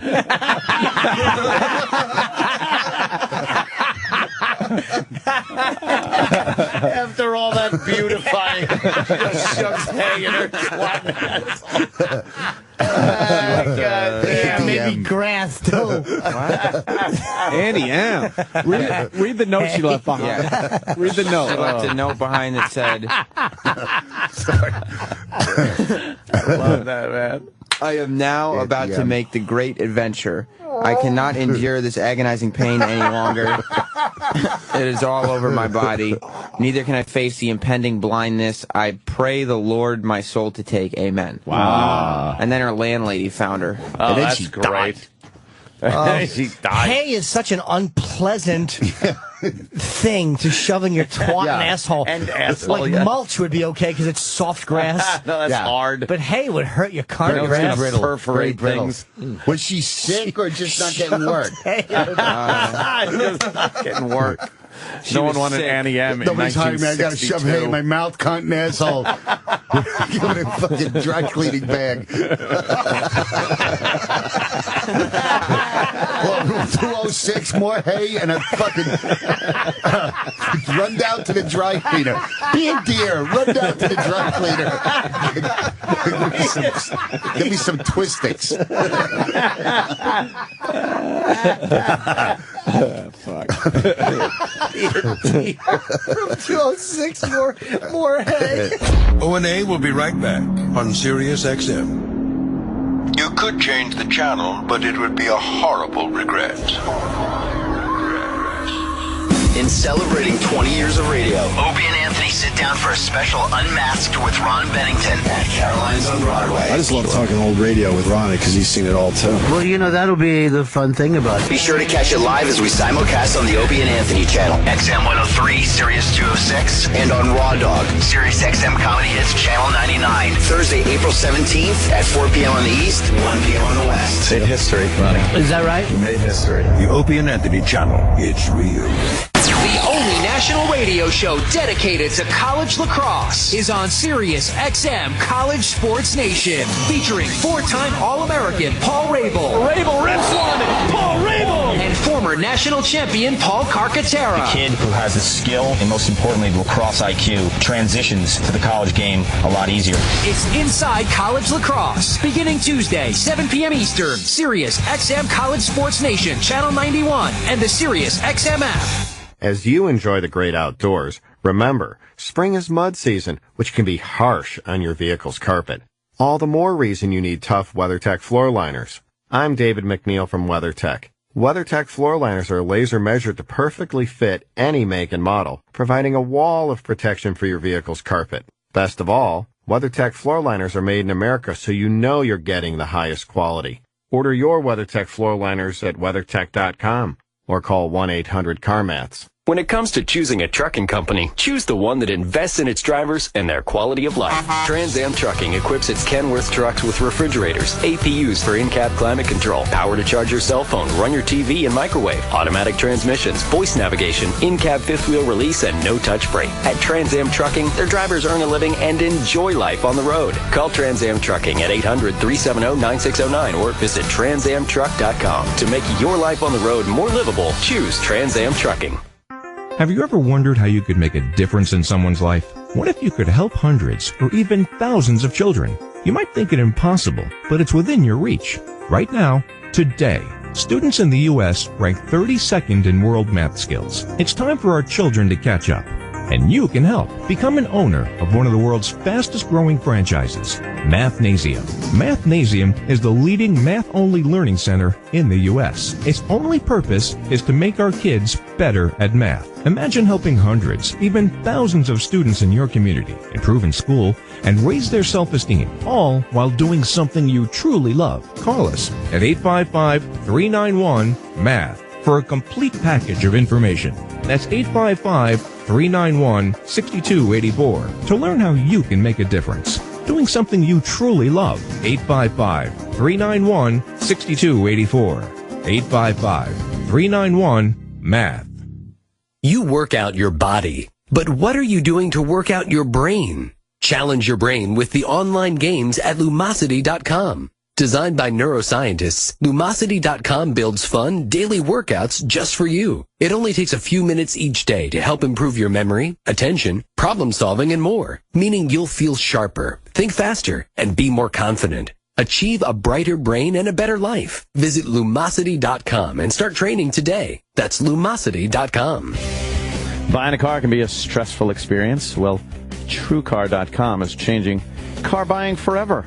TrueCar.com helps car buyers get rid of their fear that they might overpay. Last month, nearly 45,000 cars were sold by TrueCar. Their certified dealer network, and TrueCar.com users saved an average of $30.46. That's $3,046 off of the manufacturer's suggested retail price, MSRP, in the biz. When you're ready to buy a car, just follow these 3 steps. First, go to TrueCar.com. Find out what other people paid for the car you're looking for. Second, register at TrueCar.com to see upfront pricing information and lock in your savings. And the third step is simple. Just print out your TrueCar savings certificate and take it to the TrueCar certified dealer for a better hassle-free car buying experience. Some features not available in all states. Every day, TrueCar.com users receive negotiation-free guaranteed savings. Save time, save money, and never overpay. Visit TrueCar.com. That's TrueCar.com. Yo, what's up? This your boy Ice Cube, the West Coast Warlord. And you know what I'm doing? We kicking it down. We holding it down for the West Coast. Yo, I'm just telling y'all, the encore of the Opie and Anthony show is going to start at 11 a.m. on the East and 8 a.m. for my homies on the West. Booyah! So if you miss any of this shit and you want to hear it all again, tune in and check it out. West Side, yeah? Throw them dubs up. Opie and Anthony have been excelling at this for 20 years. Need proof? Listen to this 20th anniversary Opie and Anthony radio gem. You want to explain to George the puppet what Mujan is? Is a wonderful way for women to get rid of unwanted body hair, bikini line, legs, even mustaches, facial hair that girls might have. And it's so much better than shaving. Nipple hair, whatever it is. It leaves the body very smooth. You press it on and peel it off, and completely smooth. Wonderful, smooth, sexy skin. The name is smooth. It's basically yanking pubic hairs out by the root. Mujan should be called... No, you know, we just spoke with the people from Mujan. Yeah. We had a demonstration in our office. It is quick, painful, and completely removes hair. Do you have a hairy Knish? Try Mujan. Here's you. I hope the bastard appreciates this. Yanking my hairs out by the root so I look good in a sundress. Ugh. It should be called right, sorry. Yankee? Okay. Wait, that line has to be on the radio. Oh, it's great. Thank you. It's easy. Peel, press it off. Press it on and pull it off. Unwanted hair, gone. Almost painless. No. Except for the part where you go, ah! No unpleasant odors or chemicals to irritate the skin. Gentle, has botanicals, hypoallergenic, removes hair completely. It's slow to grow back. Lighter, thinner, skin is softer, sexier than before. It's wonderful. You always throw that aloe in there. There's aloe in there. What does that do? I'm bleeding. Take me to a hospital. No, There's aloe in there. There'll be no blood from Mujan.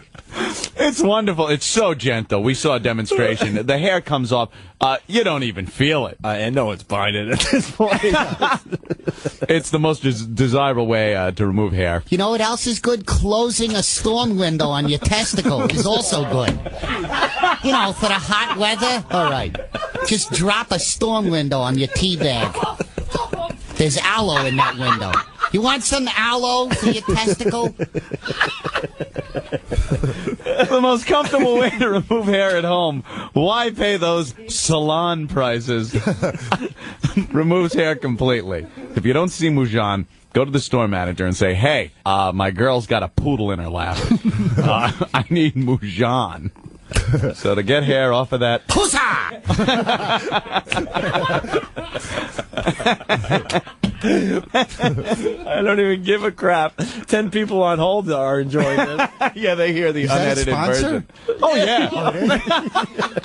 Not anymore, Otto. There's aloe in there. Thanks for asking ahead If of time. you get hit by a truck that's carrying aloe, does it still hurt? Ponder that one for a while. The best way to remove that unwanted body hair. All right. Ask for it at a cosmetics store near.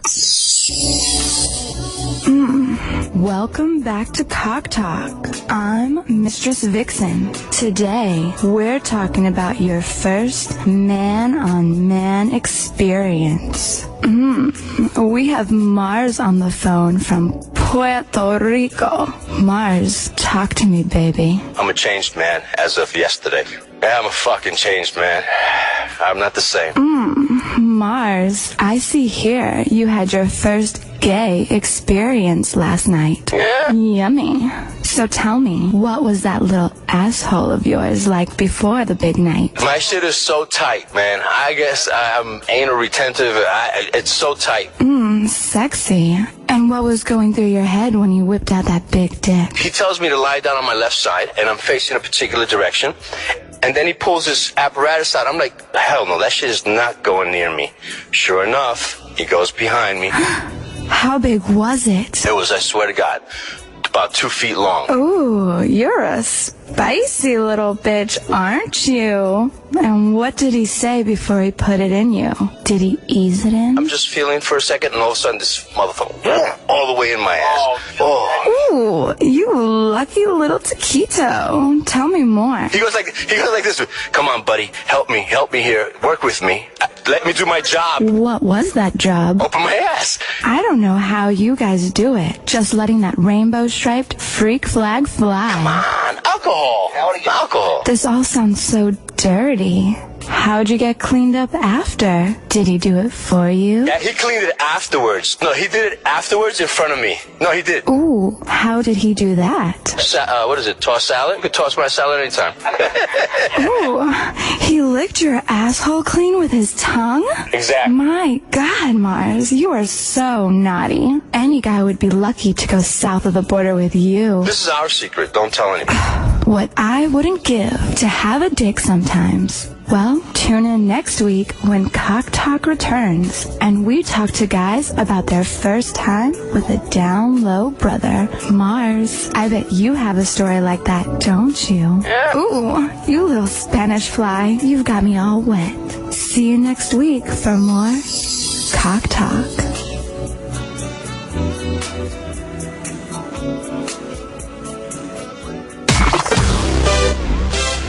The Opie and Anthony Show is back. The Opie and Anthony Show is back. And better than ever.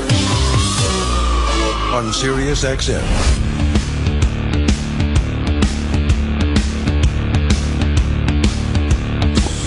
All right. Yeah, we're back. It's fucking Better than sucks. ever. We're back. Otto from Otto and George is no longer with us. Jimmy found out about an hour ago, so it's pretty fucked up because we all knew him very well. Yeah. And he was a true friend of the show and incredibly funny. One of the funniest. Yeah. And now we sit here. Fun guy. Just watching the clock. Like, This is a clock watcher now. You just sit here and go, all right, could 10:30 be here now? So what do we do? So we could just wander. What do we do? All I want to do is just wander. Just wander? Yeah, just want to wander. I'm going to pay tribute out by my pool with a beer and some sun. This got to be tough for you because you don't like this. No one likes it. Trust me. I don't deal with things like this well at all. We all have our individual ways of dealing with these situations. Right. Mine is to trudge on like nothing happened. Stomp it down as deep as you can. And you got to get the other side of you as red as the front side of you. So yeah, I do have to get the back of my self a little burned today. Let's say hi to Keith in Boston. Keith. Yo, How Keith. you doing? Hey, buddy. Hey, I contacted Otto about a year ago on YouTube, and he goes, "Hey, I like hearing from fans. I'm going to send you some information. Give me your address." He sent me a Boy in His Log, which I already downloaded from iTunes, and he also sent me American Dummy, which I thought when I watched it, I was blown away. I was like, "This is fucking worthy of Rod Serling." I mean, and Jimmy's reaction in that fight when he spit out that water and laughed, you could tell it was not acting. It was actually a true testament of how funny Otto was, man. I don't remember. I forgot I was in that movie, yeah. Jim Brewer was in that. Yeah. Louis Black. We shot that at the comic strip. Pete Corielli. Nina Torrey made out with Nina Hartley at the end. Oh, right. It was hot. Yeah. Yeah, He played a guy named Jerry, I think. I think his name was Jerry in that. Thank you, sir. All right, take it easy. No, American Dummy is a classic. It's really, really funny. Really fucking funny. Yeah, I was happy for him that he got that show with the pig roast, Irish pig roast. Oh, yeah. And he was doing great with that. Fucking that segment he did where he would just read the newspaper outside with George. Right. Oh, God, was that fucking good. His take, like, his material is fucking hilarious, but his take on the news and stuff was great. He had that unique, fucked up viewpoint, just completely politically incorrect, which I loved. Right. Yeah. All right, we got, oh, wow. Hollywood Joe's checking in. What? Nice. Joe DeRosa. Hi, buddy. Hey, guys. How are How's you? it going, guys? Yeah, you know. It takes for someone to die for you to call us, Oh, huh, Joe? shit, Joe. Come on. Come on, man. I poke because I love, brother. You know that. I'm just fucking with you. I woke up. I'm usually not awake this early, but I like couldn't sleep, and I looked on Twitter and I saw Levy's tweets about Otto and George. I can't fucking believe it, man. I'm like in shock right now. What happened? Well, that's what we're all trying to figure out. I think Jimmy said that he took a nap and that was it. Well, I'm sure we'll get more info later, but yeah, that fucking blows. He was so goddamn funny.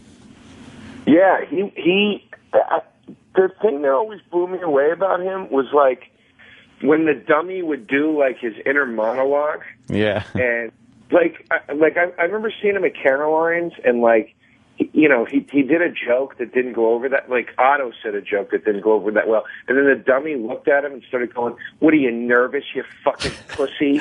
Yeah. Yes. It was the greatest inner monologue reaction ever because he had the puppet, and it would be very funny. Like if a joke didn't work. And Otto would just stammer something. George would go, "Sweat, you Danish junkie!"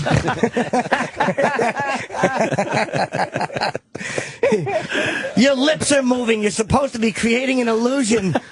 Oh, he would just deconstruct. Nobody ever deconstructed himself better than fucking Otto through his puppet. The brilliance of that, you know? Funny. Nobody did that better than him.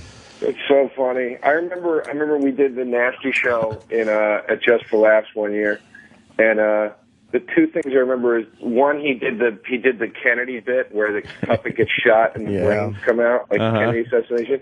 And during it, he's going, they're shooting, Norton. They're shooting. They're shooting. Put the top up, Norton. Yeah, put the top up, Norton. They're shooting at us. So funny. Went into a honeymooner's pit. Right. Oh shit, that's so good, man.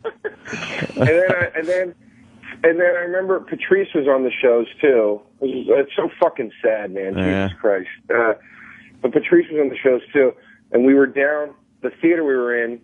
The green room was downstairs under the stage, and there was this long cinder block hallway. So if anybody was coming down the hallway from the stage, you could hear it because it was just echo. And I remember Otto was on stage one night, and Patrice came walking down, and Patrice's cackle was like cascading off the cinder blocks. And he walks in the room, and I go, "What's so funny, man?" And he goes, "Otto just don't give a fuck about even trying to make it look like ventriloquism. He's talking." I can so fucking see that. I don't give a fuck. Oh shit, man. Oh, that's great. Hey, Joe DeRosa. Yeah. I had I forgot about this. We were talking about dreams earlier. I had a dream that Joe DeRosa was in. Oh, really? Yes. And this was just like 2 nights ago. I was in this bedroom trying to have sex with this girl on a mattress on the floor. And you were on a bed in the same room, but it was on like a bed frame, so it was a little higher up. And I was trying to fuck real quiet so you wouldn't hear. But I don't know why you were in the room, what was going on. I don't know why I was either. The most unrealistic part of the dream was that I was wearing a condom. Because you're responsible in your dreams? I know. Why in a dream would I wear a What's wrong with condom? you? What an asshole. I don't know. But he dream rapes Joe. But he's responsible enough to wear a condom. And the condom was weird. The condom was making a squeaky rubber noise that I thought was going to wake Joe up. Right. How fucking odd. I like that your dream was reinforcing that you shouldn't wear condoms. Yes, like, that's the lesson. That's the lesson I grabbed out of the dream. Fuck the condoms. I love that I was in the dream. I am too. You got up, you walked out of the room. I was like, "Hey, Joe." Yeah. You got away with it. When are you planning on coming back to New York anytime soon for some beverages? Yeah, I think I'm going to be in New York all of July. So nice. I hope I get to see all of you guys and hang out and stuff. I just cracked the pool open, my friend. So I have a party Twitter, coming man, up. I love it. Yeah, You're party getting out early. Yep, that's great. And we're hearing all the stories from everybody that you're a mover and shaker out there now. Oh, he's Hollywood Joe DeRosa. You're Hollywood Joe. Yeah. Oh, taking meetings and hanging out and hobnobbing. A little hobnobbing going on. I terribly miss the O&A show. It's a less filthy place out here, and I don't know how I feel about that. It's probably a very artificial feeling. And how's the gig going with Pete Holmes? Gig's going well. Awesome. I don't know. LA's weird. It's been a nice experience, but I just feel like I'm supposed to live in New York. That's the best way. You know, I've heard a saying, it's a nice place to visit, but I wouldn't want to live there. Hey, you know, Ant, if I had a dime, I'll tell you. Oh, God. You know what I mean? Yes, exactly.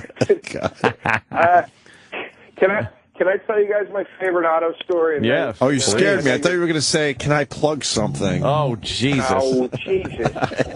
Well, we've heard that so many times. Hey, can I? Yeah, of course, Joe. Go ahead. My boss. Jesus. Listen, it's real sad. Can I just say my CD is out right now? This is my favorite Otto story. He's at Caroline's, and he's on stage, obviously. And there's a guy sitting to the left of the stage, and it's like this big Italian guy. The guy's got to weigh 400 pounds. He's just huge, but he's wearing this checkered sport coat. And Otto's on stage, and he's doing a bit, and the dummy isn't paying attention. And in the middle of the bit, the fucking dummy just looks over at the fat guy, and he just goes, "Jesus fucking Christ! What size is that sport coat, you fucking zilch. And it would seem like, oh my God, why is the puppet saying that when Otto was in the middle of doing something? Like, for somebody who moved his lips when he talked, working that puppet, you were completely fooled into thinking it was a different entity. Oh, absolutely. You know, it was a different fucking person. Absolutely. He was twittering out a lot of old photos recently, too, like stuff from like the 70s. Wow. Really, like when he was 15, 14 years old. If you see his Twitter timeline, there's some really good pictures. Yeah. Yeah. Oh, man. I'm going to look at it. If you guys find anything out, will one of you text me? I'm going to keep looking online. Yeah, we'll let you know, Joe. Absolutely, man. Yeah. Cool. Well, you guys always, you know, showcased him and supported him, and that was awesome. And it's a bummer that it's a real fucking bummer. That Absolutely. All right, man. Hopefully, I'll see you in July at some point. I'll see you guys in July, man. I miss all of you, and I'll see you soon. Sounds great, Joe. Take it easy, man. Take care, guys. All right, buddy. Later. Oh, what a fucking asshole. It's like doing that right when the phone clicks. Oh, what an asshole. A lot of people, Joe's great. I missed that guy. Yeah, a lot of people want to talk about Otto. Ike in Washington. Go ahead, buddy. Hey, guys. Hey. To tell you how long I've seen this guy, 1993, I was doing, it was my prom, and I see this guy. I have no idea who he is, and he was so funny, I almost knocked over the table. The guy was just amazing. But a couple of years ago, I saw like a YouTube thing on him where he was on Howard's show, and he was killing, but he said something like, I suck. So, I don't know, maybe Jimmy could elaborate on this, but was there any, you know, instability or something? I mean, I don't know. Did you just ask if there was any instability with Otto? Yes, there was. I mean, I said maybe like 5 words to the guy when I used to see him down at either the Comedy Cellar or I saw him in the Midwest one day. But you know, he was like my idol. When I saw him, I was starstruck. I swear to God, because he was the funniest guy. You know, when you saw him on the Aristocrats, you know, it was only like 1 minute and 15 that he was on. But you know, he says, I bring out my daughter. She's a real sexy 9-year-old. I kill her. I fuck the bullet hole. I mean, you have no time to register how funny this guy is. Yeah. It's a sad day. Does anyone know what happened? No, we don't know yet. We truly don't know, brother. Jimmy literally just found out in the middle of our show. He ran out of here to take a phone call, and we all knew that can't be good. Oh, boy. So, well, listen, I'm punching out. I love you guys. Love you, brother. Thank you, sir. All right, man. Later, man. There he goes. A caller. Ike from Washington. Godspeed. Oh, he's still on. Do we have more Otto and George clips, Sam? Anything else? Did we find anything else? Still digging around? Digging through everything right now. Yeah. All right. Let's go to John in Poughkeepsie. John. Hey, guys. Hey, buddy. Hello. R.I.P. It's going to be weird to see, like, I mean, George was such a personality that he's going to be sitting in a box somewhere and maybe never taken out again. You think, like, it's almost human kind of a person. And is he dead? That is a weird thing. It's kind of, you know. Will he just disappear? Or because he made him so mortal that it's like, we're going to lose George too. Yeah, no one else can fucking use him. It's like so fucking freaky. just kind of a weird thing. Yeah. George goes with Otto. Yeah. Well, period. Okay, that's a strange concept. Do you think that would be... If Otto had a will, I have no idea. I would guarantee that's in the will. Yeah. George goes with me. You know, there's only one thing to say. Get over it.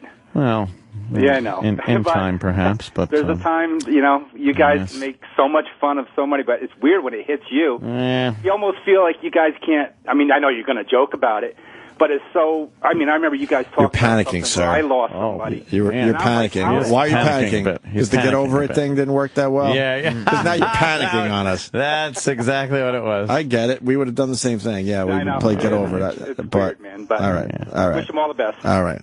Peace. Stop panicking, please. Thank you. Tony in Brooklyn. Tony. Did your testicles get hit by a storm window? Mujan.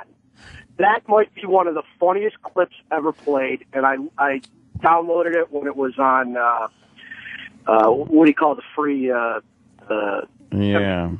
Man, I loved all your old clips, and man, he was a star at NEW, man. We've all gone back and forth the greatest live read ever, and it was always between Otto and George and Brewer's Razor rollerboard scooter one. Yeah. Between those two, I can't even think of a third that would be in that category. Those were just amazing. Was there a time when Pat from Winaki went down on a girl in our studio? Maybe. 'Cause that's what I'm getting here. It says, and Otto was there, and he said, it's like watching Tor Johnson bobbing for gonorrhea. Oh, he definitely said that. That was actually one of your lines of the day right there. He definitely said that. Tor Johnson bobbing for gonorrhea. Holy fuck, is that funny? Yeah. Lisa Sparks? Lisa Sparks. Is that, right. yeah, okay. All right. Yes, right. Thank you, you Arab. Let's go to Ernesto, looks like, Staten Island. Hey, Oprah, Ant. Hey. Sad day, man. Sad day. Yeah, huh? Yeah. I had heard about this guy who was a ventriloquist with a filthy puppet. And then about a year later, you guys had him on for Anthony's birthday. And you guys did the Mujan commercial. Yeah. I have that I bootlegged played it. That is still one of the funniest. Oh, you did? I did not on the radio, guys. Sorry. Oh, yeah. Oh, okay. I thought you were commenting about it because we just played it. Yeah, we just played it for everybody. That was a classic from the second it was done. I knew that one was like, oh, my God. Right. What a fucking pisser. Guys, I'm sure if you when you find out any information, you'll tweet it out. Just sad day, man. I'm gonna go shoot my ex-wife in the head and fuck the bullet hole just for him. Oh, nice. All right, that's wonderful. Thank you, Ernesto. Ernesto. I am Ernesto. Oh, this fucking woman. Oh. That mugshot. The woman accused of killing 7 babies she birthed over 10 years. She's got a hell of a mugshot there. It looks like, huh? Me? It's just amazing. Wait, some twisted motherfuckers out there. Wait, it wasn't all at the same time? No, Obviously, no. If they're calling it 7 babies. Over 10 years. Over 10 years? I guess she didn't want to have, those babies. Right. So she had them and then killed them. And no one knew until now? I guess not. She's a weird-looking bitch. She got them crazy eyes. How long would the baby survive before she decided they were evil or whatever the fuck? Nah. Yeah, how crazy do you have to be? Like, does it come up how crazy you are for how long you wait before you realize your baby's the devil or something, right, and then have to get rid of it? Oh.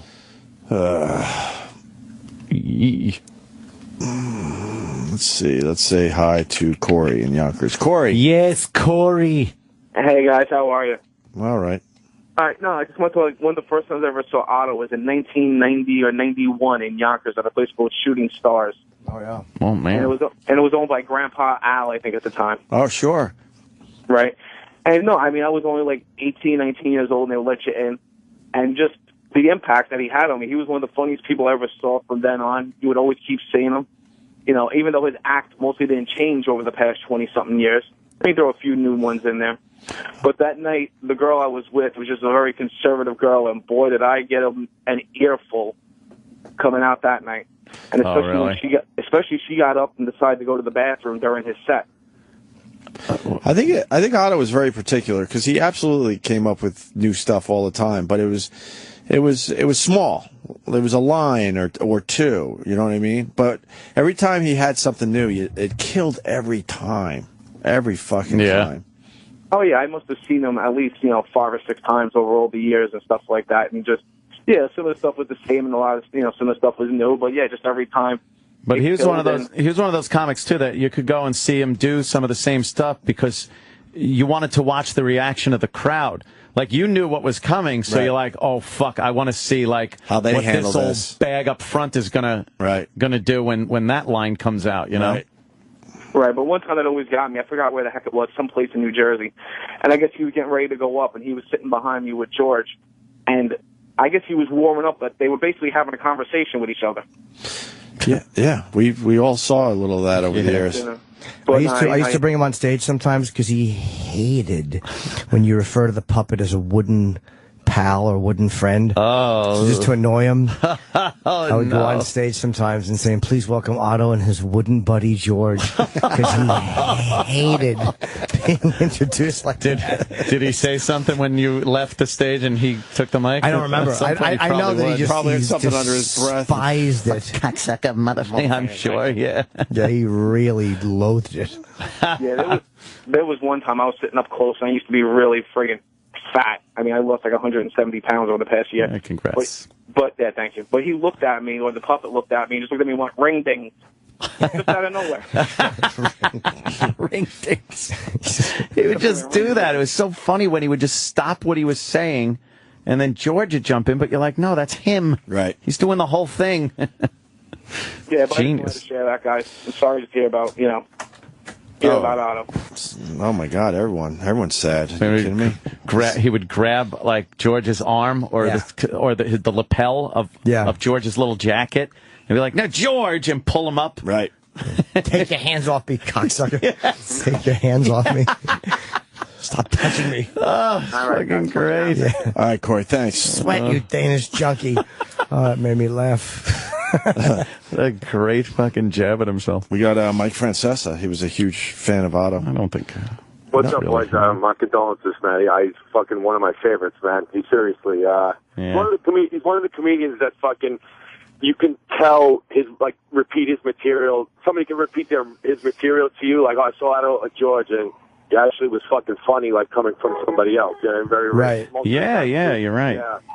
And fucking so funny that I was listening recently to like the old NEW days, and fucking he wasn't even in the studio, just Ant doing the impression of George. You guys were fucking with Dice, and Dice was like, "Who is that? Is that Otto in there?" And Ant's doing a puppet. He's going, "No, it's just George." And Dice is like, "Oh, they split up. What happened to them?" You know what I mean? They split up. What happened to them? Yeah, Dice obviously knows how to go with a good bit. Exactly. Right. It's fucking great, man. But like I said, man, one of my favorites, and it just it sucks. Somebody mentioned that like the life of wrestlers, man. The comedians are right up there, man. All the good ones go. You know what I mean? So. Like I said, I didn't do the stupid voice today, so I just wanted to fucking say I'm sorry, you fellas. Talk to you guys later. All right, thanks, Mike. I don't even know his real name. I just know him as Mike Francesa. Exactly. That was kind of cool, him out of character. Yeah. Otto and George on The Late Show with David Letterman. We should play this. He was very funny on that. This was around, 2007-ish? They did Ventriloquist Week. Right. Oh, wow. And Otto was the last one. I think it was kind of a slam at Ventriloquist, but he did really well on Letterman. He worked very well clean. Wow. Yeah, let's play this right now for Otto. Thank you. It's great to be here. Happy Valentine's Day, everybody. I just hope to God you don't curse. No, I'm not going to curse. Happy Valentine's Day. And look, I got a big heart on. Would you like to touch it? No, thanks. Just take this off here. Yeah, you look good. Nice shirt. I didn't know Ted Bundy had a catalog. So, what do you got planned for Valentine's Day? Well, me and my girlfriend like to eat, so I'm going to take her to a nice restaurant for a romantic candlelit dinner, followed by a smooth elevator ride up to the room, and then I'm going to watch the Letterman show. Well, of course. Yeah, and as she talks when it's on, I'm going to crack her skull open with an ashtray. That sounds real romantic. Just don't curse. Yeah, I can't curse, but Entertainment Tonight could show Britney Spears Velcro when she's getting out of the car with no underwear on.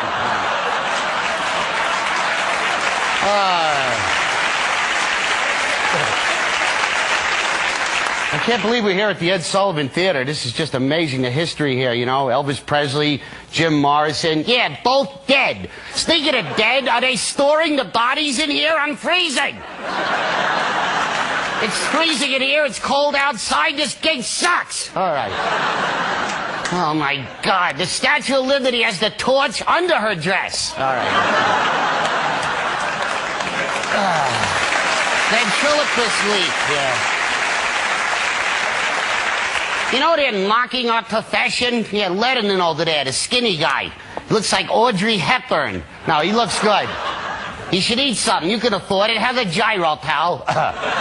He looks like he should be a bouncer at a salad bar. All right, that's enough. By the way, I liked you in Cabin Boy. That was your best work since Mork and Mindy. It's like De Niro without the talent. All right, come on.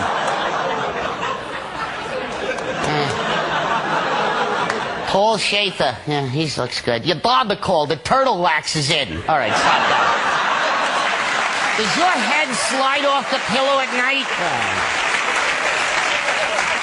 He's like Letterman's puppet. Who's working your head? All right, be nice, George.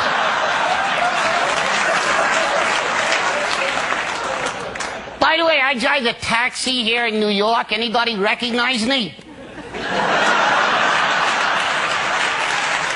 Hey, George, have you ever had anybody really famous in your taxi? Yeah, I had former governor of New York, Pataki, in the cab. What kind of name is Pataki? It sounds like something you stepped in on the way to the car, you know? Hey, that's Pataki. Walk around it. Hey. Mommy, I made a Pataki. Who else have you had? I had McGreevy, the governor of New Jersey. I made him right up front. He ain't sitting behind me. Why don't you leave him alone? It's an alternative lifestyle. Yeah, right. Being Amish is an alternative lifestyle. All right. What did the black lesbian say to the white lesbian? You the man! All right. Hey, George, did you see Brokeback Mountain? Yeah. What'd you think? Loved him, hated him. All right. You know the original title of that was A Fistful of Testicles? All right, no way. We better hurry up. We got 4 minutes and they're throwing us out of here. Try getting in this building tomorrow, Geppetto. All right. George, do you like plane travel? Oh, man, it sucks. Every time I get in an airplane, I'm never sitting next to a cute girl. I'm always sitting next to some old guy that wants to talk, you know? Where you from? Where you going? Where am I going? Look at your ticket. That's where we're all going. Oh, man. I'd like to sing a song for Valentine's Day. This is the love song from the movie Jaws. Suddenly, I'm not half the man I used to. Good crowd, right? Yeah, and Sonny Bono's a good skier. All right. I love Jaws. Jaws was a great movie. Remember the opening scene in Jaws? This drunk girl goes swimming naked. I'm drunk, get out of the water. Ah, get out in. And then you hear, da-dun, da-dun. Ah, come on in, the water's great. Dun, dun, dun, dun, dun, dun, dun, dun, dun. Ah, doesn't this broad hear the music? Get out of the water, that's shark music. All right. Hey, is anybody here from New Jersey? New Jersey? Kill yourself.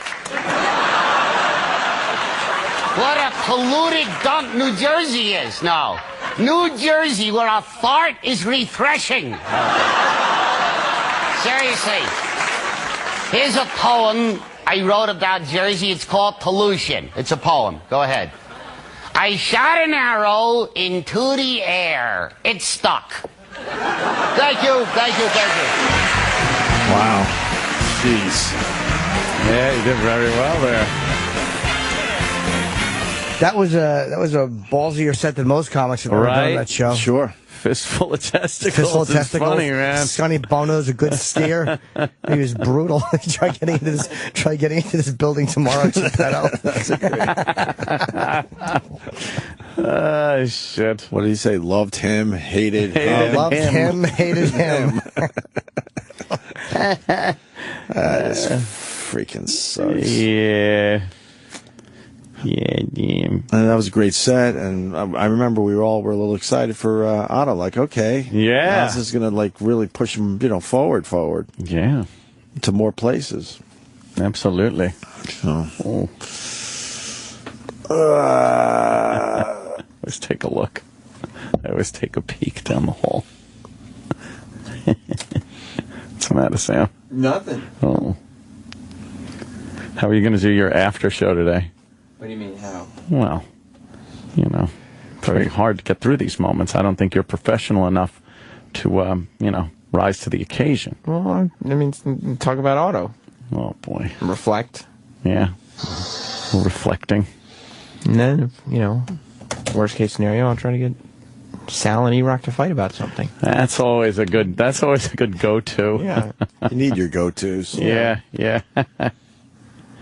People want us to play the Yoo-Hoo clip with Otto and Jay, but that was like... Yeah, that wasn't really a showcase of... No. It was accusations and... Yeah. Yes. Whatever. Almost came to fisticuffs. Not really. All right. We certainly could call it, so... Well... If you want, we can end on a 4-minute clip. What do you got? I have Big A and the Johnny Ola murder. It's 4:15. Sounds funny enough, Eric just from the says title. it's good. Johnny Ola. Hey, Johnny Ola, take me here. Oh, that one was great. Stupid Fredo. Yeah, that's fine. So, I don't know, whatever. Yeah. We'll see you guys tomorrow. We're going to try the Johnny Ola murder on Big A, because you know how they do the Mythbusters? It doesn't look like you could snap somebody's neck with a wooden hanger. That fucking bottom part is pretty frail. Yeah, so yeah. I'm going to try and murder Big A on the next Johnny show. Ola. Yeah, I'm going to see if that'll work. Otto's a huge fan of Big A. Johnny Ola was killed with the hanger, or he killed somebody. He was killed with it. It was the bodyguard, the old man bodyguard. The guy that that never didn't even have a smiled. name. Yeah. Was it Rocco Lampone or no? Yeah. The bodyguard? I don't remember, but when they told Michael your bodyguard is dead, he had no reaction. Just went, "So what'd you get my kid for Christmas?" It's like no feeling. I'm glad I'm here with movie aficionados. Yes. Here's a quick before you go. 5 minutes left. Yeah. Godfather question. Yeah. Original Godfather. Okay. How did? And this is not a quiz, but how did the father? Don Corleone. Don Corleone. How did he know after that meeting when he said, "I did not know to this day that it was Barzini"? How did he know? What happened in the meeting for him to know that it was Barzini the whole time? I knew he said it and he figured it out, but what instance happened for you to go back and go, "Oh, this is what happened for him to know"? That was probably the one question everyone fucking I think it was him, the way Barzini manipulated the meeting. And ran the meeting and made it happen. I think Barzini he was just a smart guy. And he was too agreeable. And he was like, he was too agreeable. And he said a refusal is not the act of a friend. Yeah. If he has them, he must share them. Yeah. And I think that was probably it. It was probably that subtle way he led that meeting. Yeah. And got Don Corleone to concede his point that he had been fighting with Tattaglia about, and I think that's what so. he knew. It was never a moment. It just was an overall theme. Perceptive. A mobster hunch. Yeah, that he he was a smart knew guy. from growing up. Watch The Godfather 2. And plus, he get charged for such tell you services. just on a maybe that you On a did maybe, something. right. You know, better. I didn't know till this day. Well, I kind of know. Yeah, fuck him anyway. Yeah, he didn't pass the ketchup that one time, so fucking why, there you go. Why take a chance? But he said he goes he could charge for these services. We're not communists. I think just the way he led it and made it happen. Tipped them off. All right, good enough. That helps me to watch it again. And wanted the drugs done. I think it also said that Barzini wanted the drugs sold. Yeah. Because I think that some real greaseball shit. He might have thought that Barzini would side with him on no drugs. Right. But when Barzini said that indicated that he was on the side of the drugs being sold. Yeah. But didn't they kill? Everybody anyway? They wound up killing everybody, right? Michael did it, and he knew he could make that swear that oath, and Michael would do it. He knew Michael would do it. Yeah, Don Corleone didn't have Even to do anything. Stracci, who I have no idea who the fuck that was. Stracci, when he tells him, Stracci. Who's that? What? My Me, I dry thought he was all cleaner. itchy and stuff. It's my dry Scratching. cleaner. Who the fuck is Stracci? I bet he's Stracci's going through the names, and he hears Stracci, you're like, who? Who the fuck was Stracci? Yeah, he probably killed him with a horse's head or something, right? So it was no definitive thing that happened then. No. No, I don't think there was All right. one moment where No, they it wasn't such a blatant thing. I think it would have been corny if it was this blatant, ha-ha, Well- where he looked and curled his mustache and his fingers. Yeah, like he had his fingers crossed when he went, the pieces, When Michael found out Fredo did it, it was kind of a moment of dun dun, like that happened. Yeah. It wasn't like, oh shit, like it was like, Right. Yeah. he fucked up, he lied. So I thought it was like maybe a moment there where he Johnny fucked Ola up. took me here. Oh, Johnny what Ola an, showed what me. an asshole Fredo is. Yeah. No, we never met. I never, no. And then like 5 minutes later, me and Johnny Ola. Yeah, I know. Johnny comes here all dumb the time. Yeah. What an idiot. Fucking dummy beluga whale four-headed fuck. Then Michael kissed him. I was like, what, he's still getting fresh? All right. It's fucking Friday. I ain't putting up with this shit. The Opie and Anthony Show has drawn to a close. Stay tuned to reflect, relive, and get the story behind the story of the finest moments of today's show. Sam Roberts' Opie and Anthony post-show begins in moments. SiriusXM's Business Radio, powered by the Wharton School, brings you direct access to the world's top business minds with practical advice about how to use social media and the steps to launching a business. Give us your elevator pitch. We make a product called Lockatron, which is a door lock that lets you replace your keys using your smartphone. Whether you have an idea for a new product or starting a business for the first time, learn the ins and outs of launching a business on Business Radio, powered by the Wharton School. SiriusXM 111, or listen on the SiriusXM app. If you're overwhelmed by debt and thinking about going to a credit counseling company for help, think again, because the majority of those companies actually work for the credit card companies, and they make the credit card companies a lot of money from people just like you. But there's another way out of debt, and it's not bankruptcy, a way to reduce your debts and save you thousands of dollars. Even better, you can find out how for free by calling 1-800-508-2757. At Freedom Debt Relief, we're not a credit counseling organization. We're not a debt consolidation company. We offer a unique alternative to save you the most money possible to resolve your debt in the shortest amount of time. If you're thinking about a credit counselor, ask yourself this. Are they working for you or the credit card companies? Reduce your debts and save thousands of dollars by learning the secrets to settling your debt. For free information, call 1-800-508-2757. That's 1-800-508-2757. 1-800-508-2757. Data is everywhere. It doesn't care about borders or boundaries. Data doesn't care about anything, just the truth. And that's a good thing, because the truth is, data helps us do a whole lot of things better, from getting healthier to closing more deals. It helps us delight our customers and increase conversion rates. Data helps us generate more revenue and resolve tickets faster. Data helps us engage our audience and launch better products. It helps us build better software and make better business decisions. And yes, for those of you keeping track at home, that's a whole lot of better. Every single day, data helps you, data helps us, data helps everybody. And that's why at New Relic, we're proud to say, I'm a data nerd. You are too. We are all data nerds. Come join the modern software movement and see how data helps you at newrelic.com. Prosperity Bank has a new credit card. Lowers my interest rate. Check. Point system and rewards. Check. Worldwide clearance. Check. No telephone tangles when I have a question. Check. Local support. Check. No Vikings. Check. And this Prosperity Business Credit Card is just what I need for managing my business expenses and those of my employees. Really makes sense for me. Leave it to Prosperity.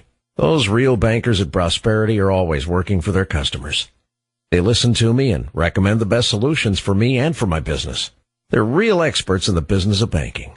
So of course they'd offer a credit card that helps me run my business more efficiently.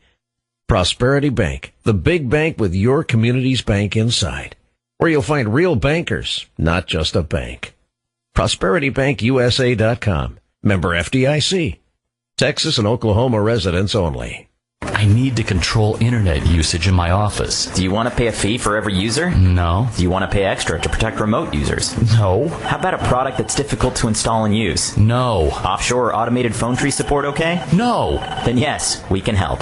The Barracuda Web Filter. Content filtering, application control, and malware protection with no per-user fees. Available as a hardware appliance, virtual appliance, or as a cloud service. And live humans to answer your calls. Try Barracuda Web Filter free. Go to barracuda.com/yes.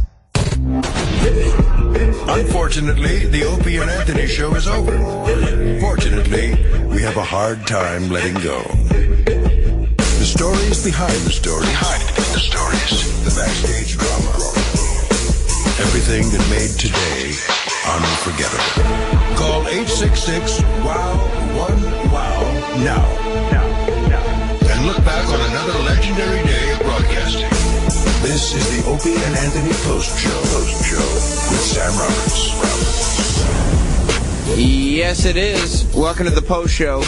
Call up now, 866-WOW-1-WOW, 866-969-1969, and be a part of the Opie and Anthony Post Show with me, Sam Roberts, taking your phone calls on everything that went down today, of course. Any memories of Otto and George, favorite moments, things you want to reflect on. Feel free to share. Taking lots of calls. 866-WOW-1-WOW. 866-969-1969 to call in. We found out earlier today that this morning while the show was on that our friend Otto from Otto and George passed away within the last couple days. I don't know if we know exactly what day it was, but we just found out this morning while the show was on. So most of the second half of the show was spent kind of reflecting on his life and his, specifically his experience with the show. We'll get into that in a minute, but first, why don't we play Line of the Day, Sal? Here comes Line of the Day, Line of the Day.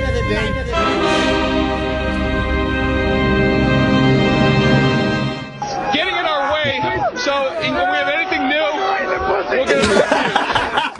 No doubt about it. Fuck her right in the pussy. Absolutely. He felt compelled to yell fuck her right in her. Whoever that guy is, just one line of the day. So congratulations to that guy who, for somebody from Minnesota.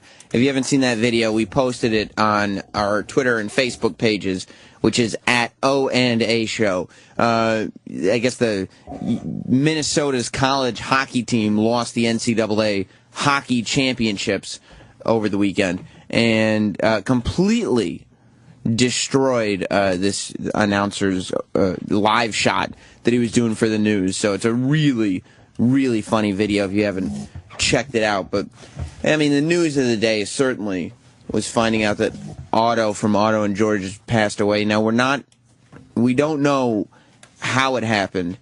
I believe we know that he apparently died in his sleep. But he was a part of the O&A show for years and years, back to the WNEW days. I mean, easily 10 to 12 years he's been doing the O&A show. And, I mean, you heard, if you were listening to the end of the show, you heard his set on Letterman.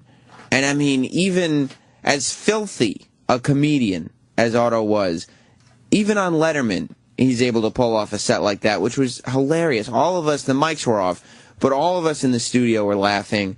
He was, of course, part of the traveling virus tour that we did for a couple years.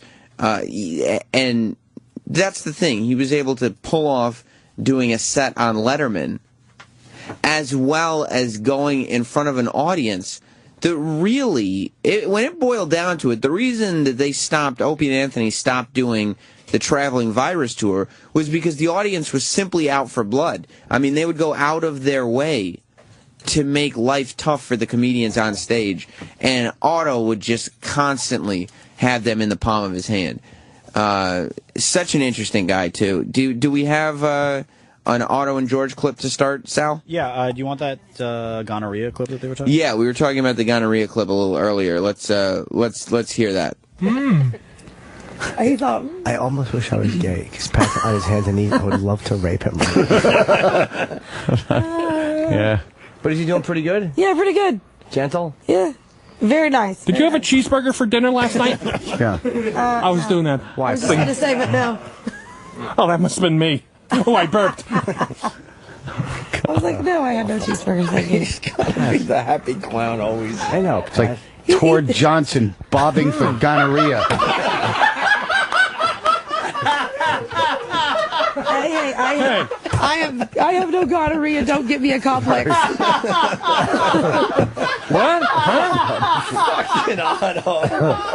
Oh, no. Yeah, don't give her a simplex. We don't even have to, we don't even have to bother later. Yeah. We don't even have to bother later. Holy shit. Does that conjure an image?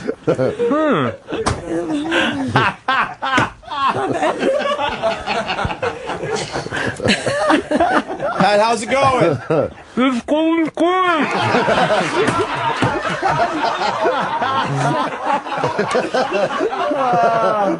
And that's what it would be. Like one of those spots. That was Pat from Moonaki performing oral sex on a woman, I believe. This was way back when we were on 57th Street and there were no bosses around to tell us that was completely against the rules.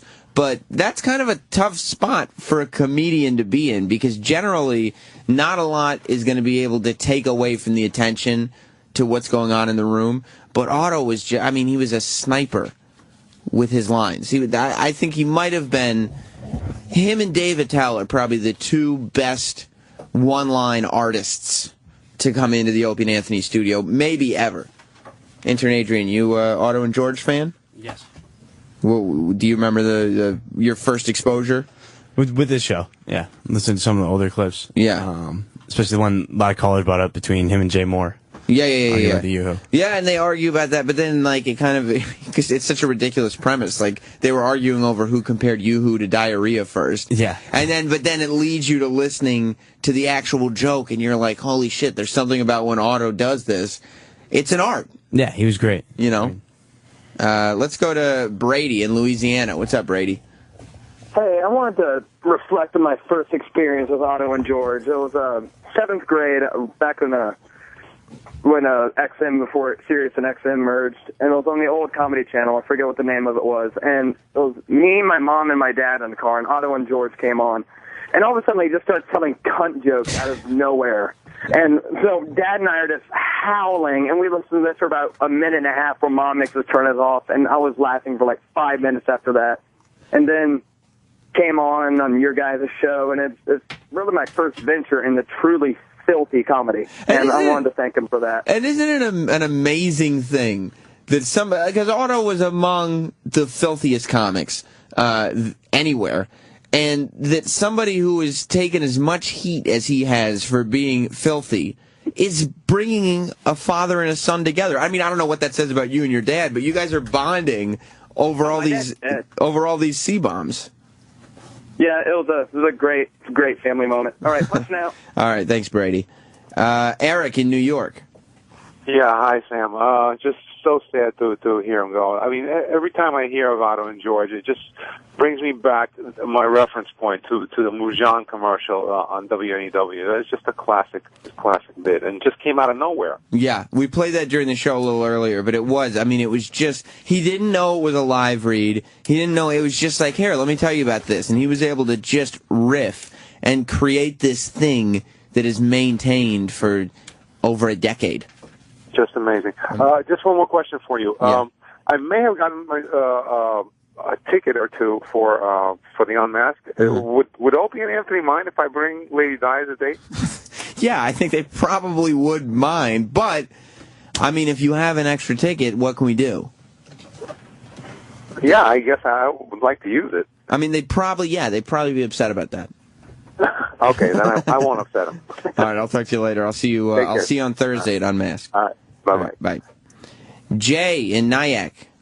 Oh, professional broadcaster Sam Roberts. It's an honor to be on your show, my friend. Well, thank you. I share a lot of the same passion as you do with wrestling and WWE, and I just I couldn't believe when I turned the radio on and heard about Otto.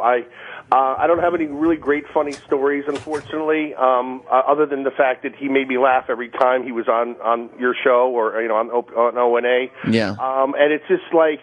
I remember he was supposed to be on a couple of months ago or something, and he didn't show up, and you guys were like, we can't reach him, and I had a bad feeling right then because I know he had issues in the past, and I just hope and pray wherever he is now he's happy and he rests in peace, and just lots of love and appreciation to him and his family and to the whole Otto and George family of comedians, and I'm sure Jimmy Norton is got to be that's a shout out to Jim Norton if I could. Yeah. I missed his advice show. Awesome. And I wish I had more to add to that today, right? No, that's good. Thanks, Jay. Shock, man. Yeah, man. Thanks a lot. And that's the thing that he did. He was guaranteed that he was gonna slaughter every time he came on the O&A show. Like, it wasn't about the long form bits. It was whatever was going on in the studio that day would just be peppered in by some of the most disgusting, wittiest one-liners anywhere. Let's go to Bello in Staten Island. Hey, Sammy. I was just thinking the first time I saw him was probably 30 years ago in a bar in Staten Island. And everyone was drunk and everything. But like you said, he just took control, and it was amazing. And that's it. Like, you're at a bar in Staten Island. I'm sure everybody's drinking. It's just the worst crowd to perform in front of, and he would just grab you. Yes, and he said that joke. What do you call 4 Puerto Ricans in quicksand? Cuatro Cinco. I'll never forget that. Loved it, and I love you, Sammy. Thanks, bro. Thank you, Bello. 866-WOW-1-WOW, 866-969-1969 if you want to call up the post show and talk a little bit about Otto. Because the other thing about it is, and he was the nicest guy that you'll ever meet. I mean, when I was doing my Sunday show live, he came up one Sunday and said, Sam, I want to come up and do your show. And I said, of course. And we got to talking, and past all his act, he was one of the most interesting people that you'll ever encounter just because of his life experiences. Like, this was a guy who, from the time he was a kid, was performing on the streets of New York. Like, he was doing his ventriloquist act as a teenager on the sidewalk in New York City, back when New York City was like real New York City. Like Taxi Driver New York City. I mean, he's got stories about being approached by John Lennon. He performed for John Lennon on the street.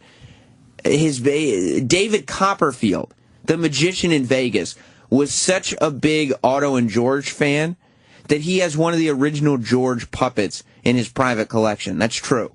I mean, it's amazing the amount of lives that this guy touched. What's the next Otto bit that we want to play for the folks, Sal? We have Otto on Jeff Dunham. Yeah. Let's hear that, because, obviously there are not a lot of successful ventriloquist acts, so we have, Otto talking about Jeff. Like every radio show I've ever done, they always try and goat me into bad-mouthing Jeff Dunham. I have nothing against the guy. I mean, to me, he's more of like a Jim Henson than what I do. I have the one character that's a domineering character. He's got 1,000 little creatures. And they always try and, get me to bash the guy. I have nothing, that fucking positive. Rich guy. Yeah, I mean... that successful guy. He's an interesting guy. We've had him on. He's a wonderful entertainer. He's cool, Todd. I have a great Dunham story. I was playing in Vegas years ago at the Riviera and was working for Steve Sharippa, Bobby Bacala from The Sopranos. So I play in the comedy room, which is like a 300-seat room. And Dunham, he booked Dunham the same week as me in the big room where Dean Martin used to play. And all I see is Dunham's picture all over the fucking casino in the elevators. And normally when I arrived at the hotel, I'd see my picture within 5 minutes of walking in the hotel. So I called up Sharif, and he's a scary guy to talk to. Every conversation he says, I'll bury you in the desert if you don't do the full time. That's how he talks to you. He's a big, intimidating guy. I can see why they hired him for that role. And So I called him up, pretty much screaming at him. I go, why is Dunham here the same week as me? Why is there 2 ventriloquists? Why is his picture everywhere? He goes, are you giving me shit? And he goes, you're funny and he's not. If you give me any more shit, I'll kick everybody out of this fucking hotel and put puppets in every room. And then we immediately, both of us just cracked up at the absurdity of that statement. I'll put puppets in every room. And then he just started laughing at just it was so absurd. Fucking crazy. I couldn't believe I screamed at him, no.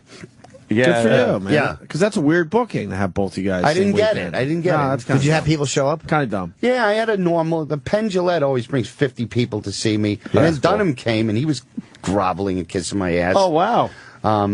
It was great. You know, he was a really nice guy. That's the, I mean, you don't have to stop mid-word, but that's the other thing. I mean, you just heard Penn Jillette goes and brings, Penn Jillette, who does the show all the time. Maybe we'll try to get him on the phone or something tomorrow, because I'd love to hear his reflections. Penn adores Otto.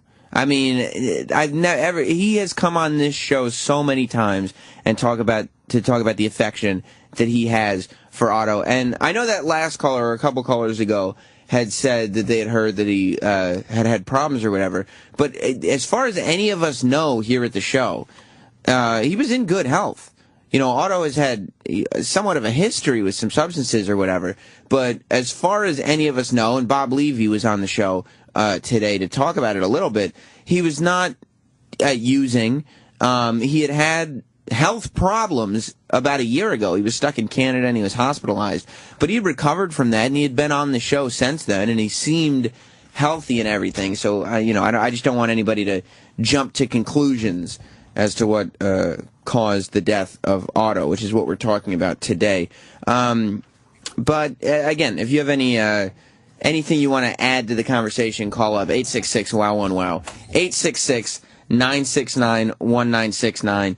And we have one more clip that we want to play before we run out of time. Is that right, Sal? Yes, it's Lady Palm's Otto in the head. Of course. One of my favorite things, we did a gig in Delaware. Yeah. There's a giant fucking, this is many years ago, a giant room, like a big bar. And afterwards, I was out there, and Otto killed, and I had a great set. And there was a girl that walked up to me, and she didn't know Otto was the ventriloquist because he didn't have George with him in the parking lot. And everyone focuses on George. So she goes, you were really funny. And she goes, I liked you more than the last guy. And she goes, he was really funny, but he was more of a guy's comic. Like, she did enjoy you, but, you know, you're very harsh for a young fucking girl. Yeah. And her head was not shaped good. Oh, shit. She had a really bad hairline. Yeah. Oh. And, oh, no. And she said, when she said, like, he was a good comic, but more of a guy's comic, Otto said, yeah, well, you're really pretty, except for your forehead, it's too big. And she was so hurt, she took her palm, and she palmed Otto in the forehead. Holy shit. Wow, she must have been upset. Dude, it was so uncomfortable and fucking great. Good. Fuck her. She palmed Otto. Did you like that? It's one of my said the worst thing to say. Dude, I remember that exchange in the parking lot like it happened 4 minutes ago. That's hilarious. What did you laugh at more, me getting hit or her? The whole thing of it was the fact that you went her making an offhanded remark. You went right for the Achilles. Yeah. You sliced her Achilles, and because you said forehead, she just palmed your forehead. She didn't know how to handle it. How to react to it. It was everything that she's ever been afraid a guy would say to her. Right. No guy has ever said that. Like, they've all talked to her and looked up at her fucking bad hairline, but she sees the eyes go up, but she's never actually had a guy say it to her. Wow. Except for your forehead, man. it's too big. Yeah. Wow. Yeah, in hindsight, she did try and spare my feelings by saying I'm a guy comic and all that. She didn't know it was you at first for a second, but she really was. She was saying that sincerely. Yeah. She just thought you were harsh but funny. God, I'm a vindictive, vicious asshole. She'll learn. Hydrocephalus head. She'll learn next time to fucking think before she speaks. You taught her a lesson. This is what makes Otto like the comedian's favorite comedian, because he goes and gets smacked in his head in the parking lot, and he talks about what a funny story it was. There are a lot of people who would not enjoy repeating the fact that one of the audience members was so upset by what they said that they had to physically assault them, but Otto was a real comedian. Chris in Jersey. Hey, I was just wondering if you think that Nancy Grace believes that it was steroids that killed Otto. You know, I wouldn't be surprised if that miserable person decided to launch an investigation into the deaths of comedians, as many as we've had recently. Well, again, I think Jim Florentine is going to be on the show tomorrow. So I'm sure we'll talk more about it then. Hopefully we'll get some more information, because I know when stuff like this happens, especially with somebody, I guess people listen to this show regularly and religiously, and they kind of, you feel close to the people that you hear on Opie and Anthony. So everybody's going to want to know what happened with Otto, and we'll get that information to you as soon as humanly possible. Shane in New York. Hey, what's up, Sam? I was on your show with Otto. He brought me in, and just as a friend, that guy was one of the best fucking guys. I'm just beside myself right now, man. I mean, and that's what I don't want people to lose, is because he was such a brutal comic that, like, he's one of the sweetest guys that ever walked into the studio. Absolutely. I mean, for him to bring me on, I mean, because he liked the way I just told a story. I'm sorry. I'm repeating myself. I'm freaking out, brother. Yeah, well, good luck, man. That's tough. All right. Joe in Jersey. Hey, what's up, Sam? How you doing, buddy? One of the best stories about Otto with the John Lennon thing. Yeah. Is what had happened was he was performing, and John Lennon's there with Yoko, and he's doing his bit, and then John Lennon walks up to him and gives him $2. Mm-hmm. It says, "Here, $1.50 for the puppet and 50 cents for you because you didn't do that much." And the best part of it is that, and then as Lennon goes by, Lennon gives him an elbow. You know how, like, with your pals, you give a little boom, he gives Otto like a shove, and we were talking about it one day. I'm like, Otto, man, what are you, a pussy? Why'd you let him do that? He's like, dude, he was a fucking Beatle. Yeah.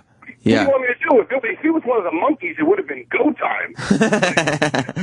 And, it's a really horrific day for for us, who were really tight with them, and we're still trying to, we're just still trying to come to grips with it. But he's got so many great stories. There's just so many hilarious and interesting things. Hanging out with Belushi one night. I mean, he's just got so many great things, and he's so fascinating because one night we were doing a show somewhere, and some guy sitting at a bar, and everybody's looking at the guy, and we all recognize the guy somewhere, and it was the guy who was in Superman 2, one of the three villains. You know, the three villains? But yeah, of course.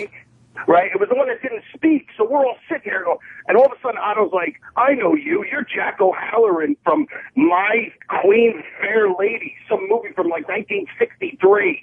I'm like, who recognizes him from that? Yeah, how would you know that? I gotta know that. I gotta let you go, Joe, but we're running out of time. But I appreciate the call, dude. You got it, Sam. All right, I'll talk to you later. Good luck. And I see all the rest of you on hold right now. I wish I could get to you, but I don't have time. But yeah, so we'll get you more information as it comes. Sal, can you put the bet on so I can organically go into a commercial after talking about the memory of one of our great friends, Otto? Yes. Now moving on to the commercial. Who is the only woman in your life to wipe your mouth and wipe your tears all in the same 5 minutes? Your mother, yes. Don't you think she deserves a really great gift for Mother's Day? I do. Steven Singer Jewelers has the perfect solution. Exclusive gifts that will last a lifetime, just for Mom. Check out Steven Singer's famous real roses, lavishly and deeply dipped in 24-karat pure gold. The only rose guaranteed to last a lifetime. And for the first time, Steven has introduced his exclusive Mother's Day gold-dipped rose in the hottest new color, Radiant Orchid. Orchid? A bright, cheerful color just for Mom. Available in limited quantities for just $59, or treat Mom to Steven's exclusive I Love You Mommy necklace. Silver and diamonds combined in a design that you can't find anywhere else. Starting at just $149, so make sure you take care of Mom on Mother's Day from the biggest mother of them all, Steven Singer. Get it? Visit him online at IHateStevenSinger.com today. And we will see you tomorrow. Just keep in mind, we're doing something special. The Otto Unmasked. Ron Bennington did a great Unmasked with Otto from Otto and George. And that's where you're going to find some of the interesting stories that we're talking about. That's playing on Ron and Fez today at 2 p.m. Eastern on Raw Dog, which is channel 99. So obviously Ron and Fez will be on at noon, and they're going to be I'm sure they're going to be taking calls about Otto and all that. But at 2 p.m. Eastern on Raw Dog, as part of Ron and Fez, they'll be playing the Unmasked that Ron did with Otto. So check that out, and we'll see you tomorrow. Goodbye, everybody. Thanks for listening to Opie and Anthony and the Opie and Anthony Post Show. If you missed a minute, get it later today at SiriusXM.com/on-demand. Or stay tuned. Today's replay starts in minutes. Here on the Opie and Anthony channel. It's real. Coming up today on the O&A West Coast Encore. How do you explain that you can wake people up with smelling salts if they can't smell in their dreams? Maybe that's a pain because the receptors in the nose are being aggravated more than stimulated by a scent or anything. Good rebuttal. Okay, no idea what you're talking about. He just threw that there. The West Coast Encore is up next. On the Opie and Anthony channel. All Opie, all Anthony, all the time. It's real.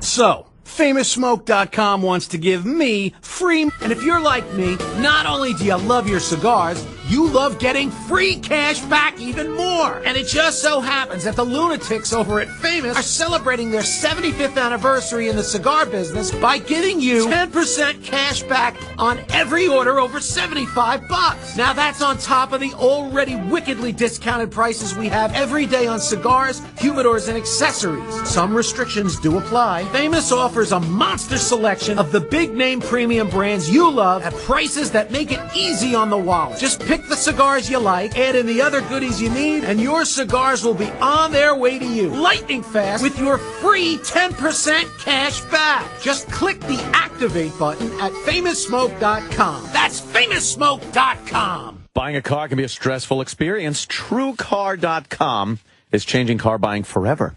It's a simple, fair, and fun way to buy a car. TrueCar.com helps car buyers get rid of their fear that they might overpay. Last month, nearly 45,000 cars were sold by the TrueCar Certified Dealer Network. TrueCar.com users save an average of $3,046 off MSRP. When you're ready to buy a car, just follow these 3 easy steps. First, go to TrueCar.com and find out what other people paid for the car you're looking for. Second, register at TrueCar.com to see upfront pricing information and lock in your savings. The third step is simple. Just print out your TrueCar savings certificate and take it to the TrueCar Certified Dealer for a better, hassle-free car buying experience. Some features not available in all states. Every day, TrueCar.com users receive negotiation-free guaranteed savings. Save time, save money, and never overpay. Visit TrueCar.com today. That's TrueCar.com. A public smoking announcement from new Zoom e-cigs. Are you living with carpoolus rejectus? Do you find yourself driving alone because you smoke? Are carpools, road trips, and even the simple, "Can I give you a ride?" met with damning no thank yous? Well, no longer will the carpool lane be forbidden to you. With Zoom e-cigs, there's no smoke, no smell, just flavor so bold you won't believe it's an e-cig. Now the company carpool has a new captain. Flavor beats fire at ZoomEcigs.com. DaveSmith.com feels the need to give you a new 2014 Jeep Cherokee. Go online to DaveSmith.com and enter to win a new 2014 Jeep Cherokee. Call 800-635-8000 or go online to DaveSmith.com and check out the great deals on over 2,100 new Dodge, Chryslers, Jeeps, Rams, Chevys, GMCs, Buicks, Cadillacs, and top quality pre-owned vehicles. DaveSmith.com. Get a great deal today. I love coming to Mathnasium. At Mathnasium Learning Centers, we make math make sense to kids. Your child will leap ahead, whether starting out way behind or already ahead. It's how we've grown to more than 500 franchise locations. Now enrolling for summer and year-round. Call now for a free parent pack. 844-844-2233. 844-844-2233. Learn what math